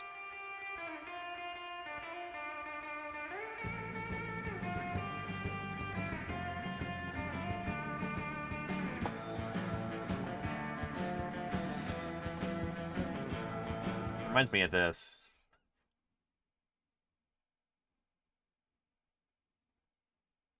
Come on, YouTube. So slow.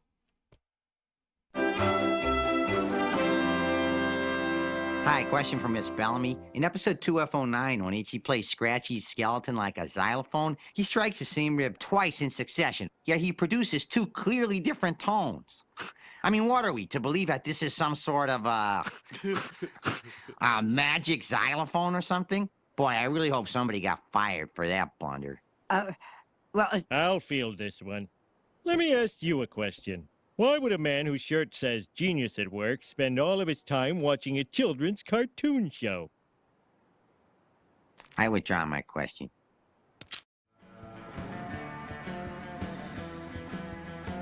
That's how I felt in that moment, because here I'd like cornered Joe Johnston and asked him this, and he like really clammed up and he just said, well, I don't know, on set we just called them snow walkers. Shoot, okay, I'm sorry. So I didn't get a definitive answer, and fair enough, you know?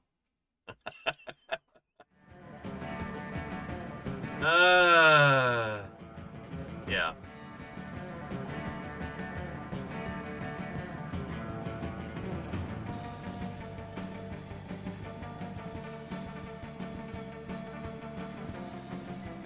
Is Snowwalker an acronym? Anyway, let's continue. Yeah. Just on this particular thing, you step out, you finish your shot, and download the camera, and come on, you got to drive home. You know, you got to wake up now. An original member of George Lucas's Industrial Light and Magic, Tippett, along with ILM colleague John Berg, was put in charge of the stop-motion animation department for The Empire Strikes Back.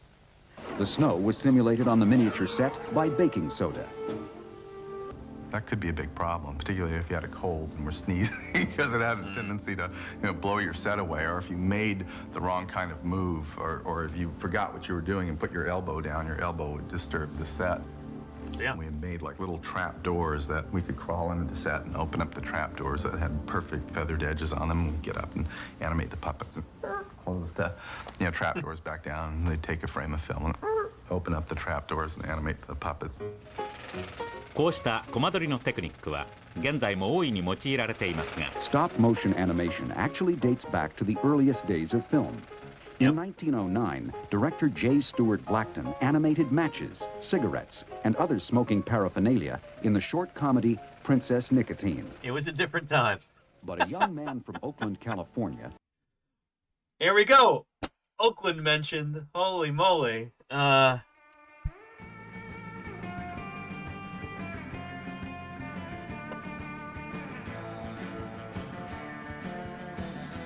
Do we not have an Oakland one?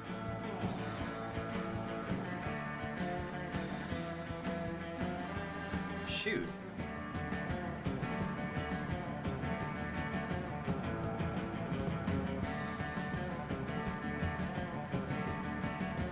Vietnam one. Romania, Chicago. No Oakland one? That's a shame. Anyway, Oakland mentioned. Willis O'Brien. Princess Nicotine.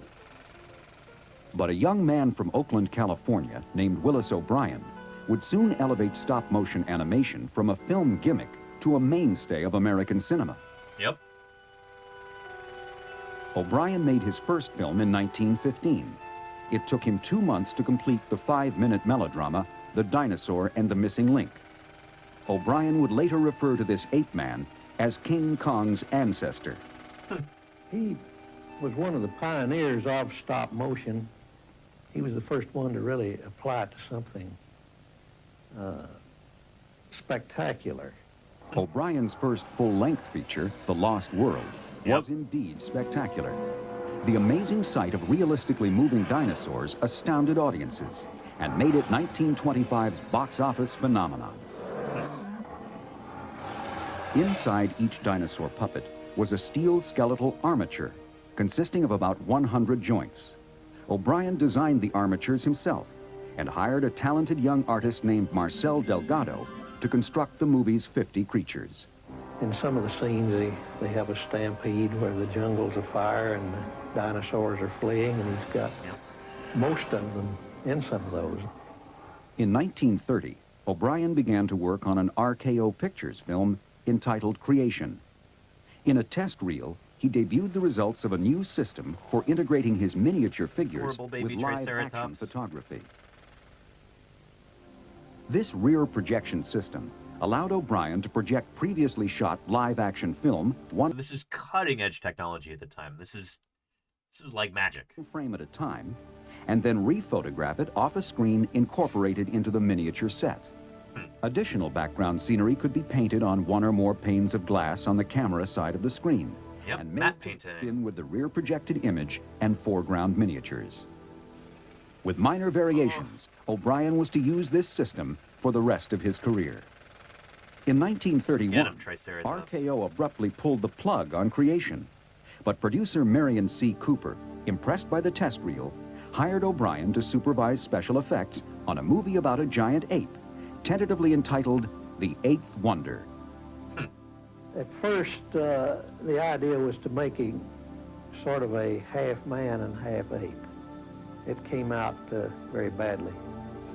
A second, more simian version of the leading character was also rejected by Cooper. But the third try, completely devoid of human features, was approved. The creature and the movie also received a new name, King Kong. This reminds me, I really want to make the sculpt and then 3D print a little altar like this with a little arrow, and then I can put some treats on it and then have a camera so Sweetie Pie and Minnie Pie will run up to it, and I think it'd be fun. One of these days I'll have time to do that. Yeah. O'Brien designed Kong's 18-inch tall steel armature. This is the original, over which Marcel Delgado used flexible rubber, cotton, liquid latex, and rabbit pelts to fashion the great ape. But more than anything else, it was O'Brien's precise and imaginative stop-motion animation that infused Kong with character. Willis O'Brien had been a boxer, among other things. And Kong himself, his fighting is almost human at times. For instance, he goes after his opponent's head. He'd try to get him by the head and stop him from chewing you up. Kong does that.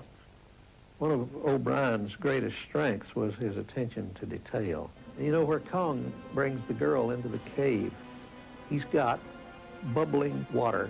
He's got the wake and the head of the sea creature swimming around in this water. He's got the plesiosaur steam rising off of this. You can't imagine the amount of work to go into that scene. Yeah. And all of it for the sake of making it that much more convincing. Again, attention to detail. Those subtle little things that help sell the illusion, they just...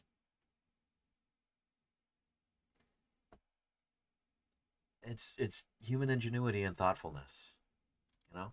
It took O'Brien and a small crew over a year to animate King Kong. Jeez. But his tremendous labor paid off when the movie opened in 1933, breaking box office records and inspiring a new generation of effects artists.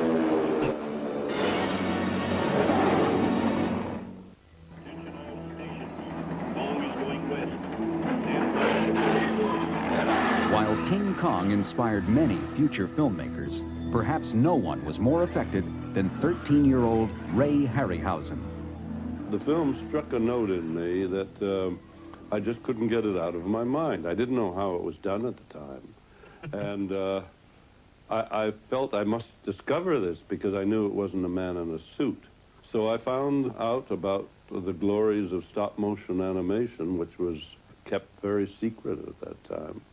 With a 16-millimeter camera and a puppet fashioned from his mother's fur coat, young Harryhausen set to work on his first amateur film, which he entitled The Cave Bear. He continued developing his animation skills, producing several short dinosaur films, and soon got the chance to meet his idol, Willis O'Brien. We told him to bring his work and come up to our house sometime soon, which he did, and brought his mother and dad and his portable screen and ran a bit of the film. I just patted him on the back and praised him, and after they left, Obie looked at me sort of strangely, and he said, "You realize you're encouraging my competition, don't you?" Harryhausen's first professional job came right after high school, animating characters for George Pal's Puppetoons.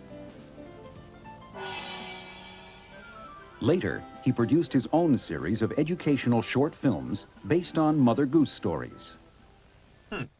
Hang on, wasn't that... Didn't MST3K do a short about this once? I feel like I've seen this before.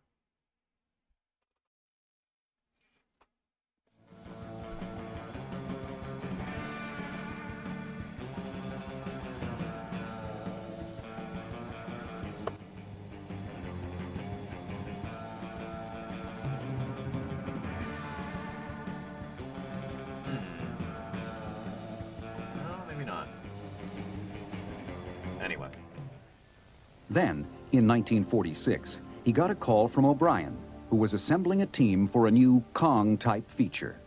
Of course, that was a big thrill of my life, was to work with them on another gorilla picture. So I had 2.5 to 3 years with Willis O'Brien working on Mighty Joe Young.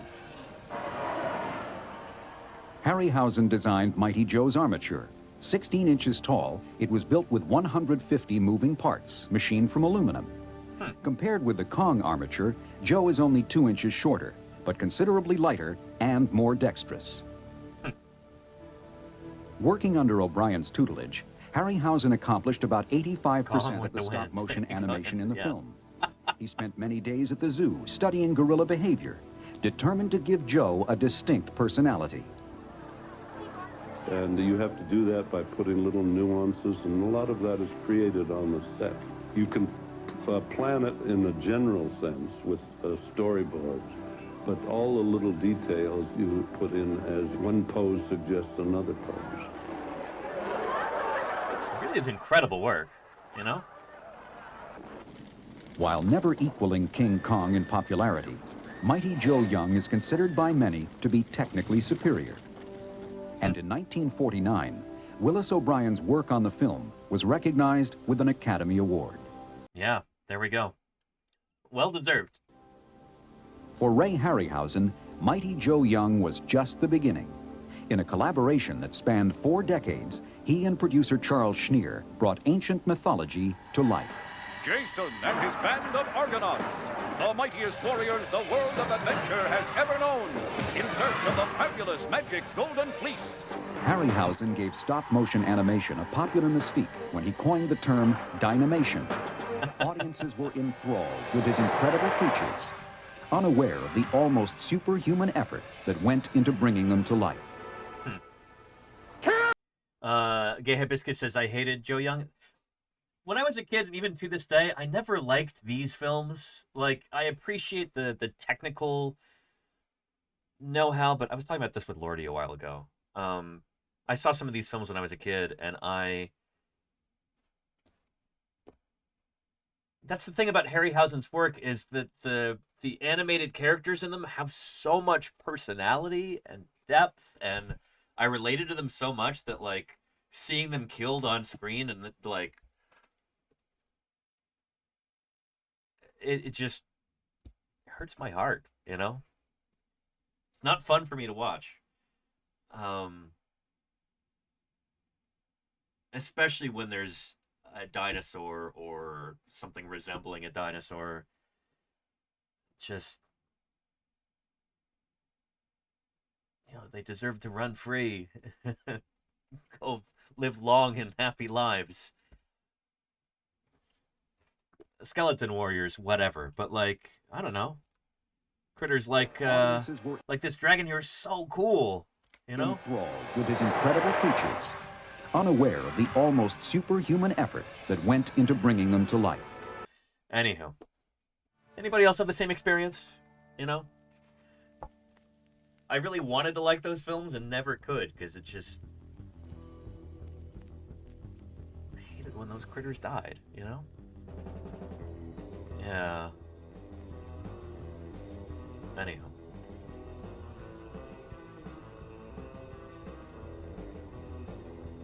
And there you go, Snowdenshi. Yeah, I can relate. Anyway, we'll fast forward a little bit to this right here. What is this? Right now, ground the sloths. character's got to walk into the scene and actually start eating these apples off the tree. Cool. And then exit the scene. The basic process of stop-motion animation is still practiced in much... That's so cool. Again, this is very similar, actually, to Brian Eng's sculpture that we just participated in the unveiling of a few weeks ago. Oh, I love this. Okay, let's find that.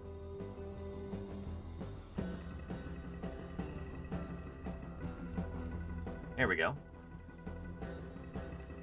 Back. Yeah.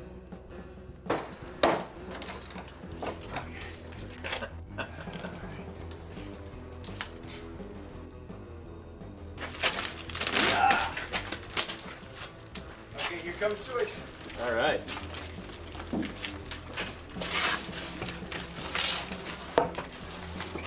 All right, everybody. Addicted to tapping. Yeah, I'm not. The lower drop clock. I hope you don't think I'm upset about the inaccuracy of the dinosaurs from the early 20th century. I mean, yeah, we're learning new things all the time. That's why dinosaur paleontology is so cool. Is it's constantly advancing. We're always learning new things. This is meant to be a celebration of that, not nitpicking or decrying these things because they're old, you know? Up to one. Yeah. Kind of.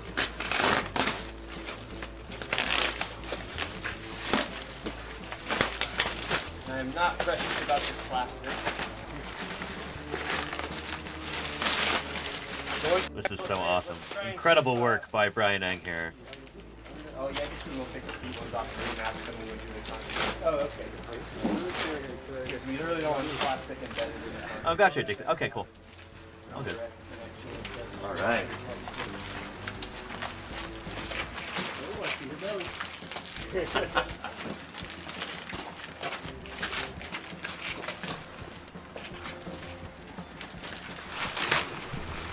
All right. A baby emerges. Ah! Wow! Oh man, adorable. Oh man, this is one of the few 3D renditions of a baby ground sloth I've ever seen. Like, This is really impressive. I don't think I've actually ever seen one. Yeah. Oh my goodness. Just awesome. Wow. Amazing. Yeah, and you see what I mean? So here's the artist, Brian Eng, right here.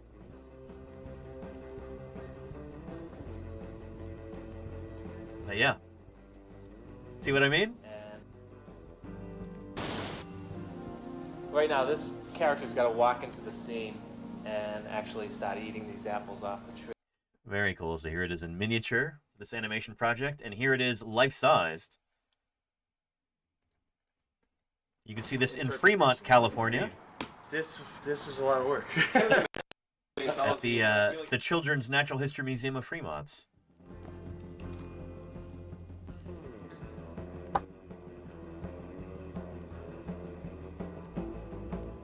There hasn't been like a news report about this yet, has there?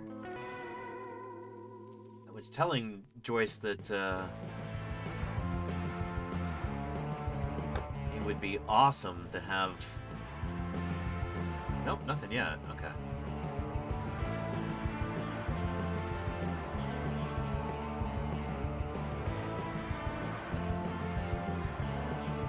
You want to go see this, and if you're anywhere near the San Francisco Bay Area, especially the South Bay, go check out the Children's Natural History Museum.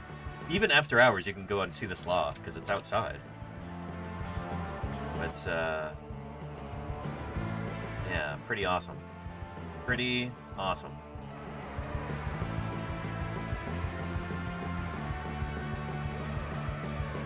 Anyway, back to this. And then exit the scene. The basic process of stop-motion animation is still practiced in much the same way as it was in the days of Willis O'Brien and Ray Harryhausen. At Kyoto Brothers Productions in Burbank, Kim Blanchett is animating this Megatherium, a prehistoric sloth-like animal for a television commercial. It is a sloth. Oh, I know this commercial. It was a commercial for Nissin, right? The ramen company. In Japanese, yeah, Claire. Yeah, let me find that real quick, because it's worth watching.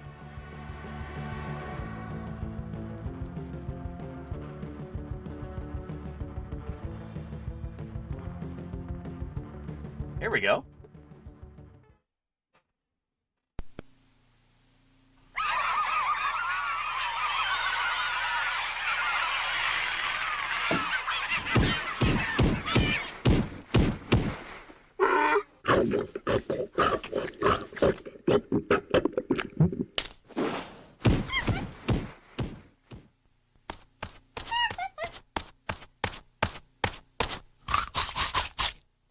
Hungry?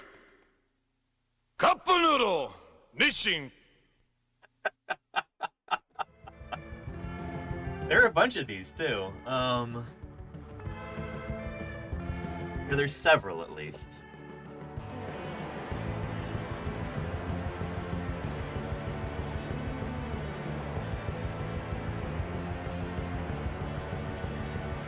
Oh, there's a bunch. Shoot, 9 minutes. Hungry?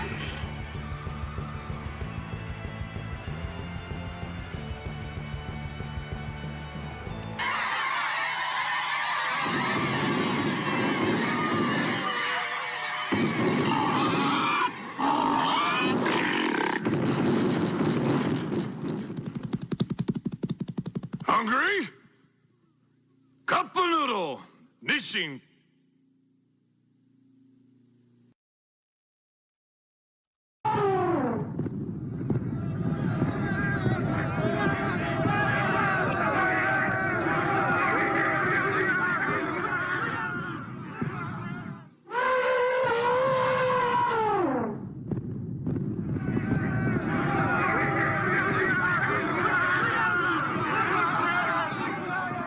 Hungry? Cup of noodle. Nishin. I'm sorry to all the subscribers who are still having to watch ads here. I hope this is worth it.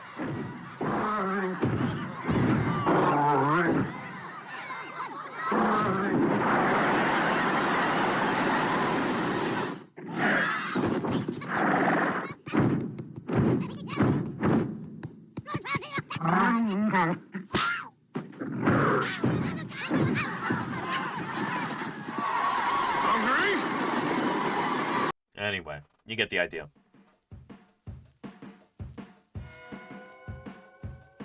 There's a link.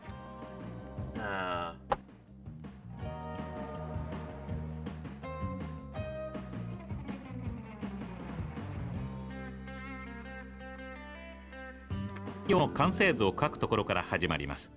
この図をもとに全長30センチの骨格が真鍮とアルミニウムで作られます。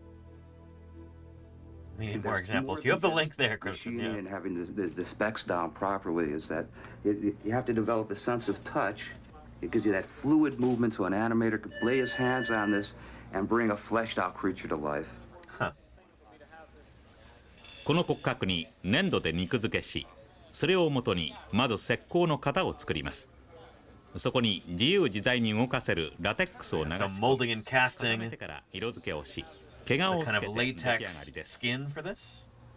アニメーターのキム・ブランシェットは映画の特撮ではおなじみのブルースクリーンの前で人形の動きを撮影します。Really cool. このブルースクリーンは後で別に用意してある背景と差し替えられるのです。There's the number of frames there.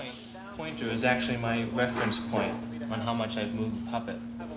But while traditional stop-motion animation tools like the surface gauge are still used, today's animators have a distinct advantage over their predecessors. In recent years, they can utilize video cameras mounted alongside the film camera, which freeze and store the previously exposed frame. How cool is that? It allows us to have a much better reference to control those minute increments and to create a much smoother movement. After 410 exposed frames, the animation sequence is ready for review. While taking Kim several days to complete, this 16-second film clip is considered a first attempt. Kim, so good. Animation director Steve Chiodo, will now begin to fine-tune the creature's movements. So what the director wants to do, the eating is fine, the walking out is fine, everything's fine. They just want to work on the entrance, the style of the walking. They think he walks a little too light-footed. His claws are so big that they want the feet to bend a little bit inward, so he's walking on the inside, the outside of his feet. Which they do. That's a sloth. They're supposed to do that. Ground sloths, that's how they walked. And then drag the feet as much as you can to make them look heavy. After making sure he has the right moves with his own body, Blanchett is ready to animate the entire sequence again. Frame by frame, he infuses the megatherium with the desired gait and personality.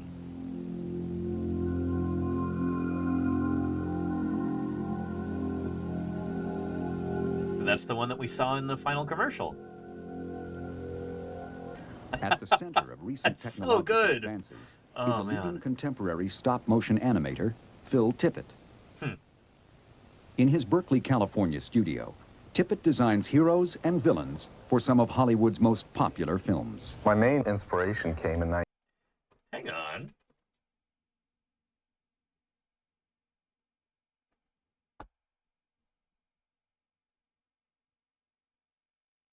When did this come out? 2 years ago. But this has to have been older than that, right? This is from, yeah, this person saying had this all on VHS, super cool series.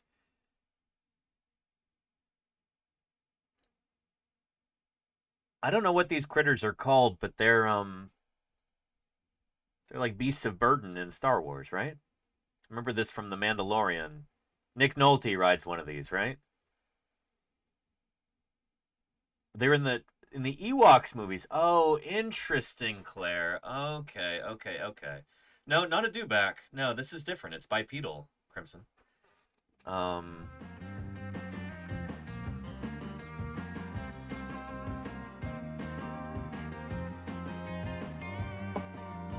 No, that's not it, Claire. What is it called?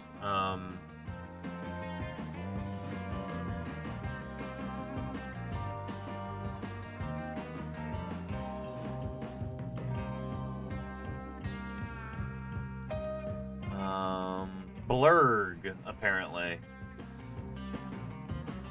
There we go. Same sound, wrong spelling. No worries, yeah.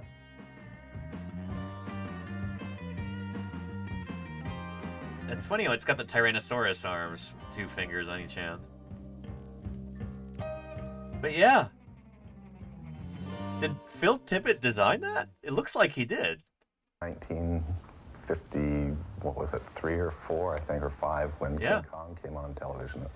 And in 58, I saw Harryhausen's 7th Voyage of Sinbad. I just fell in love with the surreality of the objects moving themselves. I had no idea what generated them, but it was just kind of a passionate fixation.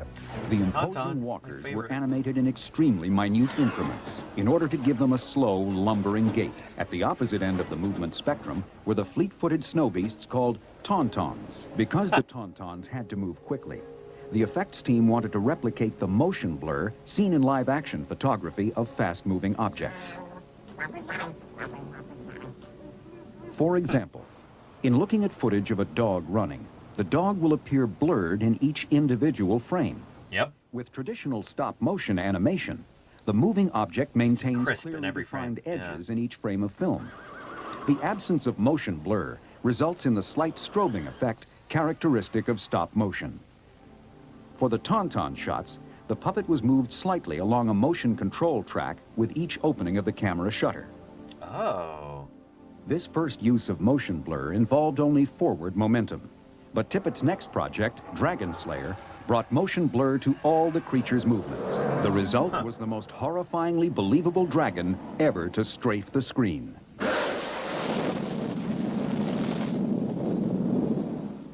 In the midst of fast-moving technological advances, Tippett continues to work with the eyes and hands of a stop-motion animator. As dinosaur supervisor on Jurassic Park, he transmitted his stop-motion skills into the computer, providing the animation for many key scenes, which were then rendered as computer-generated imagery. Ultimately, no matter what tool you're using, whether it's stop motion, go motion, computer graphics, you're learning how to work with the limitations of the tools. Look at that beautiful Camarasaurus right there. That is lovely. I wonder if he sculpted that. That you have a mental image in your mind of what the thing should be moving like, and you're constantly moving. No, it shouldn't be like that. It should be like this. You're just trying to keep all this stuff moving towards what you see in your mind's eye. And you have a little movie in your head that you're running, back and forth, and it's your imagination. Usually, I think being fired up and enthused by something that you would like to see that you'd never seen before, coming to life is a tremendous inspiration. As they continue to create movie magic one step at a time, Phil Tippett and a handful of other effects artists are carrying on the legacy of the... Well, when I was in the UK back in November, I think I probably took a picture of that, of a sign. Oh, Tauntaun, really?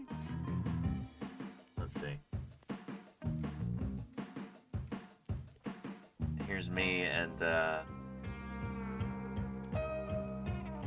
here's me just having arrived in the UK.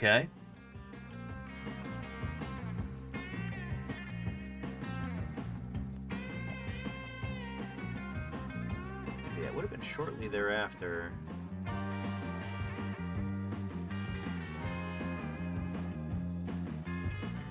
Sign that said Tauntaun, which I presume is pronounced Taunton. Taunton.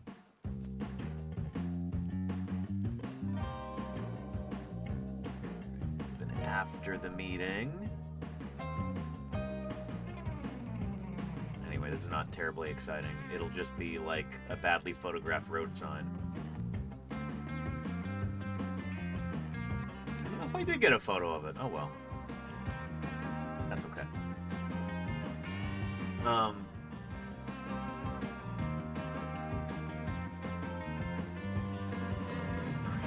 boy, Crimson. Snow Denshi says you look incredibly American next to that guard image. I mean, I don't know. I think he looks pretty flat.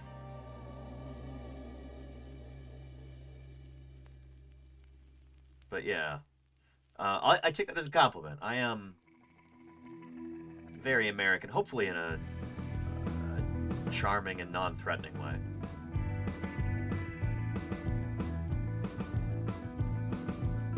Yeah.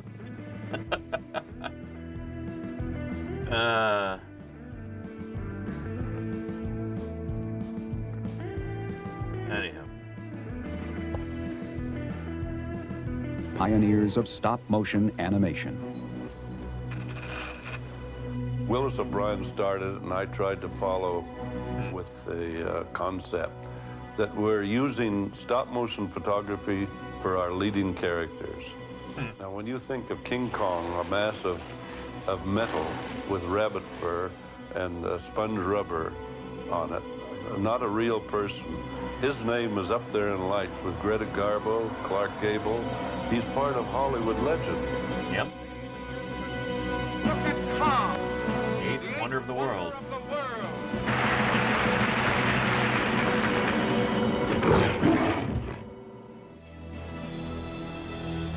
Willis O'Brien.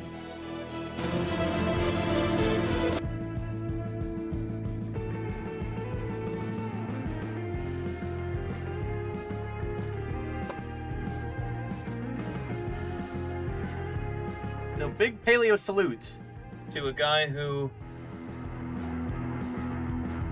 will bring dinosaurs to the world. Born on this very day in 1886. This would have been his 140th birthday. Born right here in Oakland. Something to be proud of. Anyway, happy birthday, Willis O'Brien. And thanks for hanging out with me today, everybody. It's been a lot of fun. Glad we got to talk about this today. And,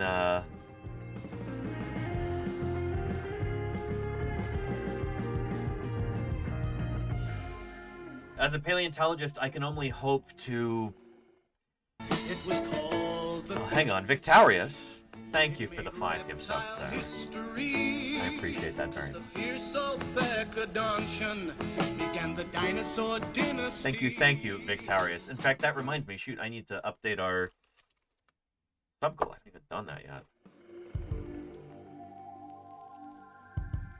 So busy with other things. I haven't even thought about making a living. How it goes sometimes. And goal. Let's make a new one here.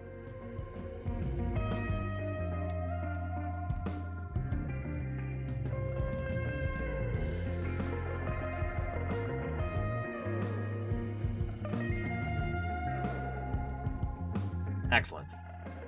I've subtracted some of the, well, you're 5 right there, Victorious. Plus several gift subs, I think, from Golganek and Lenina. Yeah. Excellent. Thank Thank you for your generosity there, Victorious. 5 lucky chatters won't have to watch any ads at all for the next month. I appreciate your generosity and your support. Oh, no worries, Lenina. Sorry. Yeah.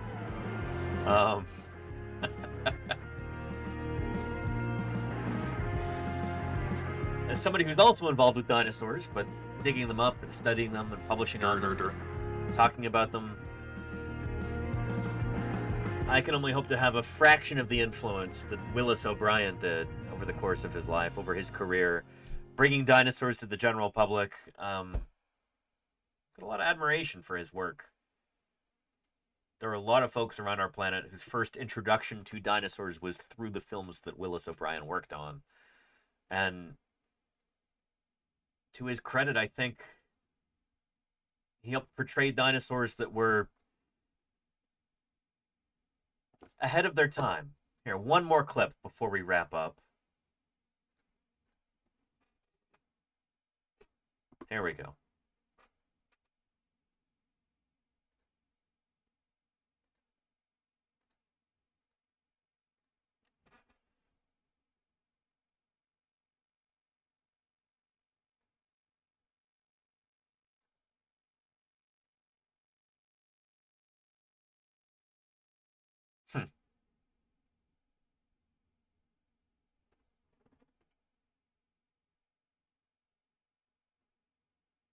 Right.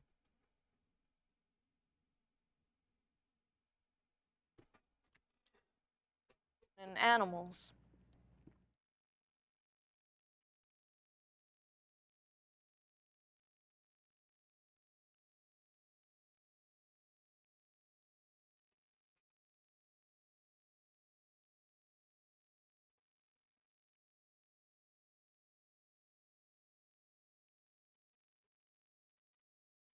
So, like Willis O'Brien, who came later, Charles R. Knight studied animals intently. He sculpted them. He wanted to understand them as living creatures and put them into the public eye.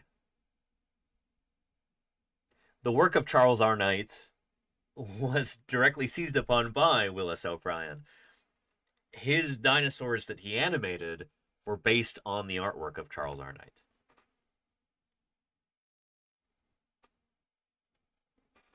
He was really the artist who defined dinosaurs for the rest of the world. There we go. Edmontosaurus again. Yep.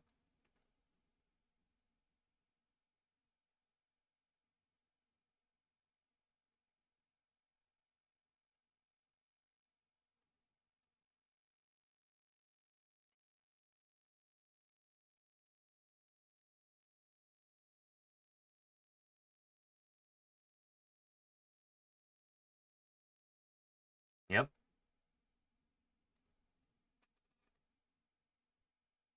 And there you go, Charlie's Dragon. Yeah. Yeah. Well, Charlie's Dragon. Barnum Brown came after Charles R. Knight. Charles R. Knight was advised by Edward Drinker Cope, is who you're thinking of. Yeah. And we'll talk about that later. Exactly, Charlie's Dragon. Yeah. Yeah, Edward Drinker Cope. Precisely. That's a really neat story. I would dive into that right now, but it's getting late. We got to wrap this thing up pretty soon. So, but we'll talk about that in future weeks.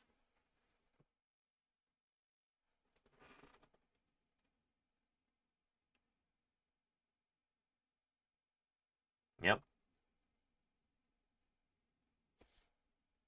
Out of Tyrannosaurus in, horizontal.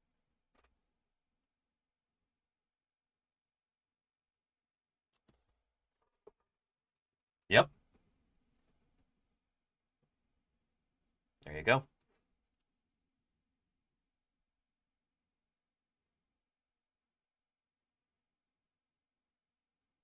Yep.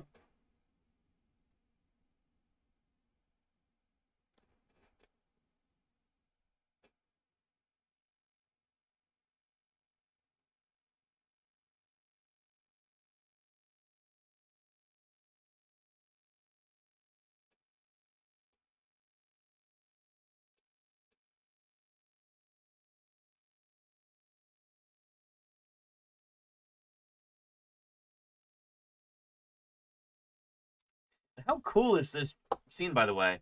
You've got, like, real running water going through here.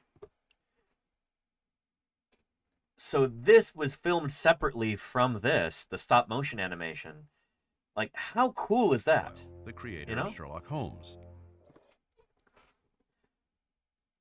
Just those details like that are exquisite.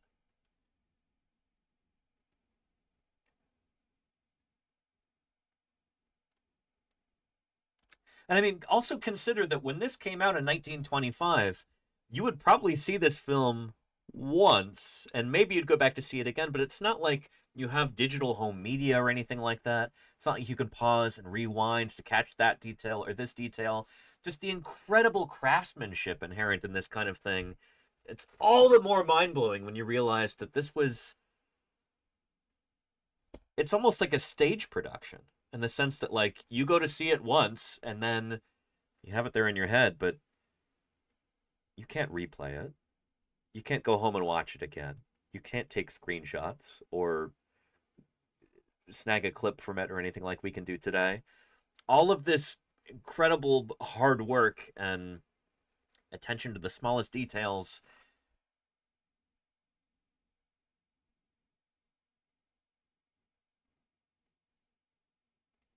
The pride in that craft is it's impressive. It's so cool, you know? Details like this, just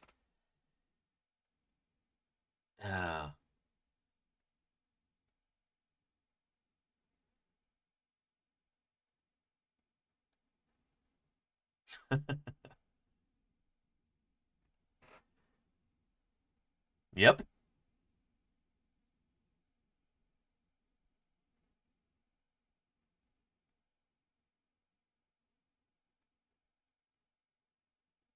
Yep.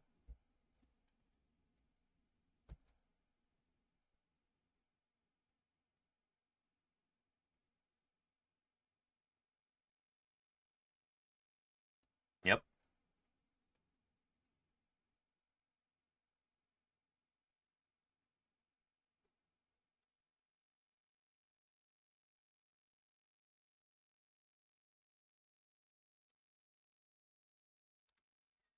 Dave Nevia says, who's the narrator? I believe that is it Edward Herrmann? The grandfather from Gilmore Girls. Is Edward Herrmann his name? Edward Herrmann, there you go. Yeah.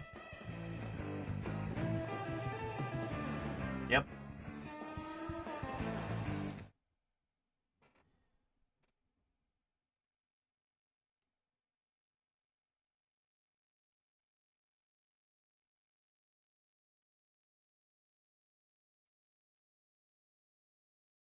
Yep. World in 1925, and that stuck in my mind.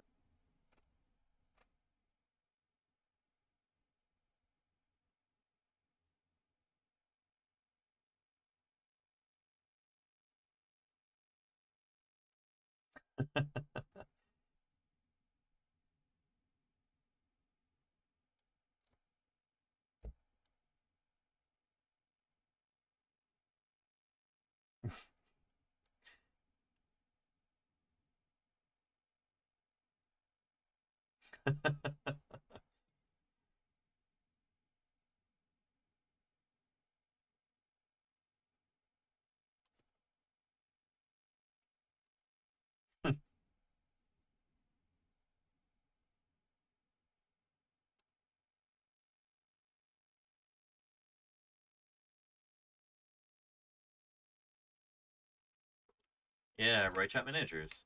Anyway, let's go forward a little bit to King Kong here. There we go.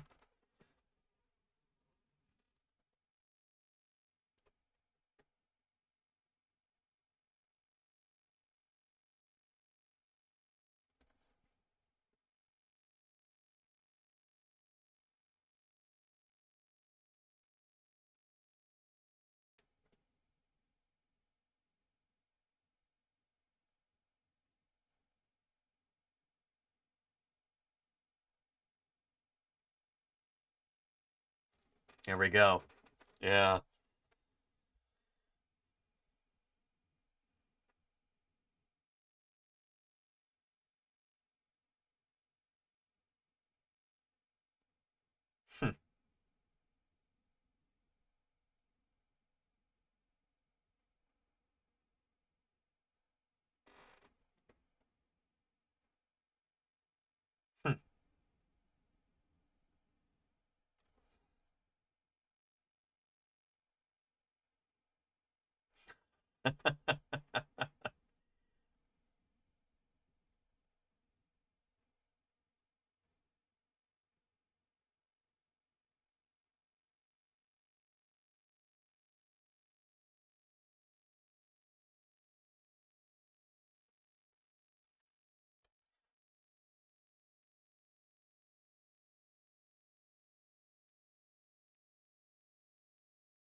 And yeah, that's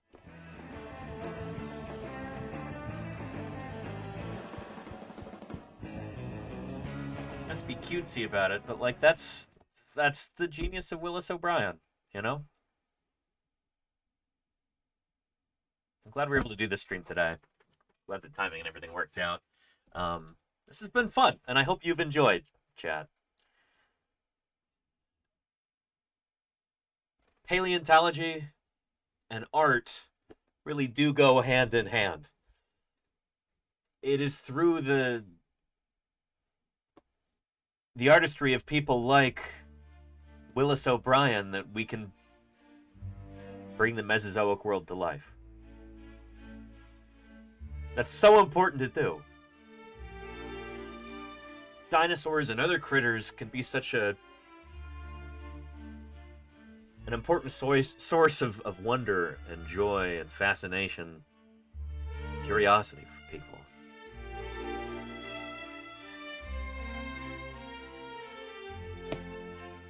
As a dinosaur researcher, I aspire to get people excited about these critters, and again, I hope to have even a small fraction of the influence of somebody like Willis O'Brien.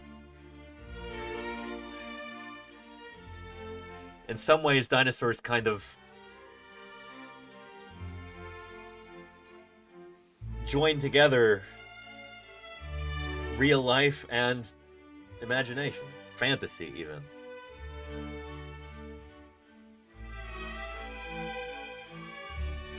And it's such a privilege to be able to study these creatures. How lucky are we to even know about them at all?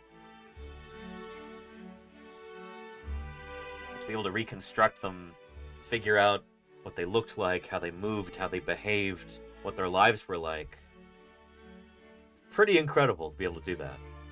And to be able to communicate that to the public is a tremendous privilege. So I am very, very grateful to everybody who makes that possible through their support of this community.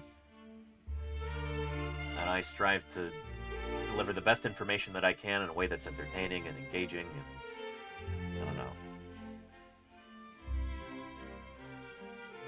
I try and get a little bit better with each of these streams, but it's thanks to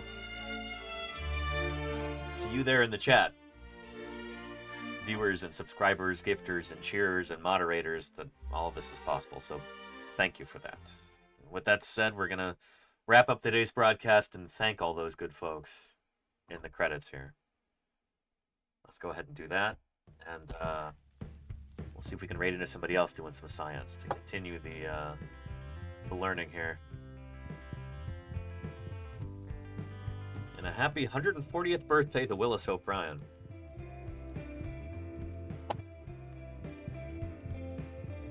Let's see who else we've got live on Twitch right now. Let's see. Speaking of art and science, let's go right into Casey Snowart.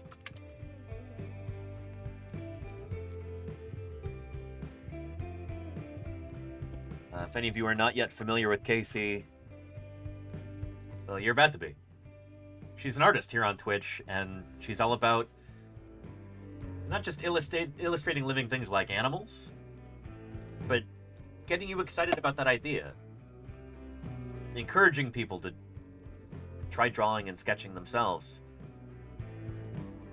She can teach you how to do this kind of thing. Even if you think it's not possible, you could do it.